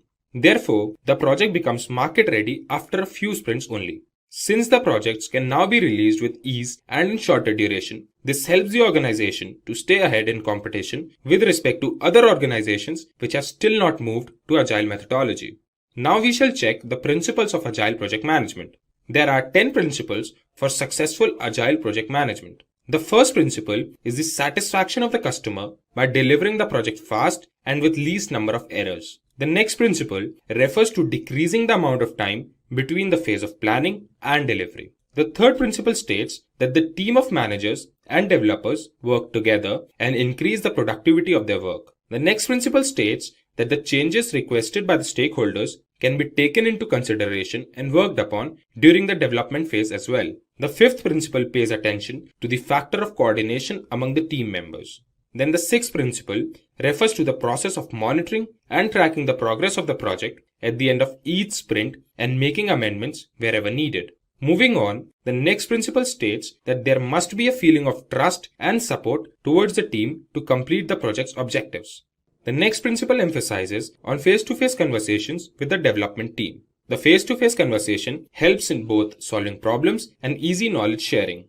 Then the ninth principle emphasizes on finding solutions and maximizing the amount of work done with simplicity. This ensures timely completion of tasks by all the team members.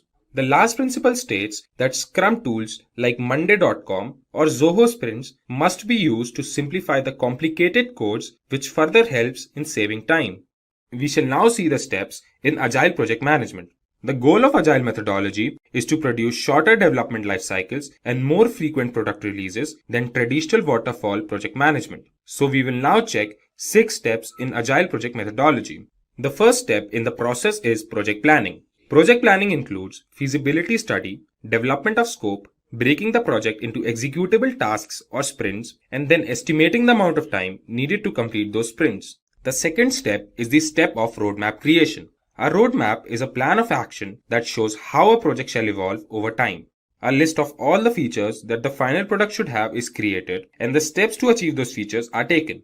The next important step is release planning. Since we are doing the project keeping in mind the Agile project methodology, the project will complete in sprints. That means there will be the release of features at the end of each cycle. And unlike the traditional waterfall model, the development cycles will be smaller. The fourth step in Agile project management is sprint planning. The sprints are made keeping in mind what all is to be accomplished in that particular step. At the beginning of each sprint, the goal of that sprint is decided and steps to achieve that goal are taken. The next step in the process emphasizes on daily meetings. There are short meetings every day to discuss if the team was able to finish the task for each sprint and check if there are any amendments that are required. Each team member talks about what they achieved in the last sprint and what are they going to work on in the next sprint. The last step is the step of sprint review and retrospective. There are 2 meetings after each sprint. First meeting is for the sprint review. This meeting is with the stakeholders to show them the finished product. This helps both sides to build a relationship and discuss if there are any issues in the end product. The second meeting is for having a sprint retrospective. This meeting involves the stakeholders to discuss what went well and what went wrong during the sprint. Sprint retrospective takes place after the sprint review and before the next sprint planning. Now when we know the steps needed for Agile project methodology, we must understand some Agile project management frameworks. There are several frameworks available today. Here, we will be discussing some of the most popular frameworks. The first framework we will discuss is the Kanban framework. Kanban framework is a well-known framework for implementing Agile software development. In the case of Kanban framework, work items are represented on the Kanban board, which helps all the team members to see the state of every piece of work at any time. Kanban board not only helps in visualizing the work, but also optimizing the workflow among the team. The next framework we will discuss today is the Scrum framework. Scrum framework is a popular framework for managing complex knowledge work like in the field of research and advanced technologies. Scrum is a simple framework that helps teams work together and learn through their experiences gained while working on a problem. The third framework we will see today is the hybrid framework. The hybrid framework is a combination of Agile methodology and non-Agile methodology. In the case of a hybrid framework, planning is done using the traditional way of project management, while the execution and delivery is done using the Agile methodology. Since the hybrid is a combination of the two, it handles the requirement changes and delivers the product in different stages. The fourth and the last framework we will see is the Lean framework.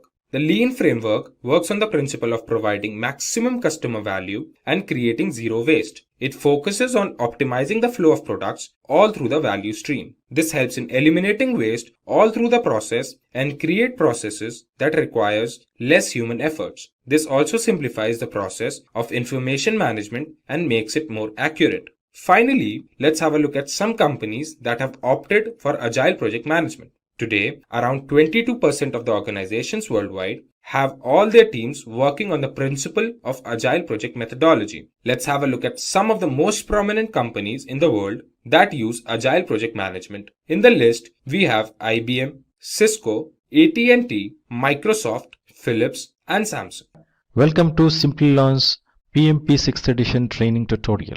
So now imagining the world where you have a project being done and you are the project manager, and how best a project can be conducted. So to make a project successful, it is required to follow a best practice. So if you have a certification, just imagine having a certification that lets the world know that you know what you are doing in project management. So PMP certification gives you all. So what is PMP certification? So the PMP, the Project Management Professional Certification, is a certification of PMI, the Project Management Institute, which is at USA. So is an internationally recognized credential for project managers. See, the certification indicates that the certified professional has a sufficient experience, education, skills and competency. Reason being, before going for PMP certification, it asks for specific prerequisites which involves experience in project management as well as formal education of project management and demonstrated skills. So that being a prerequisite for project management professional certifications, it is very essential that one need to understand what it takes to become eligible for PMP examination. So that we will go through in the subsequent slides. So the moment one has the PMP certification, that itself indicates the prerequisites to take up a PMP certification is accomplished already before going for certification, and then the individual will go for a certification and become certified professional. So that way it concludes, it also indicates that person who holds the PMP certification has sufficient experience, education, skills and competency. Moreover, there are more than 100,000 PMP certification holders across the globe. So PMP certified individuals earn 25% more than non-certified individuals.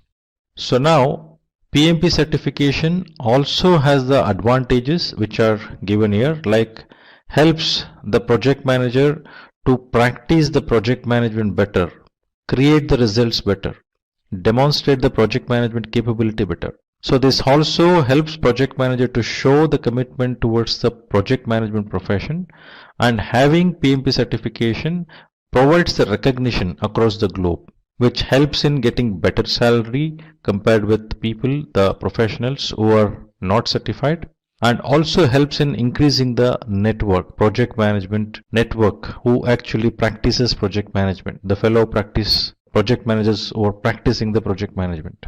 So there are certain vocabularies, jargons which are used specifically while doing the project management. PMP helps to understand those. So now let us look at what does the official guide which is used in PMP that can help to become a project management professionals. So that is PMBOK, which is referred as Project Management Body of Knowledge, or PMBOK, which is the collection of processes, best practices, terminologies and guidelines accepted as standards within the industry. So the latest edition of this is 6th edition, which was released in 2017. The first edition of PMBOK guide was published in 1996, and the 6th edition, as I mentioned, was released in 2017, and the exam format was revised from 26th March 2018. So PMBOK guide will become the basic reference to appear in the PMP examination. So one needs to go through the training based on PMBOK guidelines, so that will help them to pass the examination easily. So eligibility criteria for appearing for PMP certification examinations. So you can have two types of eligibilities which PMI defines. So option 1 includes someone who has secondary degree, should have 7500 hours of leading and directing project. That is an experience, what it is asking, as a prerequisite before the professional go for examination. Plus 35 hours of project management education formally from a registered education provider like Simplilearn. Option 2, someone who has 4-year degree, project management experience, leading and directing project. This experience will be 4500 hours, whereas as we saw in option 1, in option 2, 35 hours of project management education is required, and that is from registered education provider like Simplilearn, as I mentioned earlier. So this training, which is conducted by registered education provider, will have their trainings aligned with PMBOK, the latest edition. So Simplilearn enables people to learn what are the topics in PMP framework, plus make the professionals ready to appear the examination and become successful. The project management framework, which is defined in PMBOK, includes 5 process groups, 10 knowledge areas and 49 processes. So when we say 5 process groups, this indicates the way the project flows, how each of these process groups are connected while project happens in the project life cycle. Whereas 10 knowledge areas are the one which needs to be looked up to, demonstrated up to, considered while doing the project management. And the 49 processes distributed across 5 process groups and 10 knowledge areas has the activities, the objectives, the inputs, outputs, tools and techniques clearly defined so that those can be applied while doing the project management. So those are aligned the way it is shown in the table. So 5 process group, that is initiating, planning, executing, monitoring and control and closing. These are the process groups. Whereas 10 knowledge areas includes project integration management, project scope management, project schedule management, project cost management, project quality management, project resource management, project communication management, project risk management, project procurement management and project stakeholder management. So each of these knowledge areas and process groups are aligned in such a way where the processes aligned with a specific process group and knowledge area can be demonstrated accordingly. If you look at a process which goes from initiating to planning, planning to executing, and then monitoring and control. While you do monitoring and control, if there is anything found as a deviation, it may come back to planning or executing for necessary corrections.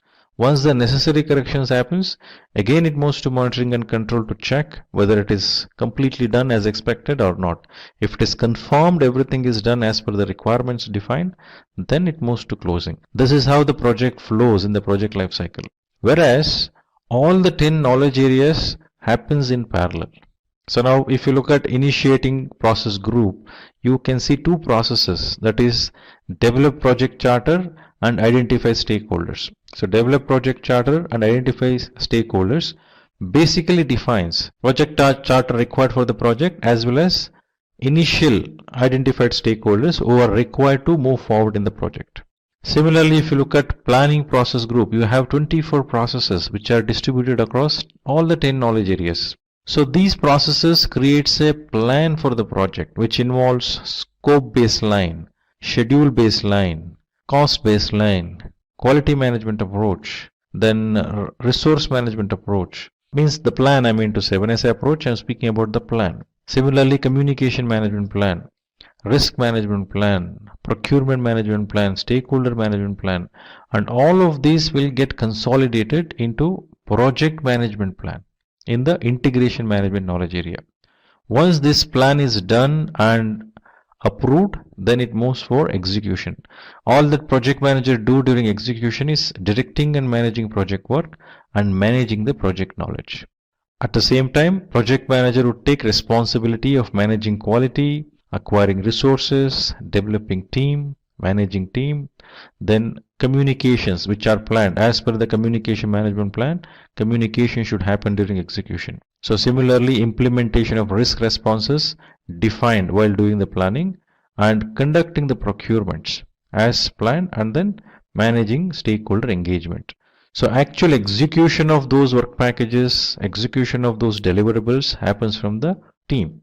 Now as those deliverables happens, the delivered products are checked, monitored and controlled. You can see validate scope, control scope. Likewise for each knowledge areas, there is a control process which checks is that happened in execution as it was planned in planning process group. So then that is consolidated here for monitoring and controlling the project work in entirety, integrated. Similarly, performing integrated change control. Any deviations found in any of these checks which is being done in the control.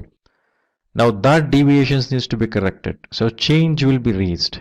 So request for change will be raised and that will be approved and controlled and necessary directions are given, approvals are given, and that moves towards execution for implementation. Once it is implemented, again validation happens. Once control checks if everything is okay, then it moves to the closure. Now activities in closure, a project or a phase involves just an activities of closure. The products or services or results which are created from the project does not go to closure until those are validated, checked, confirmed and signed off. Only then it goes to closing project or phase, and necessary formalities which are required to be completed before conclusion will happen in closing project or phase. This is how the project flows. Second point which you should keep in mind is a project manager is also called as an integrator. So main focus, the umbrella view, the bird's eye view project manager should have from project integration management. So this layer, project integration management, where project manager should have an umbrella view, total view about entire project, what is happening. So bigger picture, only when project manager has a bigger picture, project manager can come to the lower levels and see are they progressing the way it is supposed to. So then go back, look at the bird's eye view again and see is it going in the right direction, which is very essential. So further, I guess we will look at each of these process groups and what happens in each of the process groups. Similarly in knowledge areas. So let us move forward. Now project management process groups. So these process groups details the necessary requirement that need to be satisfied to ensure that project resources are used efficiently and these represents the chronological phases that all projects go through during the project life cycle. So starting from initiating stage, it moves to planning. Once the plan is ready, then it moves to execution. As the execution happens, validation checks happens in monitoring and control, and as you find some deviation in monitoring and control, for correction of the deviation it comes back to execution, or if any necessary changes needs to be done in planning also while doing these corrections, then it may move to plan, then execution, and then monitoring and control. So this loop continues until the confirmation, yes, it is delivered as per the plan, and then it moves to closure. So that's how the project flows, and the project life cycle would be like that. So initiating process group. So initiating process group involves the processes, activities, and skills needed to define the beginning of the project. As I mentioned earlier, in initiating process group, the creation of project charter happens and identification of the basic stakeholders, main stakeholders who are required to understand the further requirements in detail, who needs to be engaged. So those are identified. So setting up permits, authorization, and initial work orders which should be in place and are important for effective and logical progress of the project and success across all project phases. So this clearly sets up the phases for the work to be completed, initializing teams and having a well thought out budget, which is very important. So this gives that view in totality, but it may not give you the full granular details, but it sets the directions, provides that insight. And also one important thing we should keep in mind is in initiation stage, appointment of project manager happens. The formal declaration of appointment of project manager happens, and project charter will be formally handed over to project manager, and that formal declaration of assignment of project manager happens. From then project manager takes over, and first activity project manager does is identification of stakeholders. So next process group is planning process group, where we have around 24 processes to define the project scope, cost, schedule, quality, resource, risk, then procurement, stakeholder engagement. So comprehensive plan if it is waterfall approach, or basic skeleton plan which is required if it is agile approach. So it also clarifies the goals and expectations while putting in place the infrastructure to achieve the goals, keeping in timeline and budgetary constraints. The end-to-end view of the project is provided in planning. So this acts as a basic reference while the execution and monitoring and control happens. So based on the planning, the way it is done, execution will happen.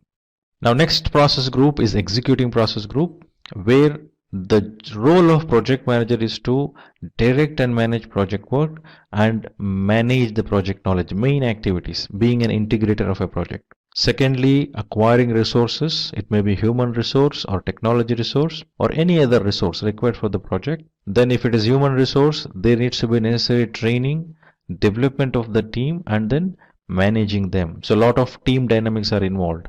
That needs to be handled. So this involves managing teams while handling time expectations and achieving benchmark goals. Team members delivers those results. Team members does all the activities and then creates that results. So team concerns needs to be addressed, because as you see the people together, the team members together, it is quite obvious conflict may occur. So conflict resolution should happen. The engagement with the team member should happen. So demonstration of work which is done by the project team, that needs to be monitored and controlled. Parallelly, which happens during the execution, monitoring and control is also happening. So project manager should look at both. So concerns needs to be addressed. Execution, is that happening as per the plan, has to be checked as part of monitoring and control while execution is happening. So bird's eye view in entirety, which says how the execution should happen, that needs to be directed and monitored. Whereas coming on ground, seeing is that happening the way it is required, that is also very essential. So next is monitoring and control process group. Now as part of these process group, as I mentioned, while execution happens, it is very essential to check, validate and control. So this process group involves processing change orders. Any deviations being found, change requests are raised. And if that change request needs some modification or changes in planning, then it goes to planning. If no such planning requirements, simple change, then straight go to execution, change get executed, and then again validation happens. So integrated change management, which is there in this particular process group. So this also focuses on addressing ongoing budget considerations, handling unexpected circumstances that could hamper the team's ability to meet the initial project expectations. So it goes on throughout the project lifecycle. So two process groups, if you closely observe, planning process groups and monitoring and control process groups are the process groups where you see processes in all the knowledge areas. Otherwise, if you see an initiating process group, it is only two processes. One is in integration management, other one is stakeholder management. If you look at execution, you don't see in scope, time, cost, and risk management. Similarly, if you see closing process group, only one process, which is in initiating process group. So these are the only two process groups, planning process groups and monitoring and control process group, where you see the most of the processes. So next process group is closing process group. So closing process group, closing project or phase is a process what we have in this process group, which basically focuses on addressing the culmination of project management skills shown throughout the other interconnected processes that guided the projects. So all the aspects of process are closed and all the necessary paperwork is submitted. So it can lead to great reviews and word of mouth referrals in the future. So all the activities which need to be done for formal closure and conclusion, which is done in the closing process group. So this is about all the 5 process group defined in the PMP framework. So now let us move towards understanding each of the knowledge areas and the different processes within it. So how many processes in each of the knowledge areas aligning with the process group, we just saw in the table, but when we look at it, understand what are those exactly. So now knowledge areas are necessary for effective project management, which can take place during any of the explained process groups. So they are 10.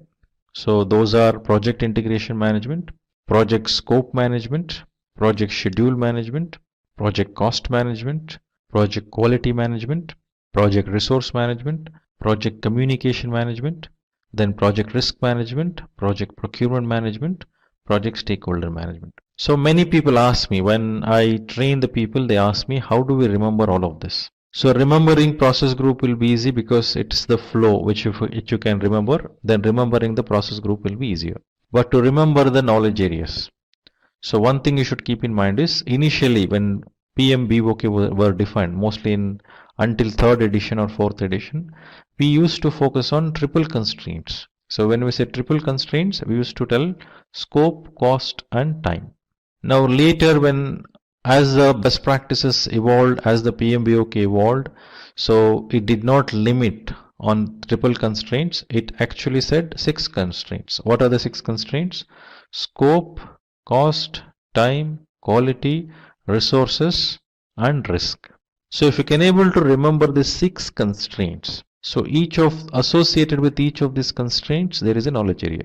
Like you have project scope management, which is one of the area of constraints. Similarly, schedule management linked to time, cost management, quality management, resource management, and risk management.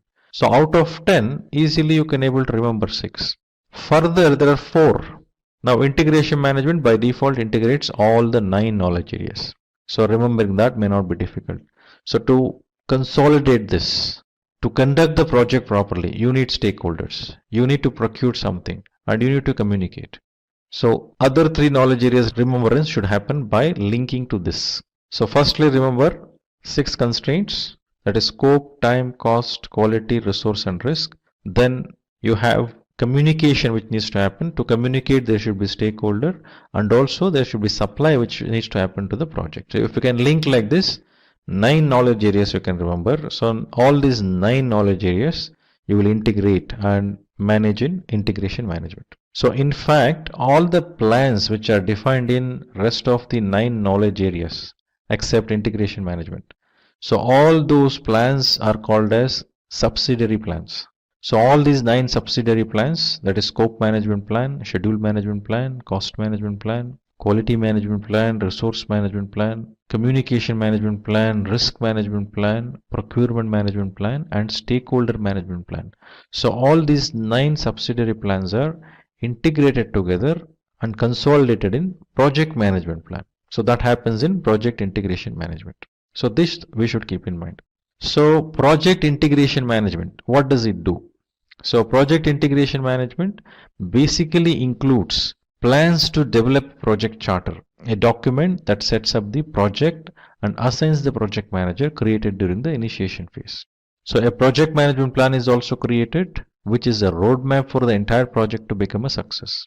So the project plan, once approved by stakeholders and sponsor, is monitored and tracked through the change log. It also directs and manages the project work. This process is monitored, analyzed and reported to identify and control any changes or problems that could be encountered. So one thing we should keep in mind when we say project integration management, this is the only knowledge area where we see processes in all the process group. So we have process in initiating process group, we have processes in planning, we have process in execution process group, we have processes in monitoring and control process group, and also in closing process group. So project integration management is only knowledge area where it has a processes in all the process groups, which we don't see in any other knowledge area.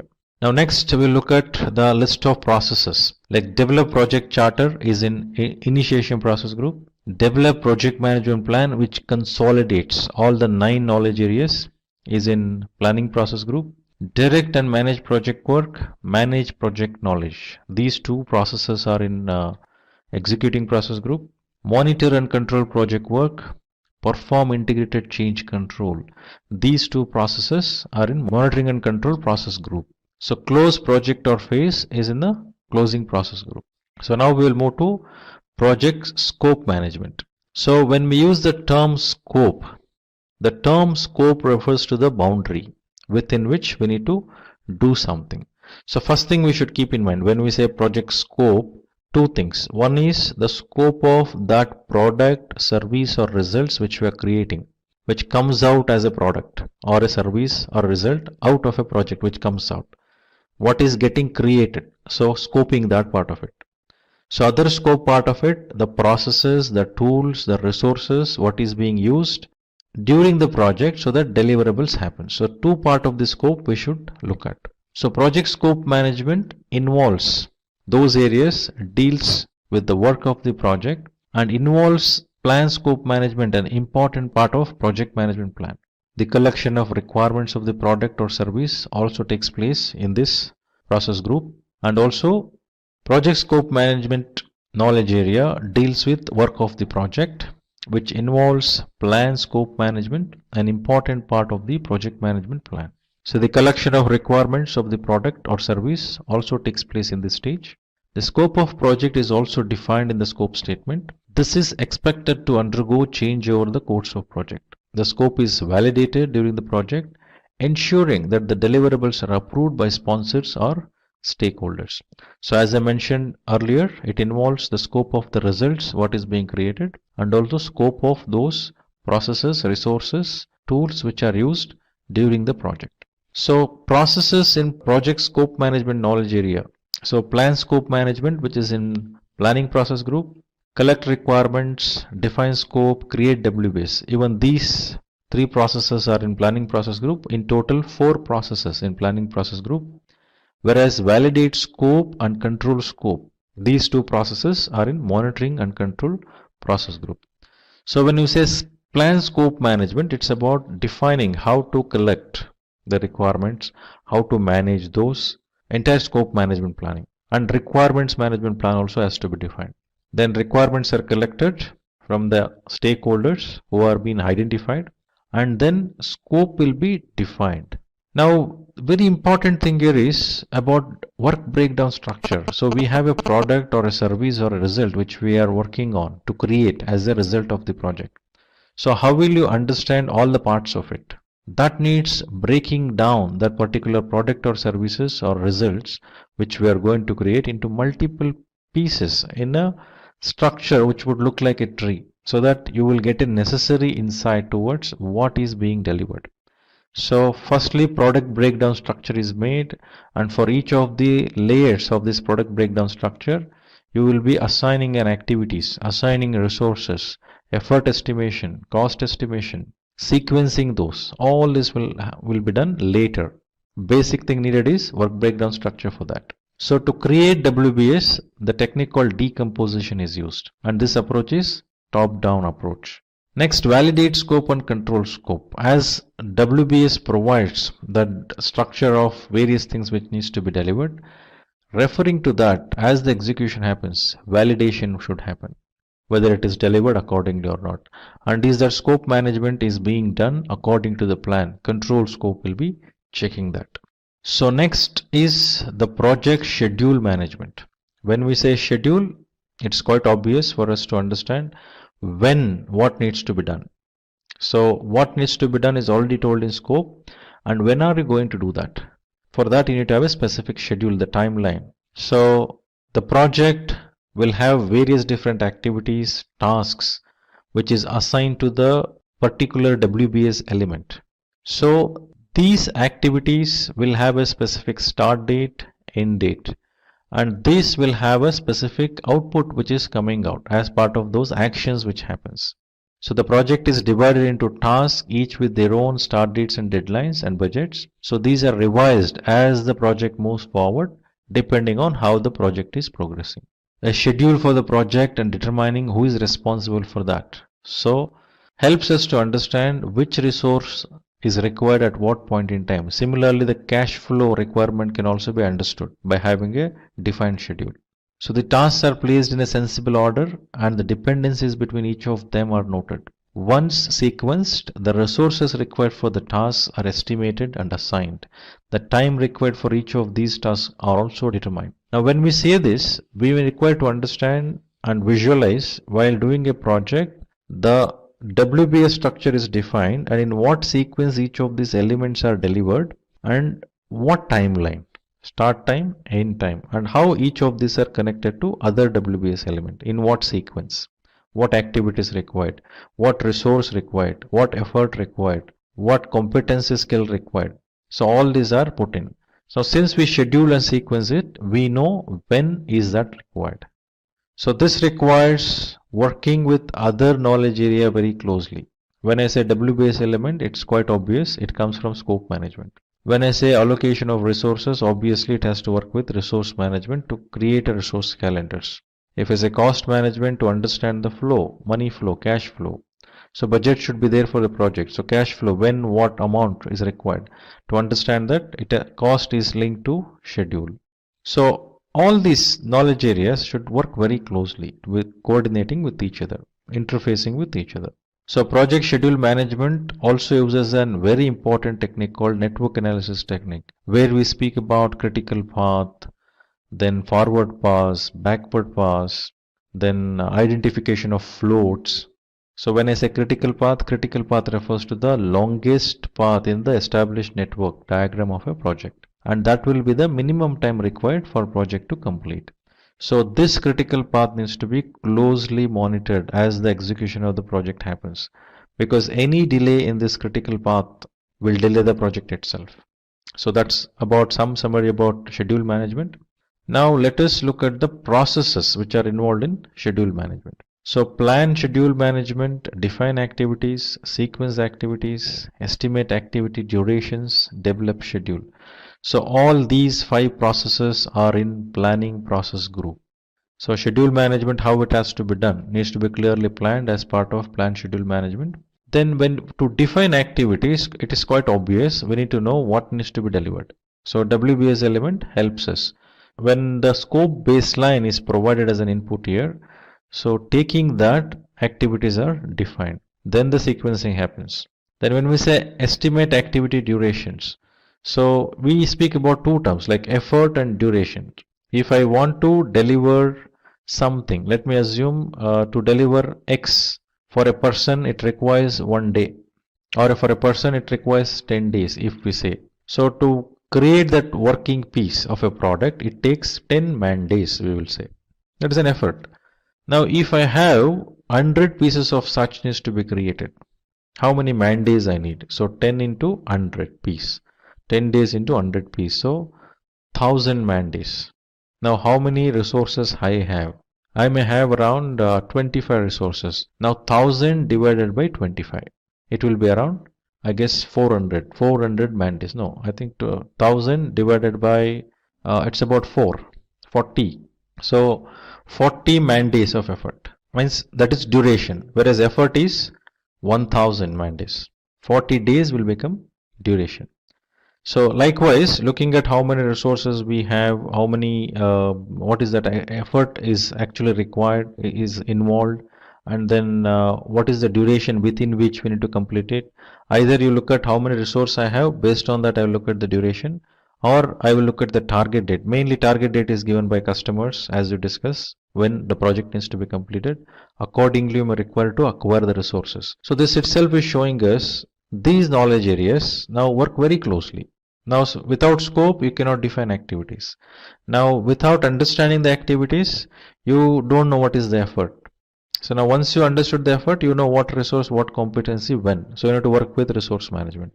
So to have those resources onboarded or acquired, you need to have money, cost. So what cost it takes. So likewise, it goes one by one elaborating. That's why you see 24 processes in the planning process group distributed across all the 10 knowledge areas. So this is about schedule management. Now I look at the cost management, project cost management. So when we say cost, it is quite obvious, it's all about money. What money? The expenditure, the outgoing money. So project incurs cost. If any individuals, I keep getting these questions in a lot of trainings. So is checking the revenues, the invoice raising and collection of payment, is that a job of a project manager? Now when we say the project management and look at it as a project management activities, now it's all about delivering the results of the project. So when we say I need to collect invoices and to submit invoices, collect payments, when you say that, so that doesn't mean it is part of a project management role. No. Now, if in your organization, if you have a designation of project manager or some manager or something, and invoice submission and collection of payment is also part of your job description, you have to do. You don't have any choice. So designation is totally different when compared with the meaning of the role called project manager. So any other things which are associated with your designation in the organization, it may be project manager also, designation possible. Depending on what job description, what job activities are associated with it, accordingly you need to do. But when you do a project management activity in specific, when you involve in the project, so all these aspects what we are defining, that needs to be taken care 100%. Along with it, raising an invoice, collection of payment, or coordinating with some other department to find out new opportunities in the existing customer, those are all additional things which are given to you as an individual with that designation to justify many things. So as a professionals, I have a position in organization with some designations, and there is a CTC salary which is given, and that needs to be justified. To justify that, various different roles are attached to you for your designation. So that you need to look up to. Accordingly you need to deal with. Now let us come back to project cost management. So it's about expending money, what we're speaking about, which basically focuses on estimating and allocation of budget to the project. That is first thing. One needs to estimate, approximate what cost it takes for a project. Now, what are those cost components? So where is that cost incurred? So cost is incurred to the resources acquired. Cost is incurred to the tools. Cost is incurred in all that activity what we do, right? So everywhere, the one we create a result for raw material what you acquire, the people, the technology resource what you acquire, the facility what you have. So all this involves money, the cost, expenditure. So approximation of the cost needs to be done, what it takes to complete this project, and confirm, budget it. So this involves project budgeting. So good estimation tools need to make sure that the funds are within the need of the project and stakeholder sponsors are kept informed. So estimation and budgeting cannot happen in isolation. Project manager cannot do alone. That requires to involve the experts, the domain experts, who can determine how the budget can be established, how it can change, how it can be controlled, what are the regulators needs to be kept in mind. So it considers all those processes required to do that. All the tasks which are involved like cost and combining them would determine project budget. So firstly approximation would happen. Based on that approximation, then the approximation of that will be submitted. Then the budget is confirmed after allocation. So this needs to be monitored and controlled throughout the project lifecycle. So initially I also mentioned earlier about triple constraints: scope, time and cost. So it is very important to monitor these three critically. So for that there is a technique which is used, which is very popular, earned value management, which speaks about or provides you the insight towards how the project is progressing in terms of scope, time and cost, which are basically very important ones. Then comes rest of the things: quality, resource, risk, which complements to this, right? So project cost management involves four processes, that is plan cost management, estimate cost, determine budget, which are part of planning process group, and control cost is part of monitoring and control process group. Now next knowledge area is project quality management. So when we say quality, it's all about ensuring that grades are set, requirements are clearly defined, and how are you going to ensure that inherent characteristics what are defined are accomplished. So you need to have a quality management approach, quality management plan in place. Now what quality management I should follow? There are a lot of standards, a lot of best practices. So that is based on the project environment. In which organization are you doing? In any given organization, there will be quality management practices which are followed, an approach that may require to get reflected in the projects which is being done in that environment. Or if project has a specific requirement, that specific quality management standard or practice needs to be followed, then that needs to be defined. Accordingly, the quality management should happen. So quality management is a part of entire project management plan, which speaks about quality specifications, products or service, the artifacts which are used as part of the project. So when we say quality management approach, we speak about many terms like acceptance criteria, quality criteria, customer quality expectations, then quality assurance, quality control. So all these needs to be kept in mind and brought in place. And this in execution, if you look at, there is a process called manage quality. When we looked at scope, schedule and cost, there was no processes defined in execution. But since the accountability of ensuring quality is with project manager, there is a process. Now remember, all these 49 processes defined in PMP are project management processes. These are not the processes which are for execution. So these are all project management processes. If any team member is configuring something, creating something, delivering something, none of those activities are defined as part of these processes. As plan, when you make a clear plan, like when I said create WBS, where you have the elements which needs to be delivered are defined. When you're putting an activities into it, adding activities into it, that anyway you have a domain expert to do it. Accordingly, execution happens by team members. But as a project manager, you are not involved in that in entirety. In execution, I'm saying. So project quality management will have the processes like plan quality management, manage quality and control quality. So plan quality management is part of planning process group. Manage quality is part of executing process group, whereas control quality is part of monitoring and controlling process group. So the next knowledge area to look at is project resource management. So when we say resource, by default we think about human resources.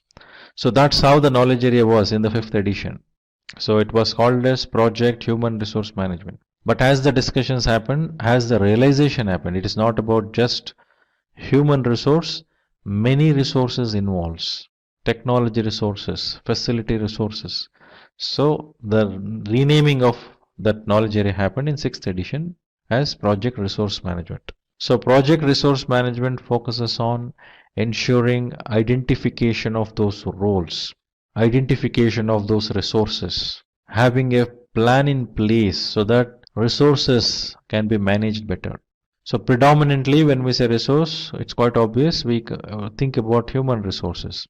So which is very, very unpredictable kind of resource. Whereas when it comes to technology resource, it is predictable. The nature, the behavior, the configuration, everything is predictable. But only those human resources are the one which requires a special treatment, a special approach to engage with them. So this knowledge area helps to identify roles within the project team as per the project management team structure defined. So there should be project management team structure defined. And what needs to be delivered from which are the roles, which also include how they fit into overall structure of the project. So these team members or resources need to be acquired. If it is human resources, those needs to be educated, an induction needs to be done about the project, and they needs to become fit into the project. So when I say people, it's quite obvious conflict occurs, various different preferences they come across with. They have their own experience backgrounds and dynamics associated with them. So close monitoring is required, mentoring is required, demonstration of leadership skills are required. So generally we speak about three main ways of demonstrating leadership, which involves authoritarian leadership, then laissez-faire leadership, and participative leadership. So authoritarian is also called as autocratic, which means the project manager will hold that authority, power. With that power, the project manager demonstrates this is how it should be, makes the decision. So such power demonstration may be required when something needs to be influenced strongly and direction needs to be set and decisions needs to be made. But when it comes to participative leadership, when some problems needs to be resolved, when people's involvement is required, that needs to be encouraged. That is very essential. Reviewing or creating solutions, that approach, leadership style is required. But when it comes to laissez-faire, delegative approach, so where there are specific domain experts who will do it, so assign to them and then monitor, review with them. That is delegative approach. So these three leadership styles has to be demonstrated effectively while doing project resource management.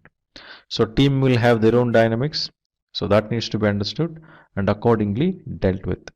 So this knowledge area has around 6 processes, that is plan resource management, estimate activity resources, acquire resources, develop team, manage team, and control resources. So plan resource management and estimate activity resources are part of planning process group. Acquire resources, develop team, and manage team are part of executing process group, whereas control resource is part of monitoring and control process group. So next knowledge area we are going to look at is project communication management. So when we say project communication, firstly we need to understand what is this communication is all about. So communication is used to convey something to someone. So there should be two parties, the communicator and the one who receives it, means sender and receiver. So very important here is when sender sends certain message, at the receiver's end, how it is received.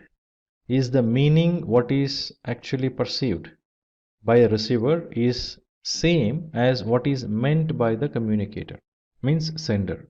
So this will become a big gap. If what I told versus what someone understood, if there is a gap, then the communication is not effective. So it is very essential to understand this dynamics. Communication should be very effective, and based on that communication, there is always a resultant action. So always communication will have two parties minimum, one is sender and receiver. And in the receiver's perspective, one needs to understand who would be the receiver generally. When I say project manager communicates with sponsor. Project manager communicates with team members. Project manager communicates with customers. Project manager communicates with other functions within organization, suppliers who are external to the organization. Now each of these communications will have a specific objective and intention. So project manager should understand that. And what sorts of vocabularies, jargons which needs to be used while communicating, the words, the communication methods which needs to be used, the communication channel, the language, the syntax. Understanding all of these will become very important while doing the communication in the project. So project communication management is the area that informs the team and stakeholders about the project. So the communication management system is determined along with how it is done and how often it is done, how frequently the communication has to be made. So managing communication should also involve reviewing how effective the communication is and how regularly the modifications are being done to ensure the communication is actually fulfilling the requirements of communication needs. That needs to be discussed regularly and looked at. Is that helping? So it is very essential as the stakeholders are identified that communication requirement should also identified. And what communication? Why is that communication? How often, how frequently the communication has to be made? What channel, what template which has to be used, and what language. So all these needs to be understood, signed off. So when you inform or sends a message to the sponsor, it will have specific objective of that communication. Similarly, when you send it to team member, specific objective. Here in these two aspects, the frequency will change, the language will change, the stakeholders to whom the communication is made changes, and impact it has to create in that communication will also change. So that needs to be understood. The project manager should be very sensitive about it. So communication management plays very important role, whereas 90% of the time project manager will be spending his effort and time in communicating. If that is not effective, it is difficult to become successful in project management. Now let us look at the processes in project communication management. So there are three processes, that is plan communication management, manage communications, and monitor communications. So plan communication management is part of planning process group, manage communication is part of executing process group, monitor communication is part of monitoring and control process groups. The next knowledge area is project risk management. So when we use the term risk, it's all about an uncertainty, what we're speaking about. So every assignment we take up, every initiative we do, everything involves risk. Similarly, project also involves risk. So risk, which is termed as an uncertainty of certain occurrence, are both positive as well as negative. The positive risk we call it as opportunities, whereas negative risk we call it as threats. So each of these risk has to be treated certain way. So before you treat or decide on certain treatment of the risks identified, risks needs to be analyzed. So qualitative analysis, quantitative analysis has to be done, and risk responses has to be planned. So the project risk management is the knowledge area which will identify how the risks are itemized, categorized, and prioritized in the risk register. Similarly, risks are prioritized and qualitatively and quantitatively analyzed. So based on their impact on the project, the necessary response plan will be defined. So risk has to be controlled by reviewing the risk register regularly and removing the risks that no longer impact the project. Now the risk once identified, mainly risks are identified, some set of risks are already identified, captured in project charter, whereas in detail risks are identified during the planning associated with many different aspects of the project. The risk related to scope, schedule, time, cost, quality, resources, maybe procurement, stakeholders. So risks are categorized accordingly and identified. Now this is not the list which is made, it is not an exhaustive list which is made in one go. So this acts as a basic list. As the project progresses, all these identified risks needs to be evaluated on continual basis, and also new risks needs to be identified regularly, so that what are the kinds of risks which comes up are understood, and then response plans are accordingly taken. So this helps in managing the risks effectively and efficiently. The processes involved in risk management knowledge area are plan risk management, identify risk, perform qualitative risk analysis, perform quantitative risk analysis, and plan risk response, which are part of planning process group. Whereas implement risk response will be part of executing process group, and monitor risks, this will be part of monitoring and control process group. So when we say identify risk, this is when you identify the risk here and captured in the risk register. And as I mentioned earlier, this is not a list which is exhaustive. So at the moment, whatever the risks are being identified, so these risks are analyzed now as part of this planning, qualitatively as well as quantitatively. But the analysis of the risk, assessing those risks, should continue throughout the project life cycle, because the impact level of the risk would vary as it progresses throughout the project life cycle. Now, as we have a risk response plans defined, and for some it is already implemented, some you cannot implement, you need to make yourself ready to tackle the scenario of issues when it occurs, when risk occurs. You need to handle those. So have that capability built, or having some contingency plans. Any of such actions are taken, and project should be ready. Means when risk occurs, the impact occurred, and I'm just okay with it, that will not work. So project will get impacted, It may escalate the cost, it may delay the project closure, many things it will happen. So proper analysis and then actions in time. Right risk response plans can be implemented. So for positive risk, for opportunities, generally acceptance or exploit or taking advantage of that would be the kind of response we will see. For the negative risk, the threats, the kind of responses what we would see is like avoid or have a contingency plan or mitigate the risk in terms of having some measures implemented. Transfer risk is another thought which is done. So if someone says avoid risk, that behavior is called as risk averse behavior, someone who don't even take risk. So if I take up this, I have the risk of so much, so I will not even take up that, such behaviors. So those are the kinds of risk responses may come across, which needs to be implemented as part of executing process group. Then whatever the plan, whatever the implementation which has happened, that needs to be monitored as part of monitoring and control. So next knowledge area for us is project procurement management. So when we say procurement, so every project involves procuring something. So a main decision which happens here is make or buy decision. So should I make it myself? Should I create myself within the organization, or should I do something or purchase something? So make or buy decision.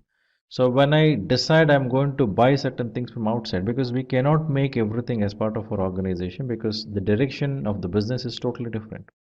If I am a bank and I am doing an IT project, I need not go and sit and start configuring a server. So I need not hire people who configure and then they come and sit here and I start managing them. So my entire focus of banking services, which I need to focus on, will go for toss. I should not do that. So instead I'll give to an experts. So procurement of an IT services from an IT service provider I will do. So to giving it to the experts rather than doing myself, which helps me to have that expertise coming to me. So procurement management involves in identifying those resources, the products or services which needs to be procured to use in my project, so that I need not spend time on that. So this involves identification of the suppliers, having those subcontractors, right? So they will have an engagement through a contract, and monitoring and managing them and establishing a relationship with them and engaging with them in appropriate way that is required. It is very essential to be done in every project. So that way project procurement management would guide in terms of handling all the procurements what we do from outside, external to the organization. So this knowledge area handles outside procurements like hiring subcontractors. Outside needs of projects are identified and how much they are determined. This involves a statement of work, terms of reference, request for proposal and choosing a vendor. So to do this, bidder conference happens. Floating request for proposals can happen. Request for quotation can happen. So many such actions are taken, and the processes involved here are three mainly. So plan procurement management, which is part of planning process group, conduct procurement, which is part of executing process group, and control procurement, which is part of monitoring and control process group. So the next knowledge area is project stakeholder management. So when we say stakeholder, who is the stakeholder? Stakeholders are internal, stakeholders are external, stakeholders are the one who influence, stakeholders impact, they will get impacted, they are influenced. So likewise, for every project, every initiative organization takes, there are stakeholders. For me, for my project, I need to identify all the stakeholders. So now identification of stakeholder, engaging with stakeholder, managing the stakeholders will become very essential. So as part of this knowledge area, after identification of stakeholders, the need of stakeholders needs to be understood. So not every stakeholders are identified will have very close to the project. They are not in very close proximity to the project. The distance of the stakeholder from the project may be far. Still, they may have an impacted because of this. We need to understand that if I am building a flyover, construction of a flyover is happening, obviously people living in that region will get impacted. But they have no direct involvement in the project. However, their cooperation is required. So likewise, as we identify the stakeholders, we need to understand what kind of impact or influence that stakeholder will have on them or on the project from them. This needs to be analyzed. So stakeholders needs to be identified, their concerns need to be identified and must be managed. Some stakeholders would come up with certain powers, authorities. So we need to understand that as well. So each of the stakeholders needs to be listed out, their concerns prioritized based on their impact on the project. Then the stakeholders need to be engaged and determine if their needs are being addressed. If not, what can be done to rectify those, if at all any issues exist. So various stakeholders, state also can exist. There is a stakeholder who should be very supportive in the project, actively involved in the project, but the stakeholder may be in an unaware state. So we may require to engage with the stakeholder, bring that clarity, explain, and then ensure that stakeholder is supportive to the project. Some stakeholders may be resistive, some stakeholder may be neutral, some stakeholder would be very supportive, unaware. So various different state of stakeholders would exist, but one needs to analyze what kind of state that stakeholder should be in this project. That needs to be discussed, understood, and then decide. So accordingly, engagement should happen. So stakeholder engagement plan needs to be defined very clearly. So now here we have 4 processes. So one process in initiating process group, that is identify stakeholder. Then plan stakeholder engagement, which happens in planning. Manage stakeholder engagement, which is executing process group. And monitor stakeholder engagement is monitoring and control process group.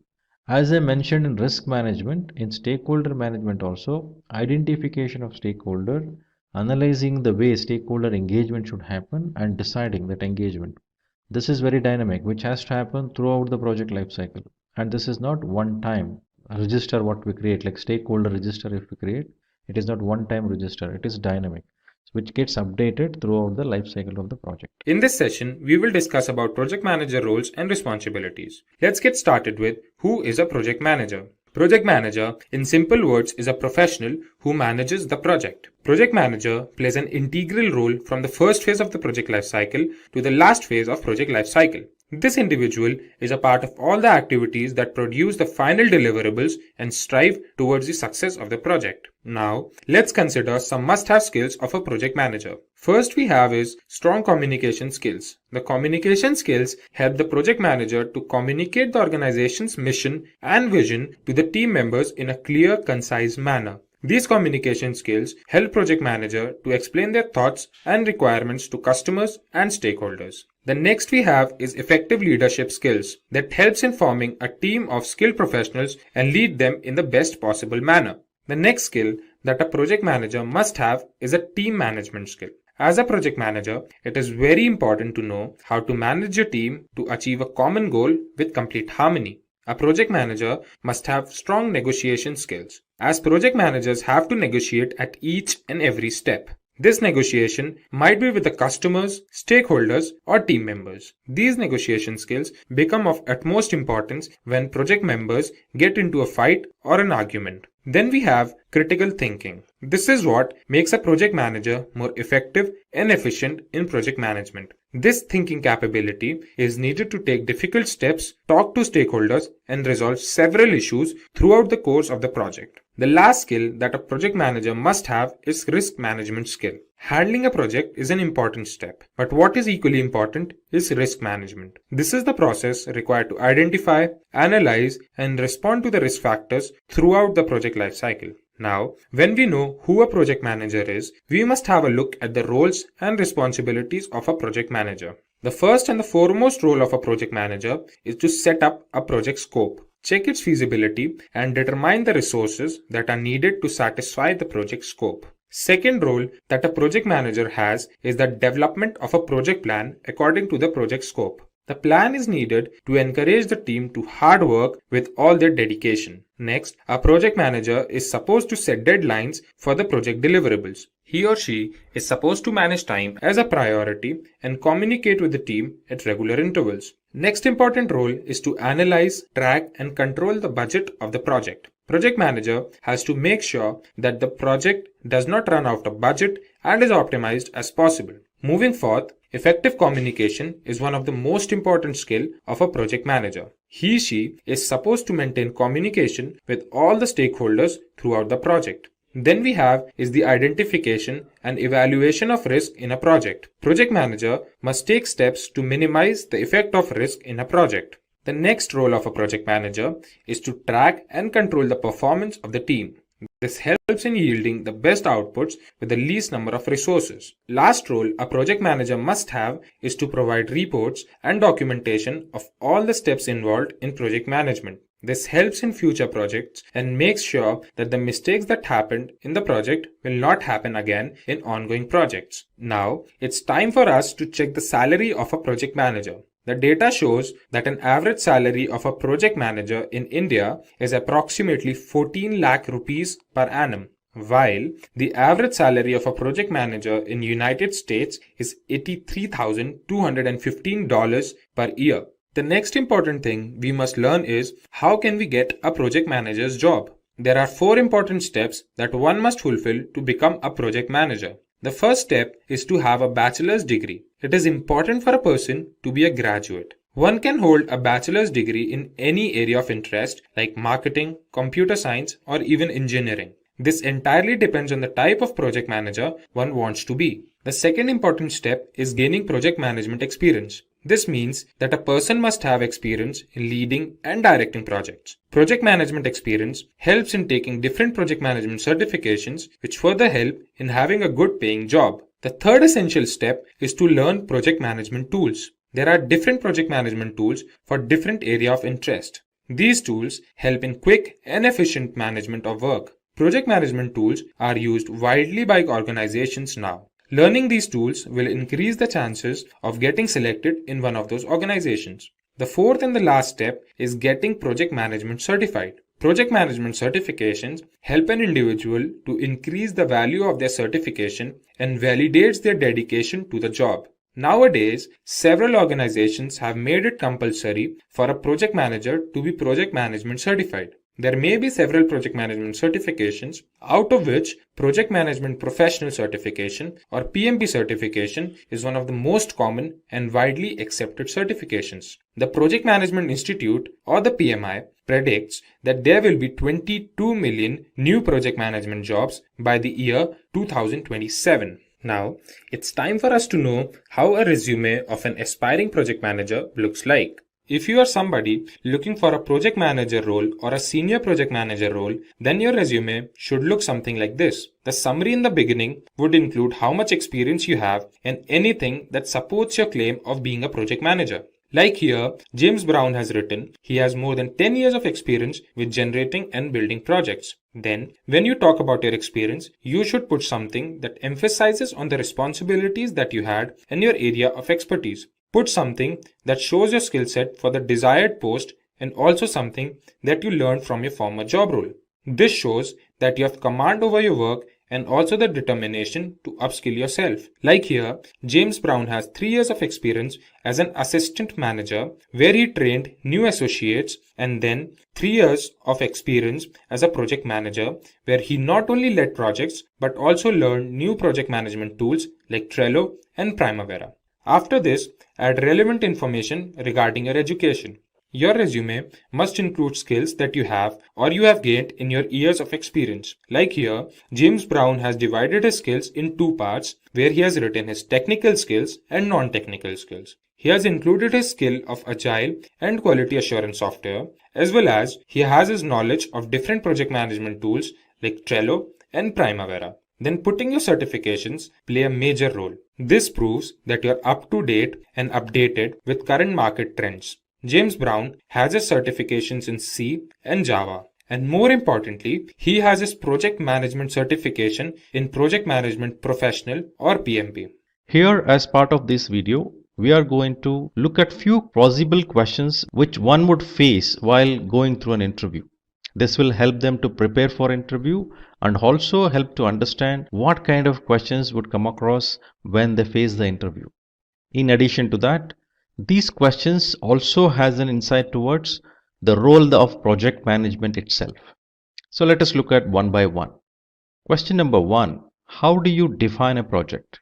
So as per the PMI's PMBOK 6th edition, a project is a temporary endeavor undertaken to create a unique product, service or results. The temporary nature of projects indicates that a project has a definite beginning and end. So when we say this temporary endeavor undertaken to create a unique product, service or results, each project will have a definite start date and end date.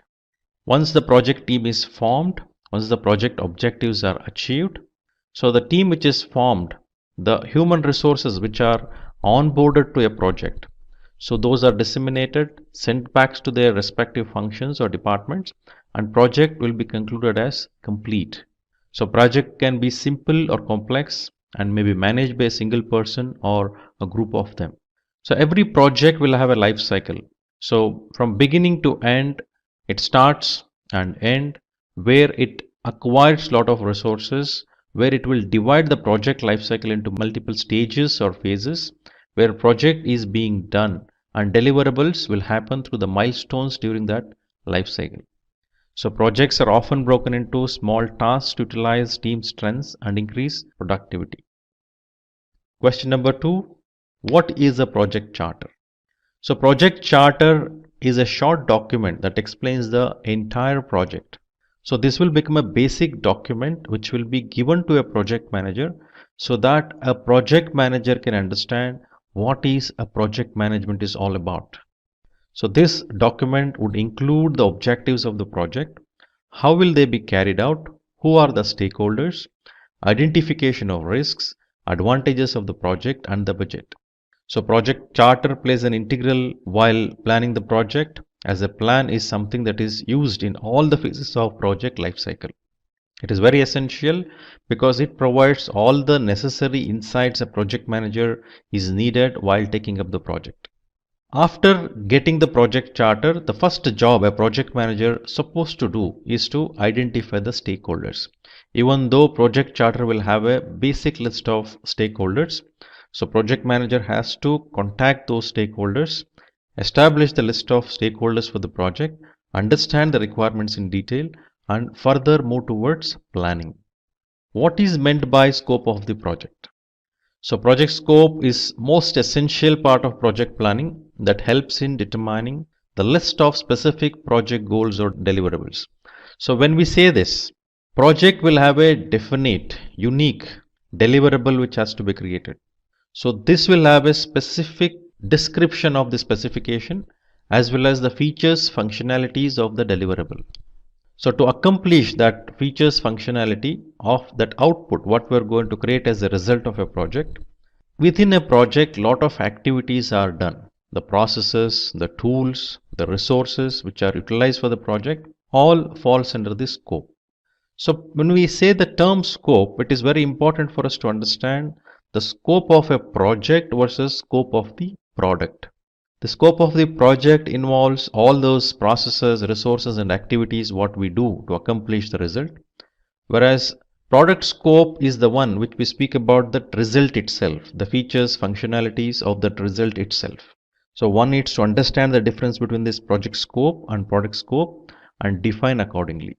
So this will help in identification of the project's output and why that output is created and how this particular product or services or results will help organization or business to accomplish their objectives. This should be the basic understanding a project manager should have. So it includes everything that is to be achieved by the project, which means all those results what needs to be achieved, all those value which has to be created by the results. So we need to keep in mind the result itself is not the ultimate objective of an organization. It is not. Instead, the result will help organization to accomplish their objectives. For example, if you take in HR department, if they introduce an intranet portal for claim processing, so the application what is created as part of the exercise of initiative where my employees should submit their claims through a specific portal. Now that is to reduce the time, the processing duration as well as the efficiency and effectiveness of the processed claim what is submitted. So this is an outcome. So keeping that outcome, the objective, this portal is created. That portal itself has the features and functionalities which project will focus and create that results. So through that result, organization would accomplish their objectives. That should be kept in mind. So understanding the scope is essential. So while understanding the scope, also need to understand how this particular output, the product results, is going to add value to the business. What is the outcome of that? That is also very important to understand. One is understanding the scope, ensuring the project is delivered within that scope, and all that required to be done to accomplish that scope has to be done, and only that. Not anything more than that, not anything lesser than that. What is project life cycle? As I was mentioning during the question 3, there is a project scope. So project itself has a life cycle. So this project scope falls under this project life cycle. So project life cycle refers to the beginning and end of the project. So there is a life. So you initiate a project, trigger a project is actually started, and as it starts, it progresses, creating the results, and then it ends. Project can end in various different scenarios. One is by accomplishing the objective of the project, the ultimate results, the deliverable it creates, and then ends. Or project may also get closed prematurely. So we are not going to look at why the project is going to close prematurely at the moment. Our idea is to understand what is project life cycle and to visualize that. So this entire span of time the project spends from the beginning to end. It involves various different stages or phases, whatever the term you want to call it. And in each of these stages or phases, there is a milestone deliverables which are measured, and that will be part of the ultimate deliverable, what is going to be delivered as a result of a project. So it involves all the activities, all the processes, all the resources which needs to be acquired, managed, and then the results needs to be accomplished ultimately. So here in a project life cycle, it involves 5 process groups which mainly focuses on different activities and dynamics of the project, which we call it as the initiation process group, planning process group, execution process group, monitoring and controlling process group, and closure process group. So during initiation process group, the creation of a project charter, appointment of the project manager, and identification of the key stakeholder will be done. This can be initiation of the project as a whole or as a part of a specific stage or a phase. Now all these process group what I mentioned, initiation, planning, execution, monitoring, closure, all of these process groups can be looked at their involvement in the entire project life cycle. At the same time, it can also be seen as part of a single phase. So each of the process groups are applicable, like initiation of a project, if I say, similarly, initiation of a stage or a phase.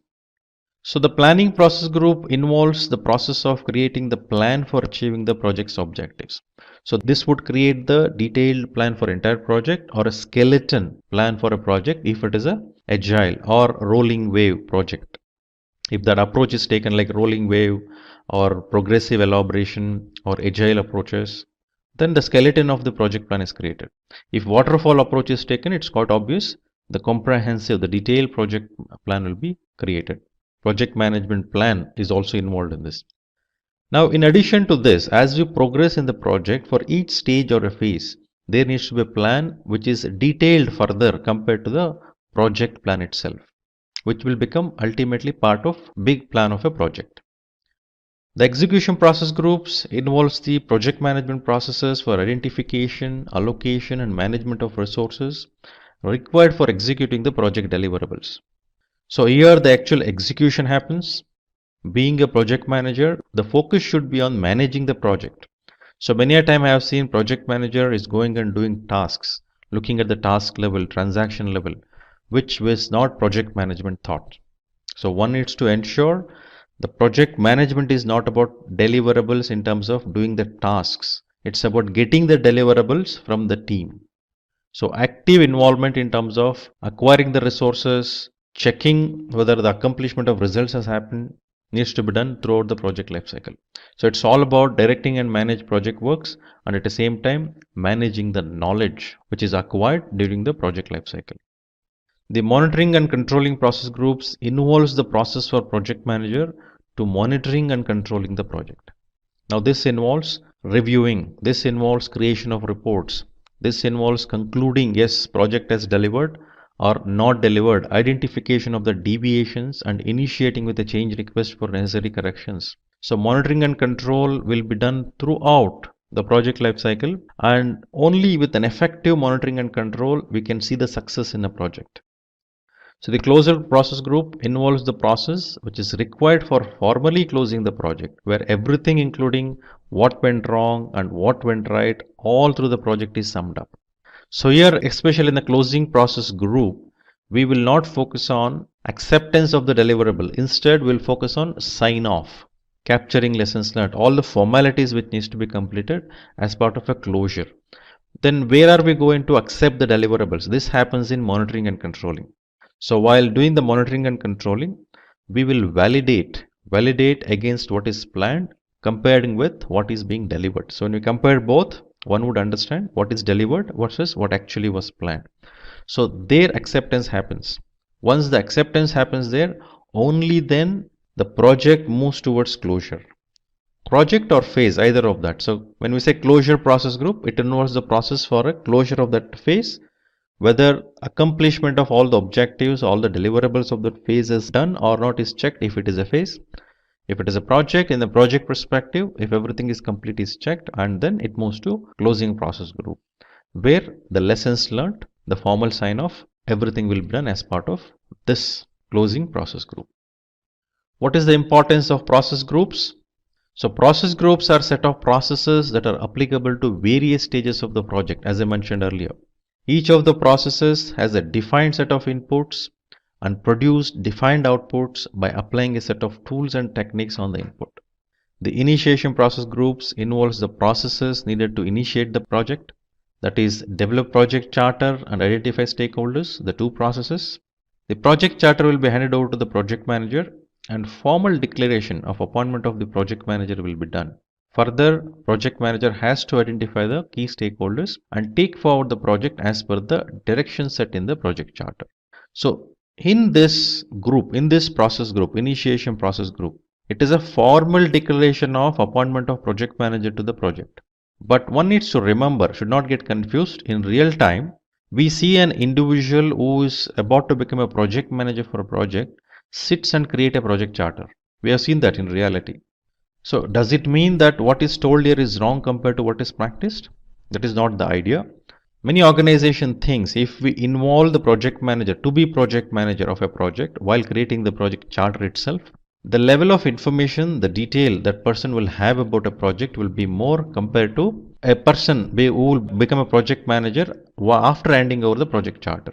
So there is a difference. The person takes the project charter and become aware of the project. That is one scenario. The person actively involved in creating a project charter and then become a project manager. That is better scenario where the person will be more informed. But ultimately the accountability of a project charter lies with the sponsor. Formal declaration of appointment of project manager, confirmation of that happens only when project charter is approved and handed over to the person who is to be project manager. So that's where actual initiation of project happens. Then project manager can move ahead and start identifying the stakeholders and start collecting the details of the stakeholders, their requirements. And stakeholders cannot give all the requirements coming to their mind. They need to restrict to those project detailing what needs to be provided. The planning process group defines the detailed plan of the project, which involves the planning for scope, time, cost, quality, resource, risk, procurement, stakeholders, communication, and integration of all these subsidiary plans. Each of these plans, like scope management plan, schedule management plan, cost management plan, quality management plan, resource management plan, risk management plan, procurement management plan, stakeholder engagement plan, communication management plan. So all these plans are called as subsidiary plans. So all these plans are integrated and detailed project management plan will be created. So this involves various tools and techniques like expert judgment, meetings, analogous estimation, parametric estimation, decomposition, PERT, critical path method, depending on the specific area which is being focused on while planning. For example, expert judgment is a common technique used across all the areas like scope, time, cost, quality, all of these 9 areas, knowledge areas which I was mentioning. Expert judgment meetings are mostly seen as a technique used during each of these planning. Whereas when it comes to critical path method, so critical path method is about scheduling. So we will see that technique only mostly in schedule management. Similarly, if I speak about decomposition, we see that in scope management. So likewise, there are specific techniques which are specific to a specific knowledge areas, which we need to identify as we go through the entire framework itself. Similarly, there are common techniques used across the knowledge areas. which if we can identify that common techniques which are used across knowledge areas, it is easy for us to remember and recall those. Similarly, specific techniques for a specific knowledge area. The execution process group involves the processes to direct and manage the project works. The active involvement of the members of the team is seen performing their tasks to execute the project works. Although the project plan is finalized, there may be changes in requirements that come from the stakeholders which are considered for further modifications. So actual involvement of team delivering something, acquiring the team, onboarding the supplier, identification of them, doing the bidder conference, engaging with stakeholders, all this action should happen. So because the main focus of execution process group in project management perspective is directing and managing project work and managing the project knowledge, which is very, very important. The monitoring and controlling process group refers to tracking and reviewing the progress and performance of the project. The process of monitoring and controlling is continually performed throughout the project lifecycle. So here, I think as I mentioned earlier as well, so it is very essential for us to understand whether project has delivered all those required deliverables or not. Are the deliverables are fulfilling all the features and functionality which are defined during the planning? That validation should happen. Any deviations are found, change requests are raised, and these change requests are approved. Once it is approved, then it comes to integrated change control process through which changes are executed. Then the closing process group involves assembling a report of all procedures throughout the project lifecycle.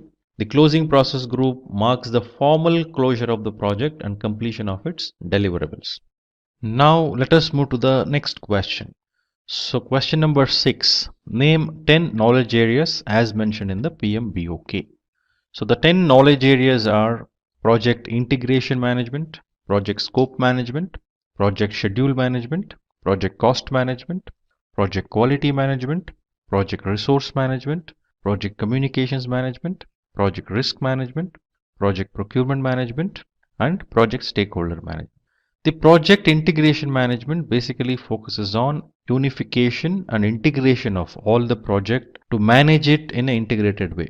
A project manager is also called as an integrator, which means a project manager should have an end-to-end visibility of the project. So all the rest of the 9 knowledge areas, the plan which is created as part of all the next 9 knowledge areas, those are consolidated and a comprehensive project management plan will be created in project integration management. So this is the only knowledge area where we see the processes in all the process groups.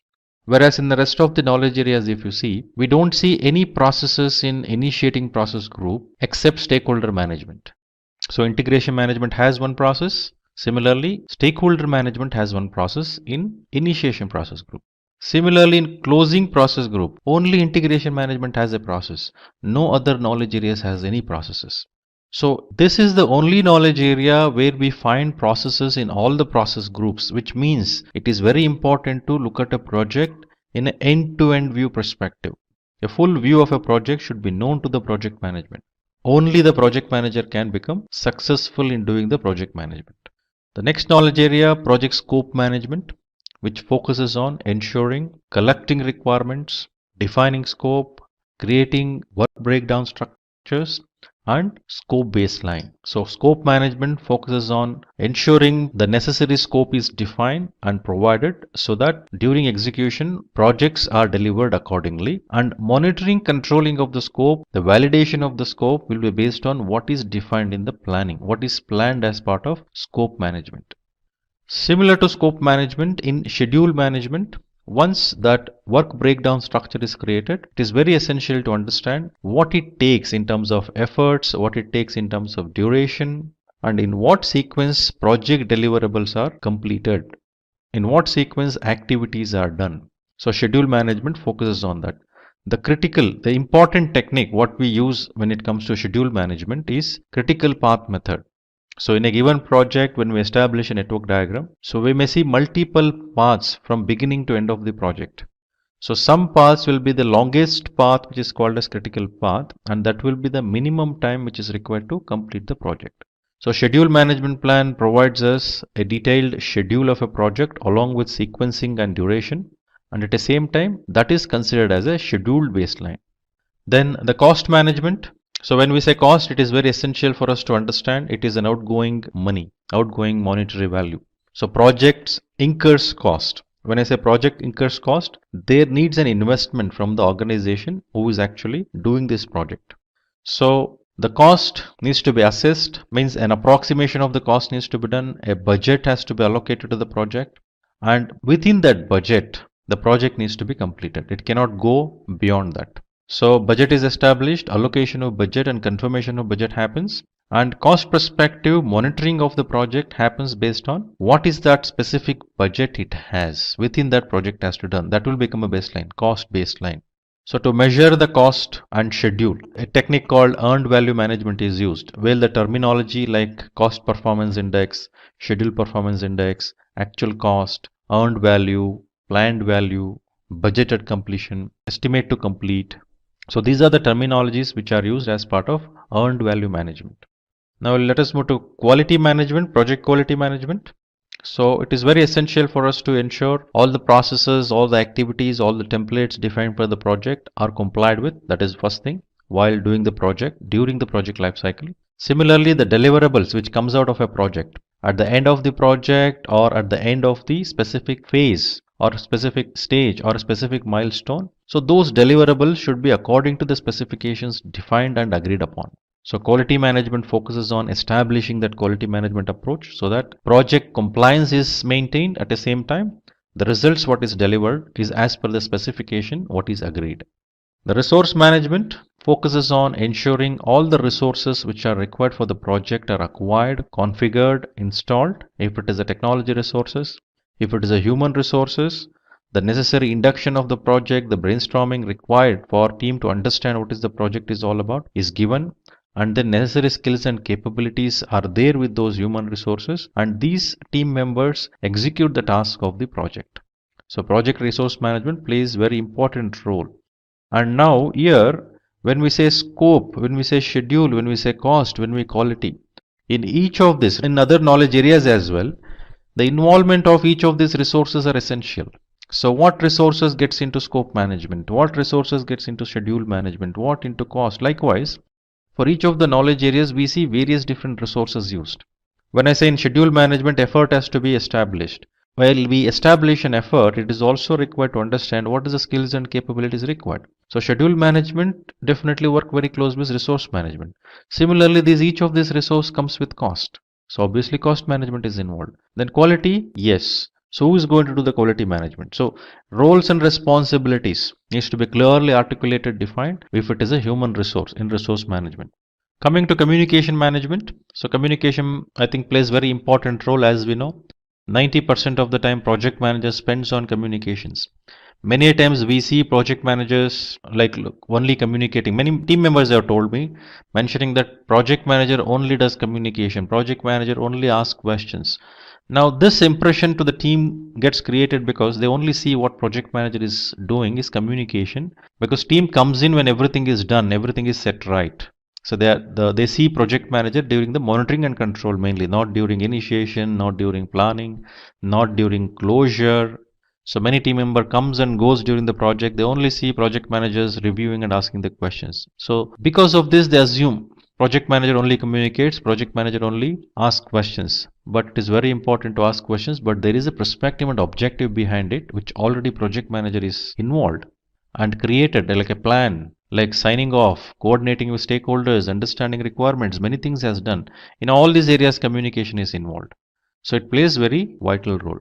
So then project risk management, every initiatives organizations takes, every investment organization does, there is a risk. So already the identified risks are evaluated and project is taken up by the organization, which means the business has already understood what is the risk associated with this particular project. Considering that, they have taken up a project. But while doing this project, while doing the project management, lot of risk comes across. Project manager should keep identifying the risk, assessing the risk, analyzing the risks qualitatively and quantitatively depending on the level of impact of the risk. So risk means we already know it is uncertainty of certain occurrence, an outcome. It may be positive or negative. Positive, you can take advantage of that, you exploit it, you enhance it. Whereas negative risk, you mitigate, you respond, you will have a response plans like accepting those or transferring it, sharing it. Transferring means you outsource or you take an insurance. So that is negative risk responses. Next, the project procurement management. The projects would involve certain procurement. So we need to ensure for this project, what is that I am creating myself and using it? What is that I am going to procure from external suppliers? So whichever we decided in make or buy decisions, whichever we have decided that we need to procure from elsewhere. So procurement management plays a very important role here. So identification of what needs to be procured, what quantity we need to procure, who would be the best supplier, what are the criteria while selecting the suppliers. You may float an RFP, a proposal request will be a respond which will come in. You may float a bid. When you evaluate the best vendor or supplier, you onboard them, then you start issuing a PO formally for them to supply, and then procurement happens. So end-to-end management of the supplier, right from onboarding the suppliers, doing the bidder conference, establishing an agreement, and then engaging with them for reviewing their performance. All these are involved as part of procurement management. The 10th knowledge area, the project stakeholder management. So stakeholder means any entity or individual who involves in the project directly or indirectly, they are impacted. They influence the project and they get influenced. So very importantly, if we think about the stakeholders, we can think about customers, we can think about sponsor, we can think about team members, suppliers who plays very vital role in the success of the project. So engaging with the stakeholders, managing the stakeholders plays very important roles. And if every 9 knowledge areas there is something which you've done right but something wrong done with the stakeholder management, entire project may go for toss. So one needs to be very careful understanding the mix associated with each of these 10 knowledge areas and then dealt with them accordingly. And integration management would integrate all of this as I mentioned earlier, so that end-to-end visibility of the project can be seen. So that is about 10 knowledge areas mentioned in PMBOK. The next question number 7. Why is the project planning considered as the most significant step in project lifecycle? The project planning is more significant. This will provide all the baseline plans, like as we saw in the previous question, scope baseline, cost baseline, schedule baseline. So all the baselines required, which will be referred, right? Each of the baselines are considered. Based on these baselines, project needs to be executed. Now, any deviations to this baseline plans need to have a formal approval for necessary corrections. So already we know there are 9 types of subsidiary plans for all the 9 knowledge areas. Scope, schedule, cost, quality, resource, risk, procurement, communication and stakeholder. These are the 9 knowledge areas which will have a subsidiary plans which will get integrated in integration management. So without having a clear plan, clear directions, so execution will not have any specific direction to take. So you cannot measure the deliverables. So what to do, when to do, who will do, all these are defined as part of the planning, and that plays a very important thing. So if you look at the entire framework of PMP, most of the processes out of 49 processes we can see in planning process group. Almost like 24 processes out of 49. 50% of the processes almost can be seen in planning process group, which itself indicates how important the planning process group and planning activity for a project. So why the project plan is considered most significant? Let us look at few more points. So one is it provides visibility in terms of what project is all about, what is that we are going to deliver, and what kind of results are we going to create, what is that we are aiming for. We'll get a better visibility. So next, increases employee satisfaction because there is no confusion. Each team member understands what needs to be delivered and what is the performance of the team members, how it is measured is also visible, and that is happening in reality because you cannot deviate on what is being planned. So that should happen in actual execution as well. So obviously employees are not confused now, the team members are not confused, they're delivering it according to what is planned, and it is easy for them also because it is a better visibility and they have a clarity about it. Next is quality assurance and control.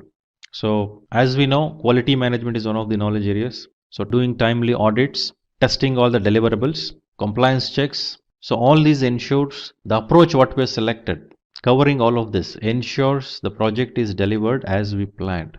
Then reduces project risk because all the risks are identified. We have understood what are the risks are and we keep identifying the risk and analyzing those. And when we say risk, there is one unique nature of risk. Where exactly the risk occurs, accordingly the impact to the projects will be there. For example, when I start a project, if there is a risk associated with human resources, which I have not even onboarded, non-availability of a specific resource, very less impact. But when I have onboarded a resource and then project execution is happening and execution is at peak, now what happens?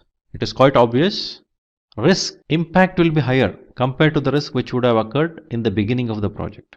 So meaning as we progress in the life cycle of a project, the identified risk will have an impact differently at the different parts of the life cycle, depending on the nature of the risk and state of the project. So since it is visible to us, we have a risk management knowledge area which emphasizes on doing all of this. So since we are doing it, it will become visible for us to have an effective risk management.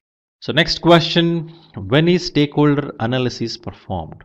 Already we know stakeholder means an entity or individuals who involve directly or indirectly, who get influenced, who will get impacted, are all called as stakeholders. Understanding who are those stakeholders who are basically straight in terms of having impact or impacted.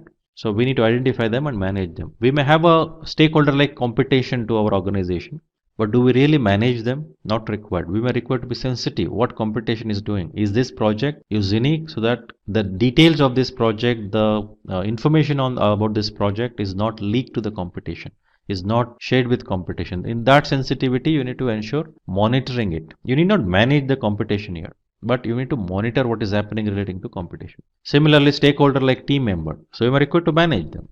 You cannot just keep monitoring. You need to manage them so that there can be the results which is required to be created has created. Now next is customer. If you say, you need to engage with them. You need to discuss with them. You need to review with them. That customer is getting what customer has asked for.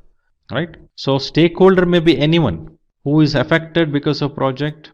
Stakeholder analysis plays an important role to identify and analyze their needs. Right? So the analysis is generally performed whenever there is a need of any clarifications over quantitative and qualitative data.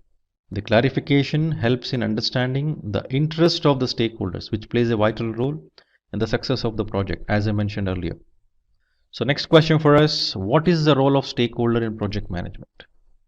So stakeholder, as we know, refers to any organization or entity that can have any positive or negative effect due to project. Because their interests are most important, their positive impact need to be kept in mind, while any negative impact need to be minimized while planning for executing any activity during the project. So it is very important to understand the stakeholder perspective view. Next question, what are some essential features to be kept in mind while choosing a project management tool? So project management tools basically assist the project manager and the project team in doing the project effectively. And I think efficient way of doing project is also ensured because many processes are automated and the transaction will become easier, the collaboration become easier, creation of dashboards and reports which will provide the visibility of the performance of the project. So let us look at some of the essential features required by project management tools. So risk management. Just now we discussed about risk management and its importance. If a project management tool assists while identifying and managing a risk, because when we identify risk, we update those in a risk register. So if tool has an established risk register where we can keep inputting this particular risks and keep alerting the specific details about, if we have a frequency of analyzing the risk repeatedly, the identified risk, so informing us, reminding us, telling that this risk calendar is like this, you may require to analyze those. That will help in making it better, right? Risk assessment as well as updates in terms of managing the risk. Or also lessons learned. Earlier some risks which are of similar kind which are identified are managed like this. So lessons learned, recalling those. Coming to resource management. So tool can able to help us in terms of calculating the expenditures and distribute them among the tasks, so that it is helpful in terms of better management of resources as well as the cost associated with that. Then dependencies, milestones and critical path. So most of the project management tools what we have come across, minimum they will have this capability, establishing a Gantt chart, helping in terms of establishing a network diagram, which will provide us a visibility in terms of what is that the project flow would be, how the project flow would go on, and how the project is going to complete. What are the activities dependent on each other? So what are the relationship between each of the tasks? What are the milestone deliverables? Duration of the project? what are those activities happening in parallel. So visually, graphical representation it would give. So it should also minimize, simplify. The tool should have that capability. It should also have a minimal interfaces or ease of doing things like drag and drop interfaces. So ease functionalities, maintaining smooth maintenance and support, which it can help us in terms of doing a project management better. So basically tools helps us in terms of assisting to have efficient and effective project management. So all the information should be handy so that it is there with us always. So third party integration, like a tool must be able to help us in terms of collaborating with other tools, which would help us in sharing information. It would help us in terms of providing better visibility. Any other tools which are there in the organization. If I am speaking about documentation, records sharing, or any of the reports or creation of the dashboards, these are the capabilities which a tool can have, and at the same time, this can have an interface with other tools like Dropbox, Google Drive, which will help in have a better visibility and better collaboration. So agile workflow system, when we say the functions, features, functionality of this particular tool should help us becoming agile. So moving faster means quick inputs and feedbacks given, because when we say agile, we are moving faster. When we're moving faster, there should be quick feedbacks which should be coming back so that necessary corrections can be made quickly. So to do this, if tool can assist us in providing those details of increased flexibility and transparency, so that would help in becoming more productive.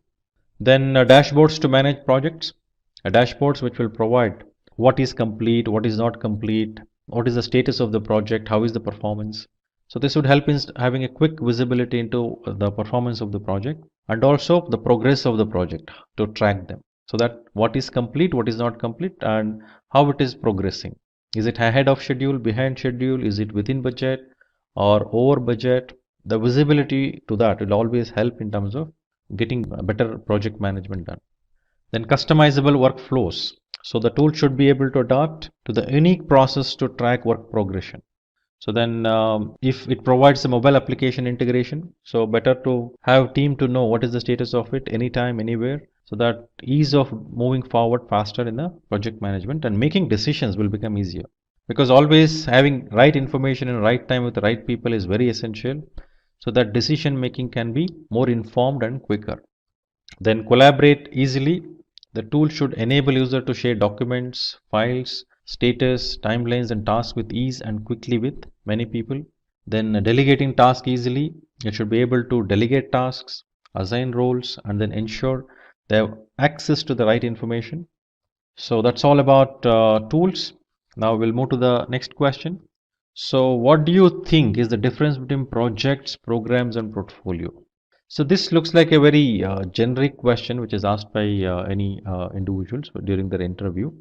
But even though this question doesn't focus on project in specific, it is very essential for project manager to understand the difference between these three, so that whom to ask for what will be known to the project manager. So the definition of project is like a temporary endeavor. It's an activity that is used to create a unique product, service or results. We saw that, we understood already. Whereas program is a collection of related projects which are managed as group to achieve better effectiveness and efficiency. So which you don't get when you manage a project individually. If you group it and manage, you can share resources, you can optimize the resources and cost, you can standardize. That you can achieve through program management. So portfolio management is again a group of projects and programs which may be related, unrelated, but strategic objective, accomplishing strategic objectives of the organization is very essential. So all these projects and programs and other related works are grouped together with a common strategic objective of organization. So the project manager versus program manager versus portfolio managers, what do they do? So project manager expects change and implements processes to manage and control the project in terms of accomplishing the project objective. Whereas program manager expects changes from inside and outside the program to provide strategic benefits, as I mentioned earlier, like standardization, optimization. So portfolio manager monitors changes in the overall context of the strategic plan of the organization. Is this projects or programs or whatever we do in this organization, are they aligned to strategic objectives? Are they helping to accomplish the strategic objectives? So project managers manages and coordinate the team to ensure success, whereas program manager manages the program staff and the project manager providing leadership and vision. The portfolio manager may coordinate or manage the portfolio management staff.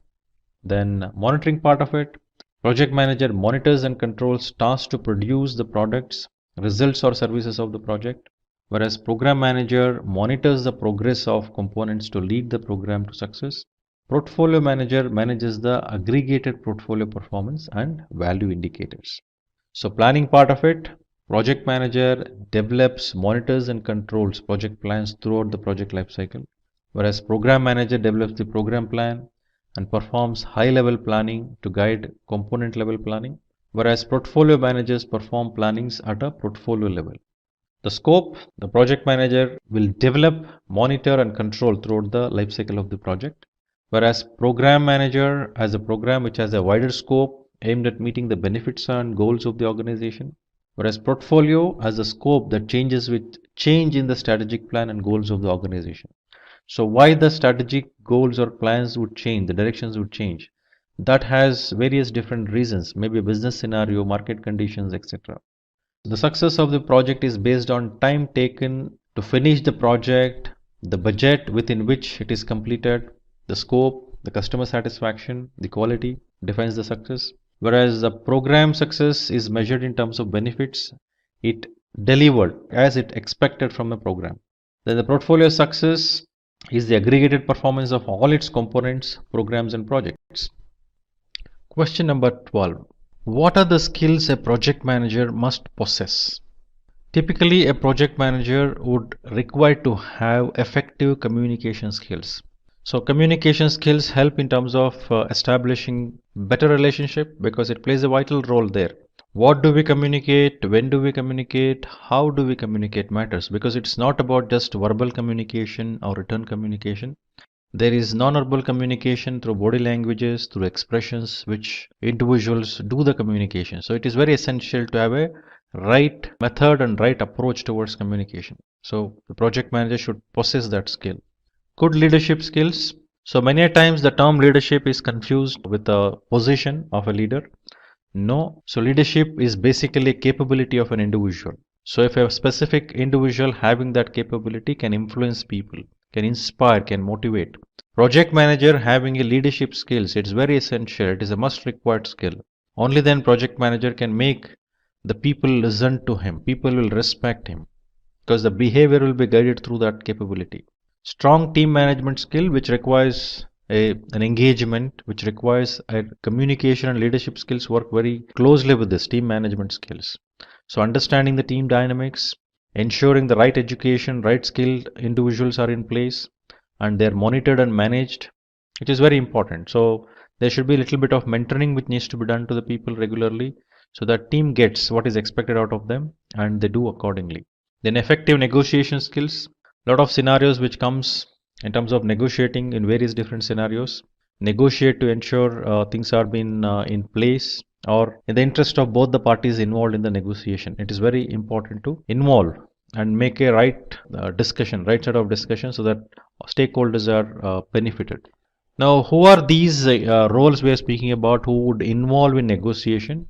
We can think of customers while establishing an agreement. We can think of teams while having some conflict resolutions which you take. Team will have a conflict you may require to resolve. So suppliers related issues which needs to be resolved. So negotiation is very important, but always negotiations would be in the interest of both the involved parties. Then critical thinking. So critical thinking in the sense not just seeing what is there, it's about how to set it right, how to take it forward in the right direction. So what could cause, visualizing things is very important. Risk management skills, it's quite obvious. The most ignored area which I have seen throughout is the risk management. So I don't know what is the reason risk is ignored. Many of the projects what I have seen, almost like 80 to 85%, people don't even look at the risks. So it is very essential to look at the risk and manage the risk. Only then project can become successful. So question 13, what will be involved in project scope management? So we already know project scope means it involves both project scope as well as product scope. Now, scope management basically ensures project includes all those necessary things to be done. in terms of activities, in terms of processes, in terms of resources, so that project objectives can be accomplished. So this particular process, project scope management, describes the project scope and documents how it will be designed, validated and controlled throughout the project lifecycle.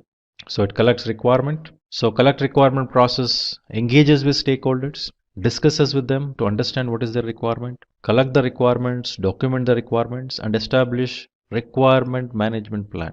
Then based on this requirement established, scope has to be defined, means the detailed description of the project and product has to be developed and a list has to be created that includes all the requirements.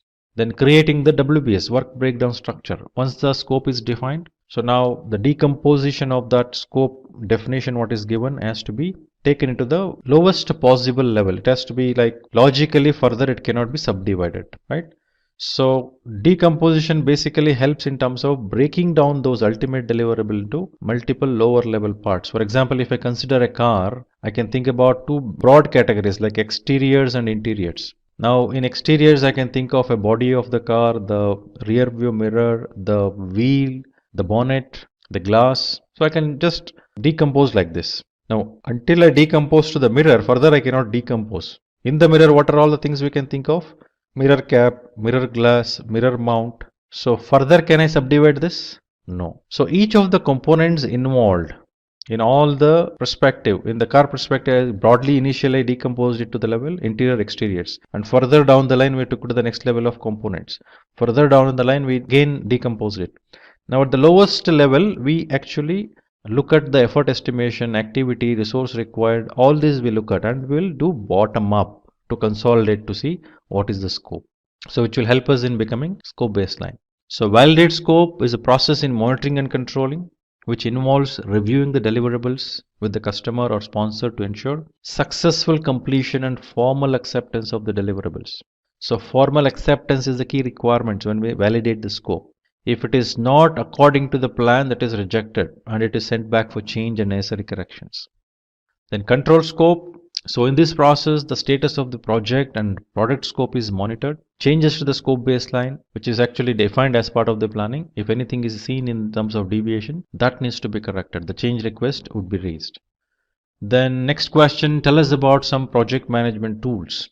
So some of the most common and popular management tools which I have come across are listed here, like Plutio, Basecamp, Teamwork projects, Zoho projects, Asana, Jira software, Trello. I think details of this you may require to go to individual tool sections and then review those. Better if you can able to create a comparison sheet, always helps in terms of understanding what is that features, functionality each of this tool has. So one more tool which is not mentioned here is Microsoft Project. So which is also another popular tool which is used. And similarly I can mention like Primavera. So each of these has its own advantages, disadvantages. So you may require to list out what do you exactly want in terms of when you take up a tool for project management and what each of this tool has. If you can able to create a comparison sheet, that would help you in terms of selecting the right tool for your organization and projects. Question number 15. What is the significance of monitoring and controlling in the project lifecycle? So as we know, monitoring and controlling is a process group. So this involves tracking the project's performance alongside the planned project management activities. This also focuses on comparing actual and planned performance. So we have defined that in the planning. So what needs to be accomplished, how it has to be accomplished, what templates are to be used, what needs to be delivered. We have defined it in planning. So that needs to be compared with the actual thing what is created and what is that, how are we doing this currently, how it is done, is it complied with. Assessing performance to determine any corrective actions are identified, their status reported and appropriate responses to risks are taken. So ensuring an accurate information base, providing information to support status reporting, measuring progress and forecasting, adding forecasts to update cost and current schedule information, making sure approved changes are being implemented. Upon successfully performing monitoring and control, the processes within monitoring and controlling process group. So the possible outcomes would be like the change request, work performance reports, update to project management plan and project documents. Maybe if everything is okay, well, for example, validate scope, which comes under this process group. So when we validate if everything is okay as per the plan, then it is accepted deliverable, which will move towards the closure. If it is not, obviously it leads towards change requests. So question number 16 is, what's the key difference in the roles of the project and program manager? So project manager is basically focuses on projects and its success of the project, as we know already. Whereas program manager looks at all those projects which fall under the program are managed together and taken forward in the required direction. So program manager plans program level activities and the schedule of projects. So program managers defines terms of reference for projects. They starts, stops and monitor progress of constituent projects, manages program level risks and issues. They set up policies and procedures for projects. They resolve conflicts. They determine the program standards. Similarly, project manager focuses on planning a project based on dependencies and interfaces given by the project manager. So works within the defined TAR, terms of references given for the projects, runs the project, reports to program manager, manages project risks and issues and escalates them to program manager if required, if at all a project is part of a program. If it is not, then that escalation goes to sponsor. So project manager runs projects according to the policies and procedures, uses resources assigned to project manager and delivers the products that satisfy the requirements. Question number 17. What are the types of risks involved in the project? So we know that one of the knowledge areas in the project management is risk management. It is very essential for us to identify risk, assess and analyze risk, and have the risk response plans. So while doing it, it is also very important for us to understand categorizing the risks depending on where exactly what category this risk falls into, depending on the impacts. For example, some of the list which is given, common types of risk, the risk categories you can think of. It may be related to cost, schedule, performance, technology or technical, strategic, legal, market risk, risk related to external hazards, and it goes on. So these are the minimum set of list which we can think of in any project, the kind of risk are associated with which area. So when I say cost associated risk, it's all about monetary related, where we invest, where we actually monitor that budget, involve that budget, incur that cost related to that. Schedule in terms of doing it faster, doing it slower, doing it as per the plan. So various different details which are associated with the schedule. Likewise, each of these types what we have mentioned will have a risk accordingly associated with them. So question number 18, what is the difference between a risk and a issue in context of project management? So when we say risk is always we look at in the future. So it's an uncertainty of outcome when we say we are looking at the future. It may be next moment in the future, but it is risk which is focused on the future. So risks may be positive or negative. Any risk we identify may have a positive or negative impact. Whereas risk response will be in accordance with the risk response planning, and these are documented in risk register. So issue is always the one which we have in front of us to manage. So it is focused on present, always negative, it will have negative impacts. So response will be in accordance to the issue workaround provided, and these are documented in the issue register. So next question, question number 19, how does project scheduling help in project execution? Project scheduling makes sure there is a sequence of how all the tasks will be performed. After the resources are estimated and plan is made, the schedule plays a very important role, because when to do, when it is planned, it is very essential to do accordingly. So providing the sequence, what activity has to be done in what sequence, it's also very important. So this must be carried out first, and what should follow needs to be clearly understood. The optimized scheduling of tasks provides the best possible output with the allocated resources, and that has to be done within the scheduled time, within the deadline. Question number 20, what do you understand by quality control? Now, quality control refers to activities needed to evaluate if the project meets all the requirements with respect to the scope of the project planning. Now, when we say a control, we should think about the output of a project, the deliverable. It has the specifications. So relating to that specifications, the features, functionalities, what needs to be delivered, is it delivered accordingly? So project managers defines the standard that the project must fulfill to be successful. Quality control includes validating the deliverables, satisfying the requirements of the stakeholders, identifying the cause of poor project quality, and taking necessary actions to eliminate problems. Right? Question number 21. Explain the forming in team dynamics. Basically, when we say team dynamics, it involves various different stages. like forming, storming, norming, performing, and adjourning. So forming happens first. Now this happens when the team first meets each other. So when they meet each other, they get introduced to each other and get to know their backgrounds, experience, and areas of expertise. The team members discuss about the project, discuss the project objectives, and beginning to think their role in the project. They're beginning to understand.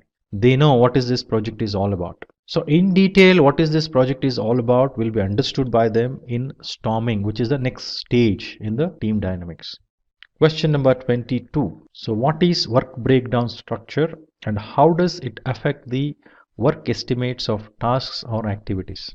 Work breakdown structure is a hierarchical replica of all the work in the project. For example, if I take up a specific object, a specific products or services which we are bringing out as a result. For example, if I take a car, so how will I visualize various different parts of the car? It's very difficult in one go. In execution perspective and creation perspective, we may require to know every parts of it in detail.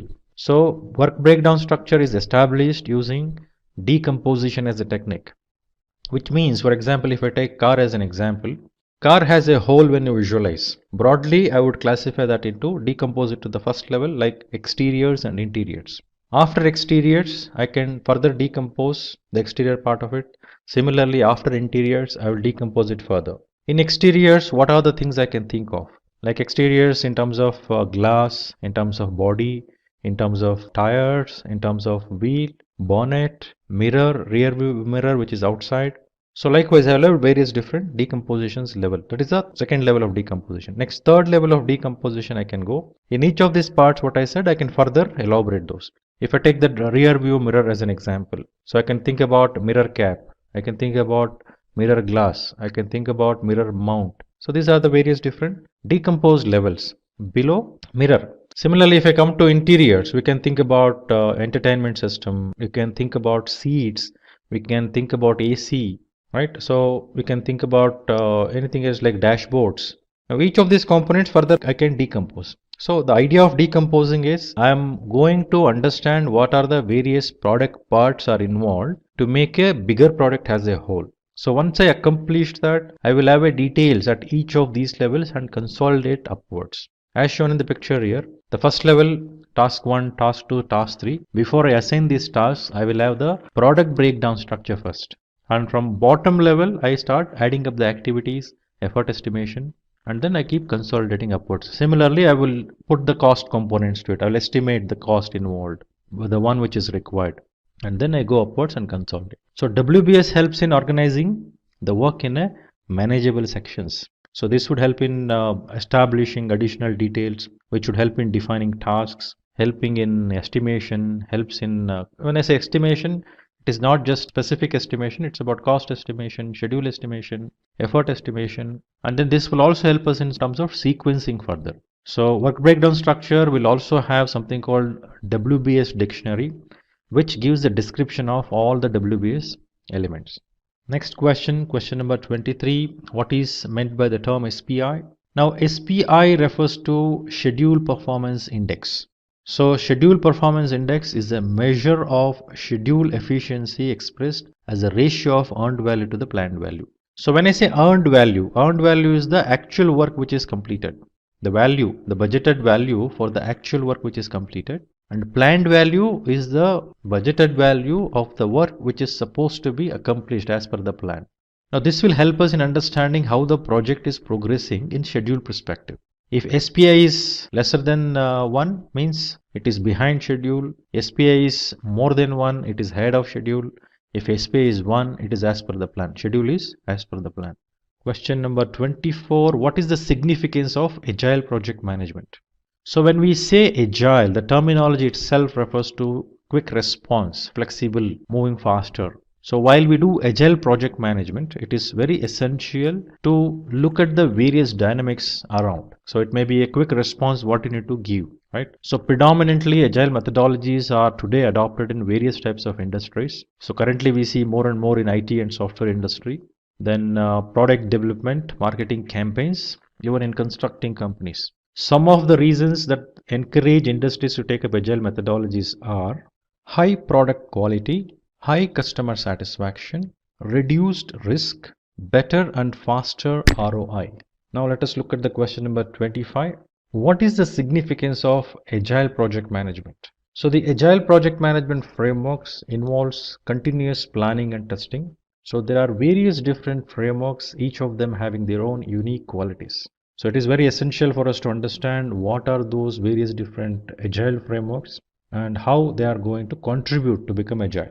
So the most popular agile frameworks, some thoughts which actually depicts and supports organization to become agile are, one of that is Kanban framework. So Kanban framework is used to implement agile software development and requires real-time communication. So work items are represented on a Kanban board, allowing team members to see the state of each work at any time. So this means on the board, so work in progress, work which has to be done and who has to do it, all these details are captured in the Kanban board.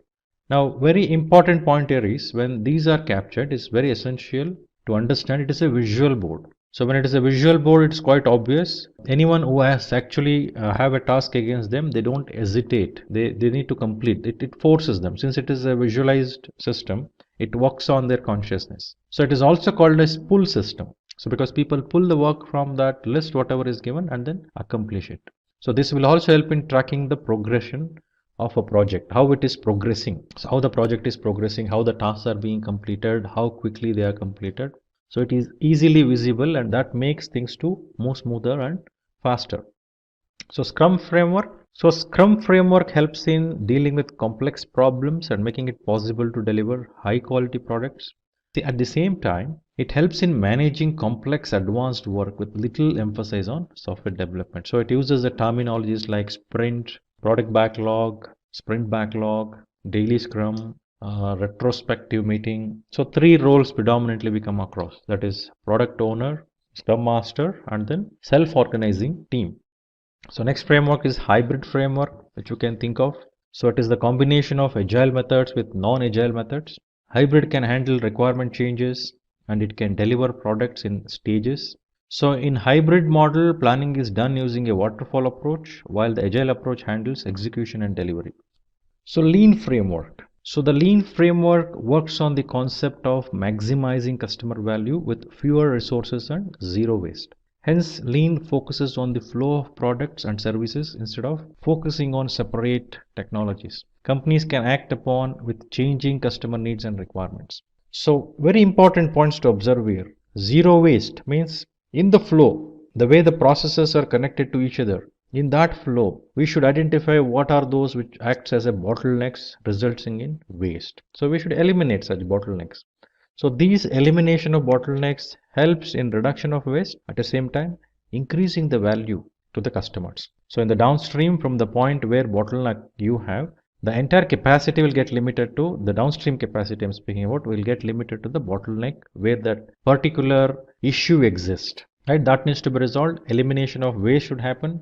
So waste is a result of anything which is a non-value adding activity. Right, so we need to identify as per the lean perspective. So the defects are not allowed to move forward to the downstream. That is the whole idea behind it. So next question 26. Why does a project manager need to be proactive? Okay, so we always have this question coming around. Proactiveness versus reactiveness. When should we be proactive? When should we be reactive? That we need to understand. Now, more proactive in nature, the project manager or any manager who is more proactive will basically visualize the future. So they act today so that tomorrow something negative impact will not happen. So a proactive project manager is actively able to determine the several communication needs of the stakeholders. So a proactive project manager is able to identify the risks in the early stage of the project. It is very essential. So what is that going to happen in future? That needs to be visualized, act today so that occurrences can be handled better or eliminated. Question number 27. What does a critical path method imply? So firstly, let us understand what is critical path means. So critical path is basically a longest path in a given project network diagram. So that would be the minimum time required for a project to complete. So any delay in any of the activities or tasks in critical path delays the project duration. So in critical path method, So it is a crucial tool for determining the progress of the project to ensure that project is on schedule. So as I mentioned, any delay in any of the activities or tasks in the critical path delays the project itself. So monitoring on these activities in a critical path will become more important so that project can happen as per the plan, as per the date what is given. So critical path method helps in determining the essential or critical path by finding out the longest stretch of dependent tasks, so that each dependencies, each flow from left to right, from beginning to end, has to be visualized and monitored very closely so that project finish date is not delayed. It happens according to the plan. So next question, defined planned value, actual cost and earned value. So when we say planned value is the approved value of the work that needs to be completed within a given period. It serves as a baseline and needs to be calculated before work can be started. It is also known as budgeted cost of work schedule. So formula to calculate planned value is planned percentage of work completed into project budget. Assume your project budget is 10,000, whatsoever the currency is. Let us assume 10,000 is my project budget. So my project duration is 5 months. Each month I have a plan to complete the work worth of 2,000. So which means that 2,000 is my planned value. The work which is supposed to be accomplished within the end of that first month is work worth of 2,000. So if I do the work which is lesser than work worth of maybe lesser than 2,000, I am behind schedule. If I complete the work worth more than 2,000, then I am ahead of schedule. So planned value will become that reference, the 2,000 what I mentioned as a planned value. The work worth of 2,000 I am supposed to complete before the end of the month 1. If I say any work which is completed according to the budgeted value, I will make this planned value as a reference to decide whether I am behind schedule or ahead of schedule. Actual cost. Actual cost refer to the value of total expenses that you have incurred for the work done till date. For example, in the previous discussion relating to the planned value, at the end of month 1, the planned value was 2,000. So that is the work worth which we're supposed to complete. Now let us assume we have completed a work where the work worth relating to that actual work completed is around 1,800. Means I'm behind schedule for sure. But at the same time, to complete the work worth of 1,800, how much I incurred actually? So if I have incurred actual cost also 1,800, then cost wise I'm according to the plan, but behind schedule, because I have only completed the work worth of 1,800 against the work worth of 2,000, which is the planned value. I'm behind schedule. But to complete it, the actual cost I incurred is 1,800, so cost wise I'm according to the plan. If my actual cost is lesser than 1,800, then I'm doing very good in cost perspective. If my actual cost is more than 1,800, then I'm using more money, means over budget. So actual cost helps us in relating to planned value to define whether cost wise how am I doing. So it is also known as actual cost of work performed. So this will be used to calculate cost variance and cost performance index. Earned value. Earned value represents the value produced by a project. It is also known as budgeted cost of work performed. In our example, the earned value is 1,800, meaning I have completed the work worth of 1,800. That is the earned value, which says behind schedule. When I compare earned value with the planned value, it will tell me whether I am behind schedule, ahead of schedule, or according to the plan. Now for this earned value of 1,800, if I incur the actual cost of 1,800, then cost wise I am doing good. If my actual cost is lesser than earned value, then cost wise I am very good, right? If I incur more than earned value, for example, to complete the work worth of 1,800, I incur the cost of 2,000, then I am not doing good. I am over budget. So the combination of earned value and planned value helps us to know the schedule perspective whether project is behind or ahead or according to the plan, schedule perspective, whereas the combination of earned value and actual cost helps us to understand whether project is within the budget, over budget, or according to the plan. Question number 29. What is the purpose of procurement management plan? The procurement management plan defines the procurement requirements and how it can be managed from developing a procurement documentation through to contract closure. The plan identifies and defines the items that need to be procured, the contracts that need to be used for supporting the project, how the contract is approved, and criteria for decisions to be made has to be looked at. The plan also includes other items including considerations for procurement risks and procurement risk management, deciding how cost needs to be determined, standard procurement documentation usage and constraints to procurement. Question number 30. When is post-mortem analysis performed in the project management? A post-mortem in a project or project retrospective refers to process that's performed at the conclusion of the phase for a multi-stage project. This aims to help identify process improvements that can prevent future risks and to ensure best practices are repeated. Postmortems involve a combination of quantitative and qualitative data. It also includes qualitative data like end user, stakeholder, and team satisfaction, potential for reuse, and the quality of end deliverable that is perceived. Question number 31. What is the purpose of risk register? A risk register is basically a tool that is used to document risks and the actions to handle each of those risks. The management of risk is an ongoing process that has the project team raising risks with the risk manager or a project manager who then logs the risks and determines an appropriate course of action to handle the risk. The risk register also needs to be reviewed regularly to ensure the appropriate actions are performed. It could be reviewed in every project team meeting or at the end of each phase of the project life cycle. Question number 32. When do we use a Gantt chart? So as we are discussing about critical paths, network diagram, critical path method. So by using a project tools, we first establish a Gantt chart. So Gantt chart is basically a visual view of tasks scheduled over a period. A Gantt chart is useful for outlining all the tasks involved in the project along with their order shown against the time scales. So since it gives the pictorial representation, it helps us in understanding what tasks will be completed after which tasks and how the dependencies of each task can be easily understood. It provides an overview of a project, its associated tasks, and then when they need to be finished are clearly understood. A Gantt chart is helpful because it provides a detailed view of all tasks and ensures one can create a workable schedule and the right people are assigned to right task.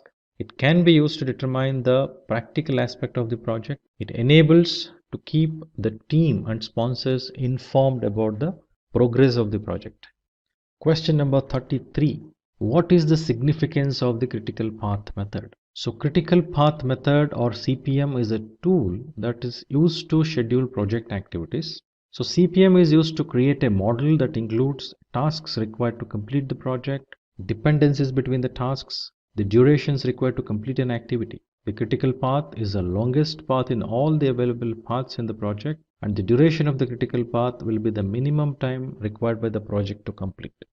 Question number 34. What are some tools required for arriving at improvement in processes? So process improvement comprises a set of actions implemented by a company to enhance performance, cost reduction, increasing profits, etc. So some of the tools some organization can use to implement a successful process improvement strategy can be comparing and baselining a project. So with this we can get an overview of how the process is performing in comparison with other similar processes, flow charting which helps them segregating the processes, activities, events, etc. Value stream mapping, it helps clearly understand the workflow and helps organizations identify waste. Cause and effect analysis, these help organizations determine the root cause of any problem. Hypothesis testing, which helps in testing to determine whether a hypothesis would be favorable to the organization or not.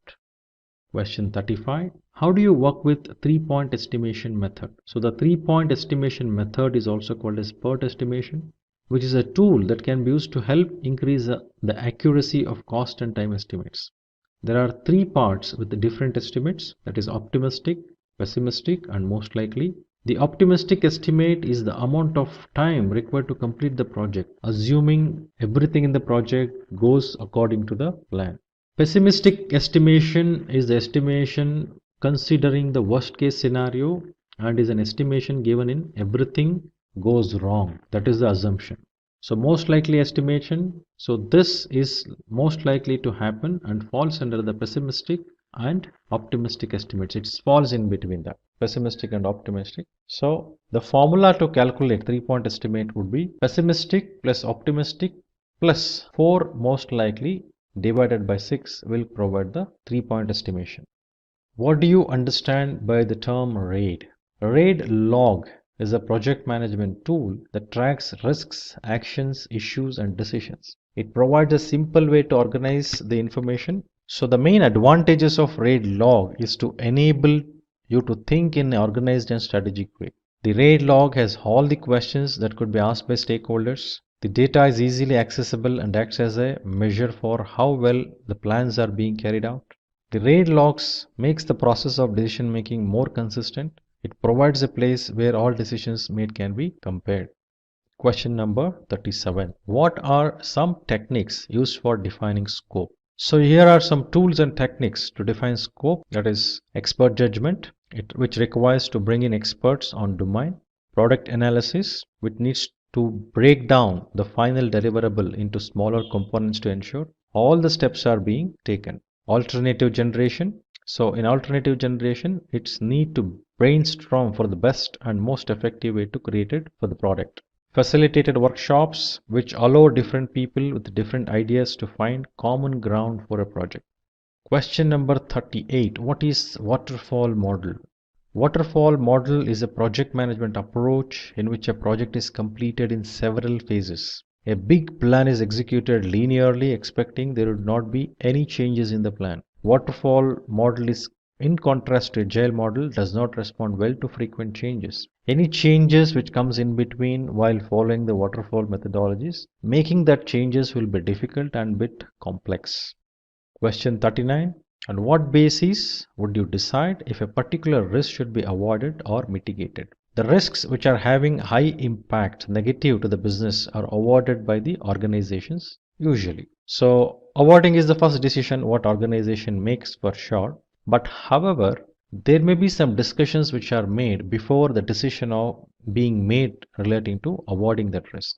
Instead, having some workaround for that risk or making certain arrangements so that impact of the risk can be reduced or bringing down the probability of occurrence of the risks. Considering something which will have higher negative impact, they may not be worthwhile to take up. So in that case, I think avoiding is the best decision. Once the organizations consider to take up after identifying and analyzing the risks, then organization would work on risk response plan for all the risks which are identified. So what is EVM? The earned value management. So earned value management is a project management technique that is used to measure the project progress. If you recall the terminologies like earned value, planned value, actual cost, schedule performance index, cost performance index, these are the terminologies which comes as part of earned value management. It calculates the project performance and progress by combining constraints like time, scope, and costs. So question 41. What is the difference in product lifecycle and project lifecycle? So project lifecycle refers to the sequence of stages or phases the project undergoes from the time it is initiated till it is closed. So this project lifecycle involves 5 process groups, which is initiating process group, planning process group, executing process group, monitoring and controlling process group, closure process group, which should be there throughout the project life cycle along with the 10 knowledge areas and 49 processes. Product life cycle includes all that phases that define the growth of a product. So creation of the product till expiry of the product. So within the product life cycle, we may have multiple project life cycles. So one project life cycle for introduction of product, one project life cycle for modifying or updating the existing product, one project life cycle may be for improvement, one project life cycle may be for removing the product from the production. So in product life cycle, there are 4 phases, that is market introduction, market growth, market maturity, and decline and saturation stage. Question 42. Define capability maturity model. So capability maturity model is an approach to improve or refine development process in an organization. So it is an elaborated structure of elements that helps in defining the features of an effective process. Next question 43. What do you know about triple constraint, the triangle in project management? So basically the triple constraint refers to scope, schedule, and cost. right? So it helps in actually analyzing the project status, the way project is progressing, and these are the three critical considerations mainly which needs to be made. So further to these triple constraints, scope, time and cost, quality, resource and risks are also considered as a constraints. So any change in any of the constraints would have an impact on other constraints. Question 44. What is a decision support system? Decision support system is an information system used in decision-making activities in an organization or a business. It analyzes data sets and extracts information that may be used to solve complex problems and take decisions. How many types of DSS are there? So there are several types of DSS, that is data-driven, model-driven, knowledge-driven, and document-driven.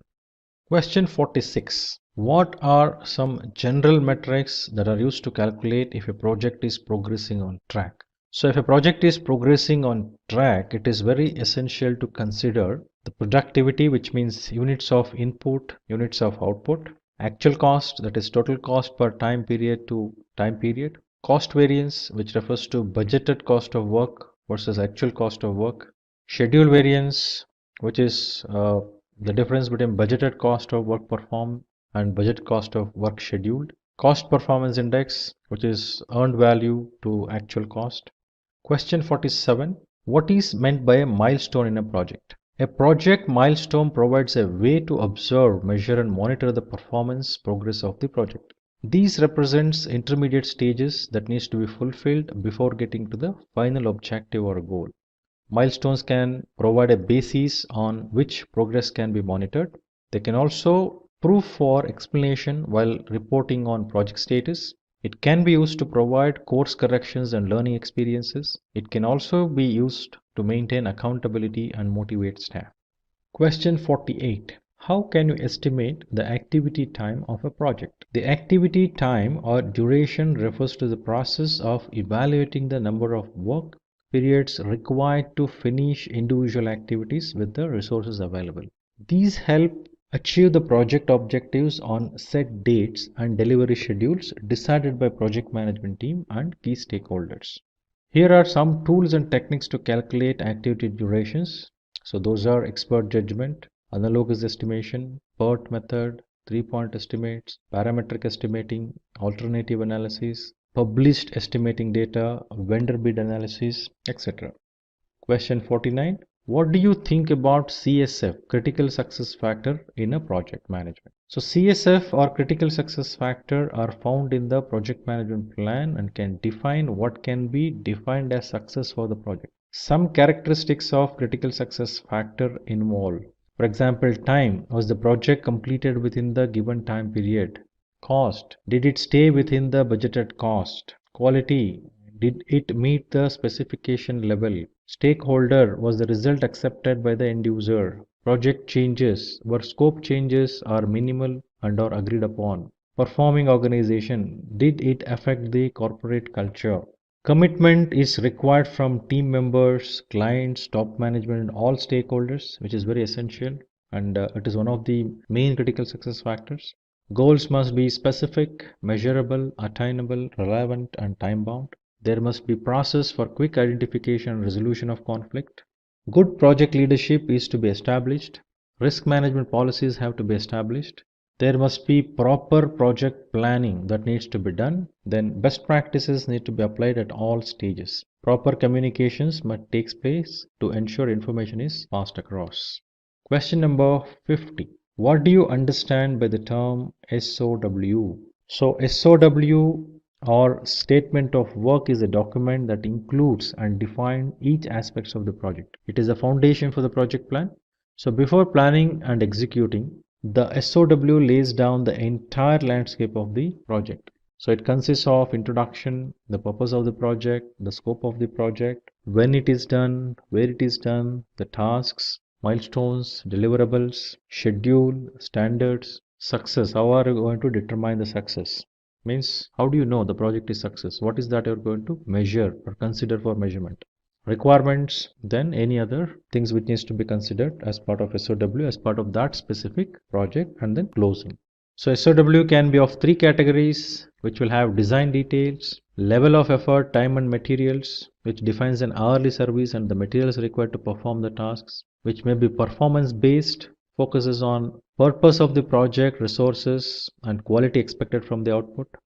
Question 51. What is a fishbone diagram and when is it used? So fishbone diagram, which is also called as Ishikawa diagram, is a visualization tool that used to categorize potential causes, that is problems, for an issue to identify the root causes. So fishbone diagram is used in product development and troubleshooting processes.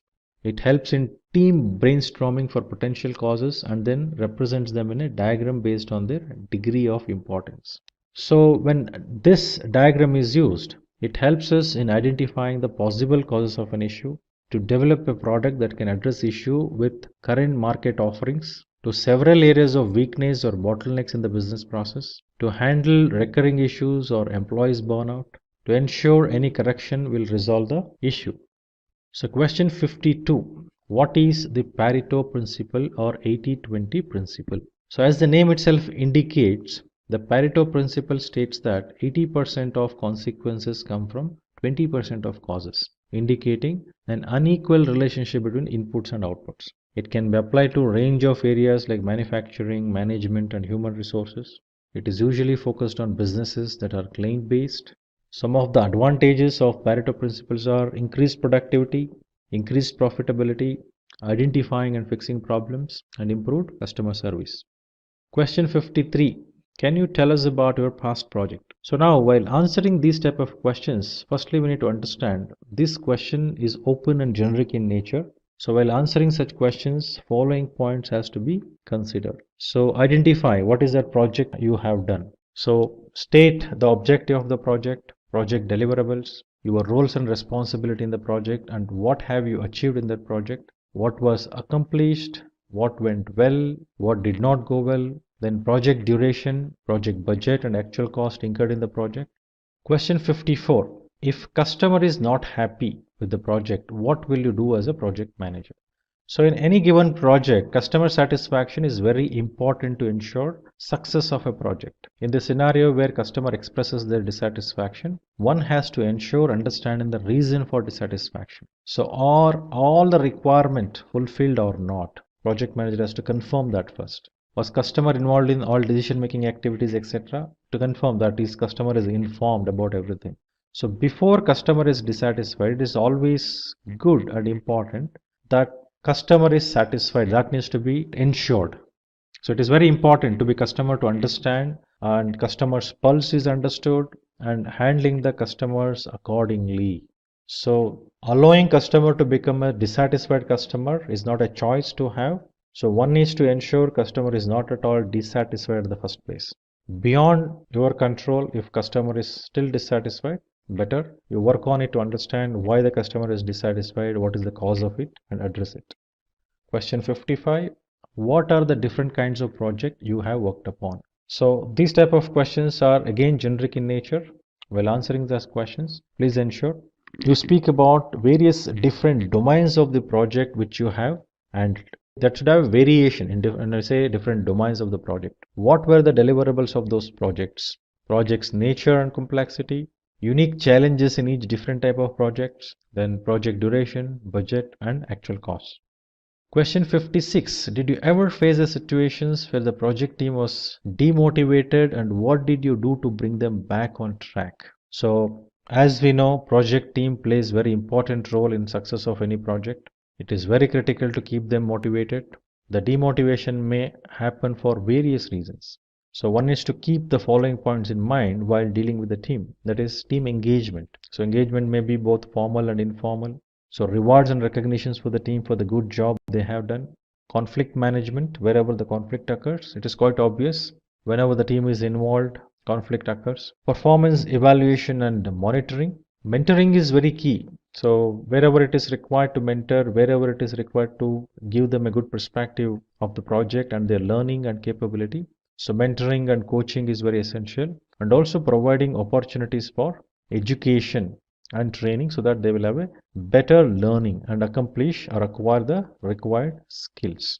Question 57. If you get your dream job, and I assume this is your dream job, what value you think you will be adding to the organization? So this question is very tricky one and also a generic question. So one needs to ensure while answering this question to discuss the following points. Why the job is your dream job? Whatever the job you are speaking about, why do you say that that is your dream job? What is the reason? Why? What would be your motivation point in this dream job? What exactly is motivating you there in this particular job? How this dream job can link to objectives of organization and the profession and roadmap of the job role. So what is that you are going to become while you become this in future? What could be the roadmap of this role? Question 58. What challenges have you encountered while dealing with other team members? As already mentioned, project team plays very important role in success of a project. Each team member comes with the different skills, maturity mindsets and background which put across many challenges. Some of the important changing scenarios, means challenging scenarios, is team not collaborating, individuals, performance and motivation levels in each of the projects, role preferences and the allocated roles, performance appraisals, communication gaps, various things which actually brings the challenges and also motivates people to behave certain way they are behaving. Question 59. Share from your experience the challenges you faced while using project management tools. So we all know that tools plays very important role in our management activity. Similarly, the effective management of project requires an efficient tool. Every tool has its own uniqueness and has its own advantages and disadvantages. So some of the challenges one would face while using the tools would be selection of right tools for the given project, tools features and functionalities, customization of tools, the dashboards and reports, team's ability to work with tool, their skills and capabilities matters. Question 60. Can you tell me about the most difficult complex project you have worked on? This question is open and generic in nature again. While answering such questions, please ensure you discuss the following points. What was the complexity in the project, whichever the project reference you are taking? Why do you consider that project as a complex or difficult? What was the size of the project in terms of deliverables, budget, geography, team, tools and techniques, etc.? Was the project successful or not, and why? Question 61. When do you know the project is off track? So it is very essential for every project manager to ensure project is going as per the plan. So there should not be any deviations from the actual plan. So every project will have a set plans based on which project have to be completed successfully. Due to various different scenarios, project go off track. Recognizing and correcting those is very critical and crucial. So one needs to follow a specific approach to ensure project will not go off track. So but we need to understand whether project is going off track or not. So one of the key thing which we need to know is SPI and CPI. So SPI is the schedule performance index, the CPI the cost performance index. So when SPI is lesser than 1, which means project is behind schedule. When SPI is 1, then it's as per the schedule. If SPI is greater than 1, which means project is ahead of schedule. Similarly for CPI, if CPI is lesser than 1, project is over budget. CPI is more than 1, project is under budget. If CPI is 1, project budget is as per the plan. So similarly, the results of audits and testing done as part of quality management also reveals the details related to compliance and off specifications which needs to be corrected if they are not expected. Next question, have you managed remote teams and outsourced resources? So these questions come from the scenario where you have to manage the team not reporting to you directly and they are managed by different individuals. While having such resources, the dynamics will be different. So while managing such resources, one has to ensure the engaging with them is different than the way the individuals are engaged, the internal teams. So it is required to engage with that team more often. The performance of the team members has to be well known to the reporting manager and that needs to be communicated regularly. The next question, if you could go to the past and do one thing differently as a project manager, what would you do and why?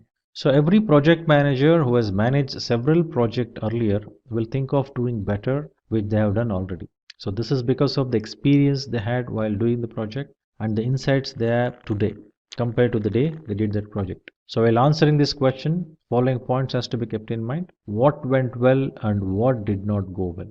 Why do you think they happened and what would have been the better solution? Why do you think it could have been done better? Why did you not do it earlier the way you're thinking the right way of doing it today? So what was the cause? Were you not informed about it, or there was some force which was working on you to take it in that way? What made you to do that way? So why are you thinking that this is the better way to do it? What are the reasons that you need to mention? So next question, as a project manager, what is the most common challenge that you face? So obviously when you say take up a project as a project manager, every project manager will come across various different challenges. Every project will have various challenges to deal with. Project managers has to prepare themselves to handle those. They should not shy away from those. So typical challenges which project manager would come across would be the scope perspective not clearly defined. So not having proper sign off between customer and project organization.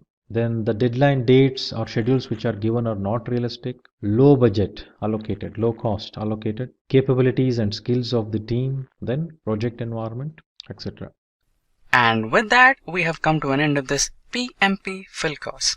I hope it was informative and interesting. If you have any questions about the topics covered in this video, please ask away in the comment section below. Our team will be happy to solve all your queries. Thank you for watching, stay safe and keep learning.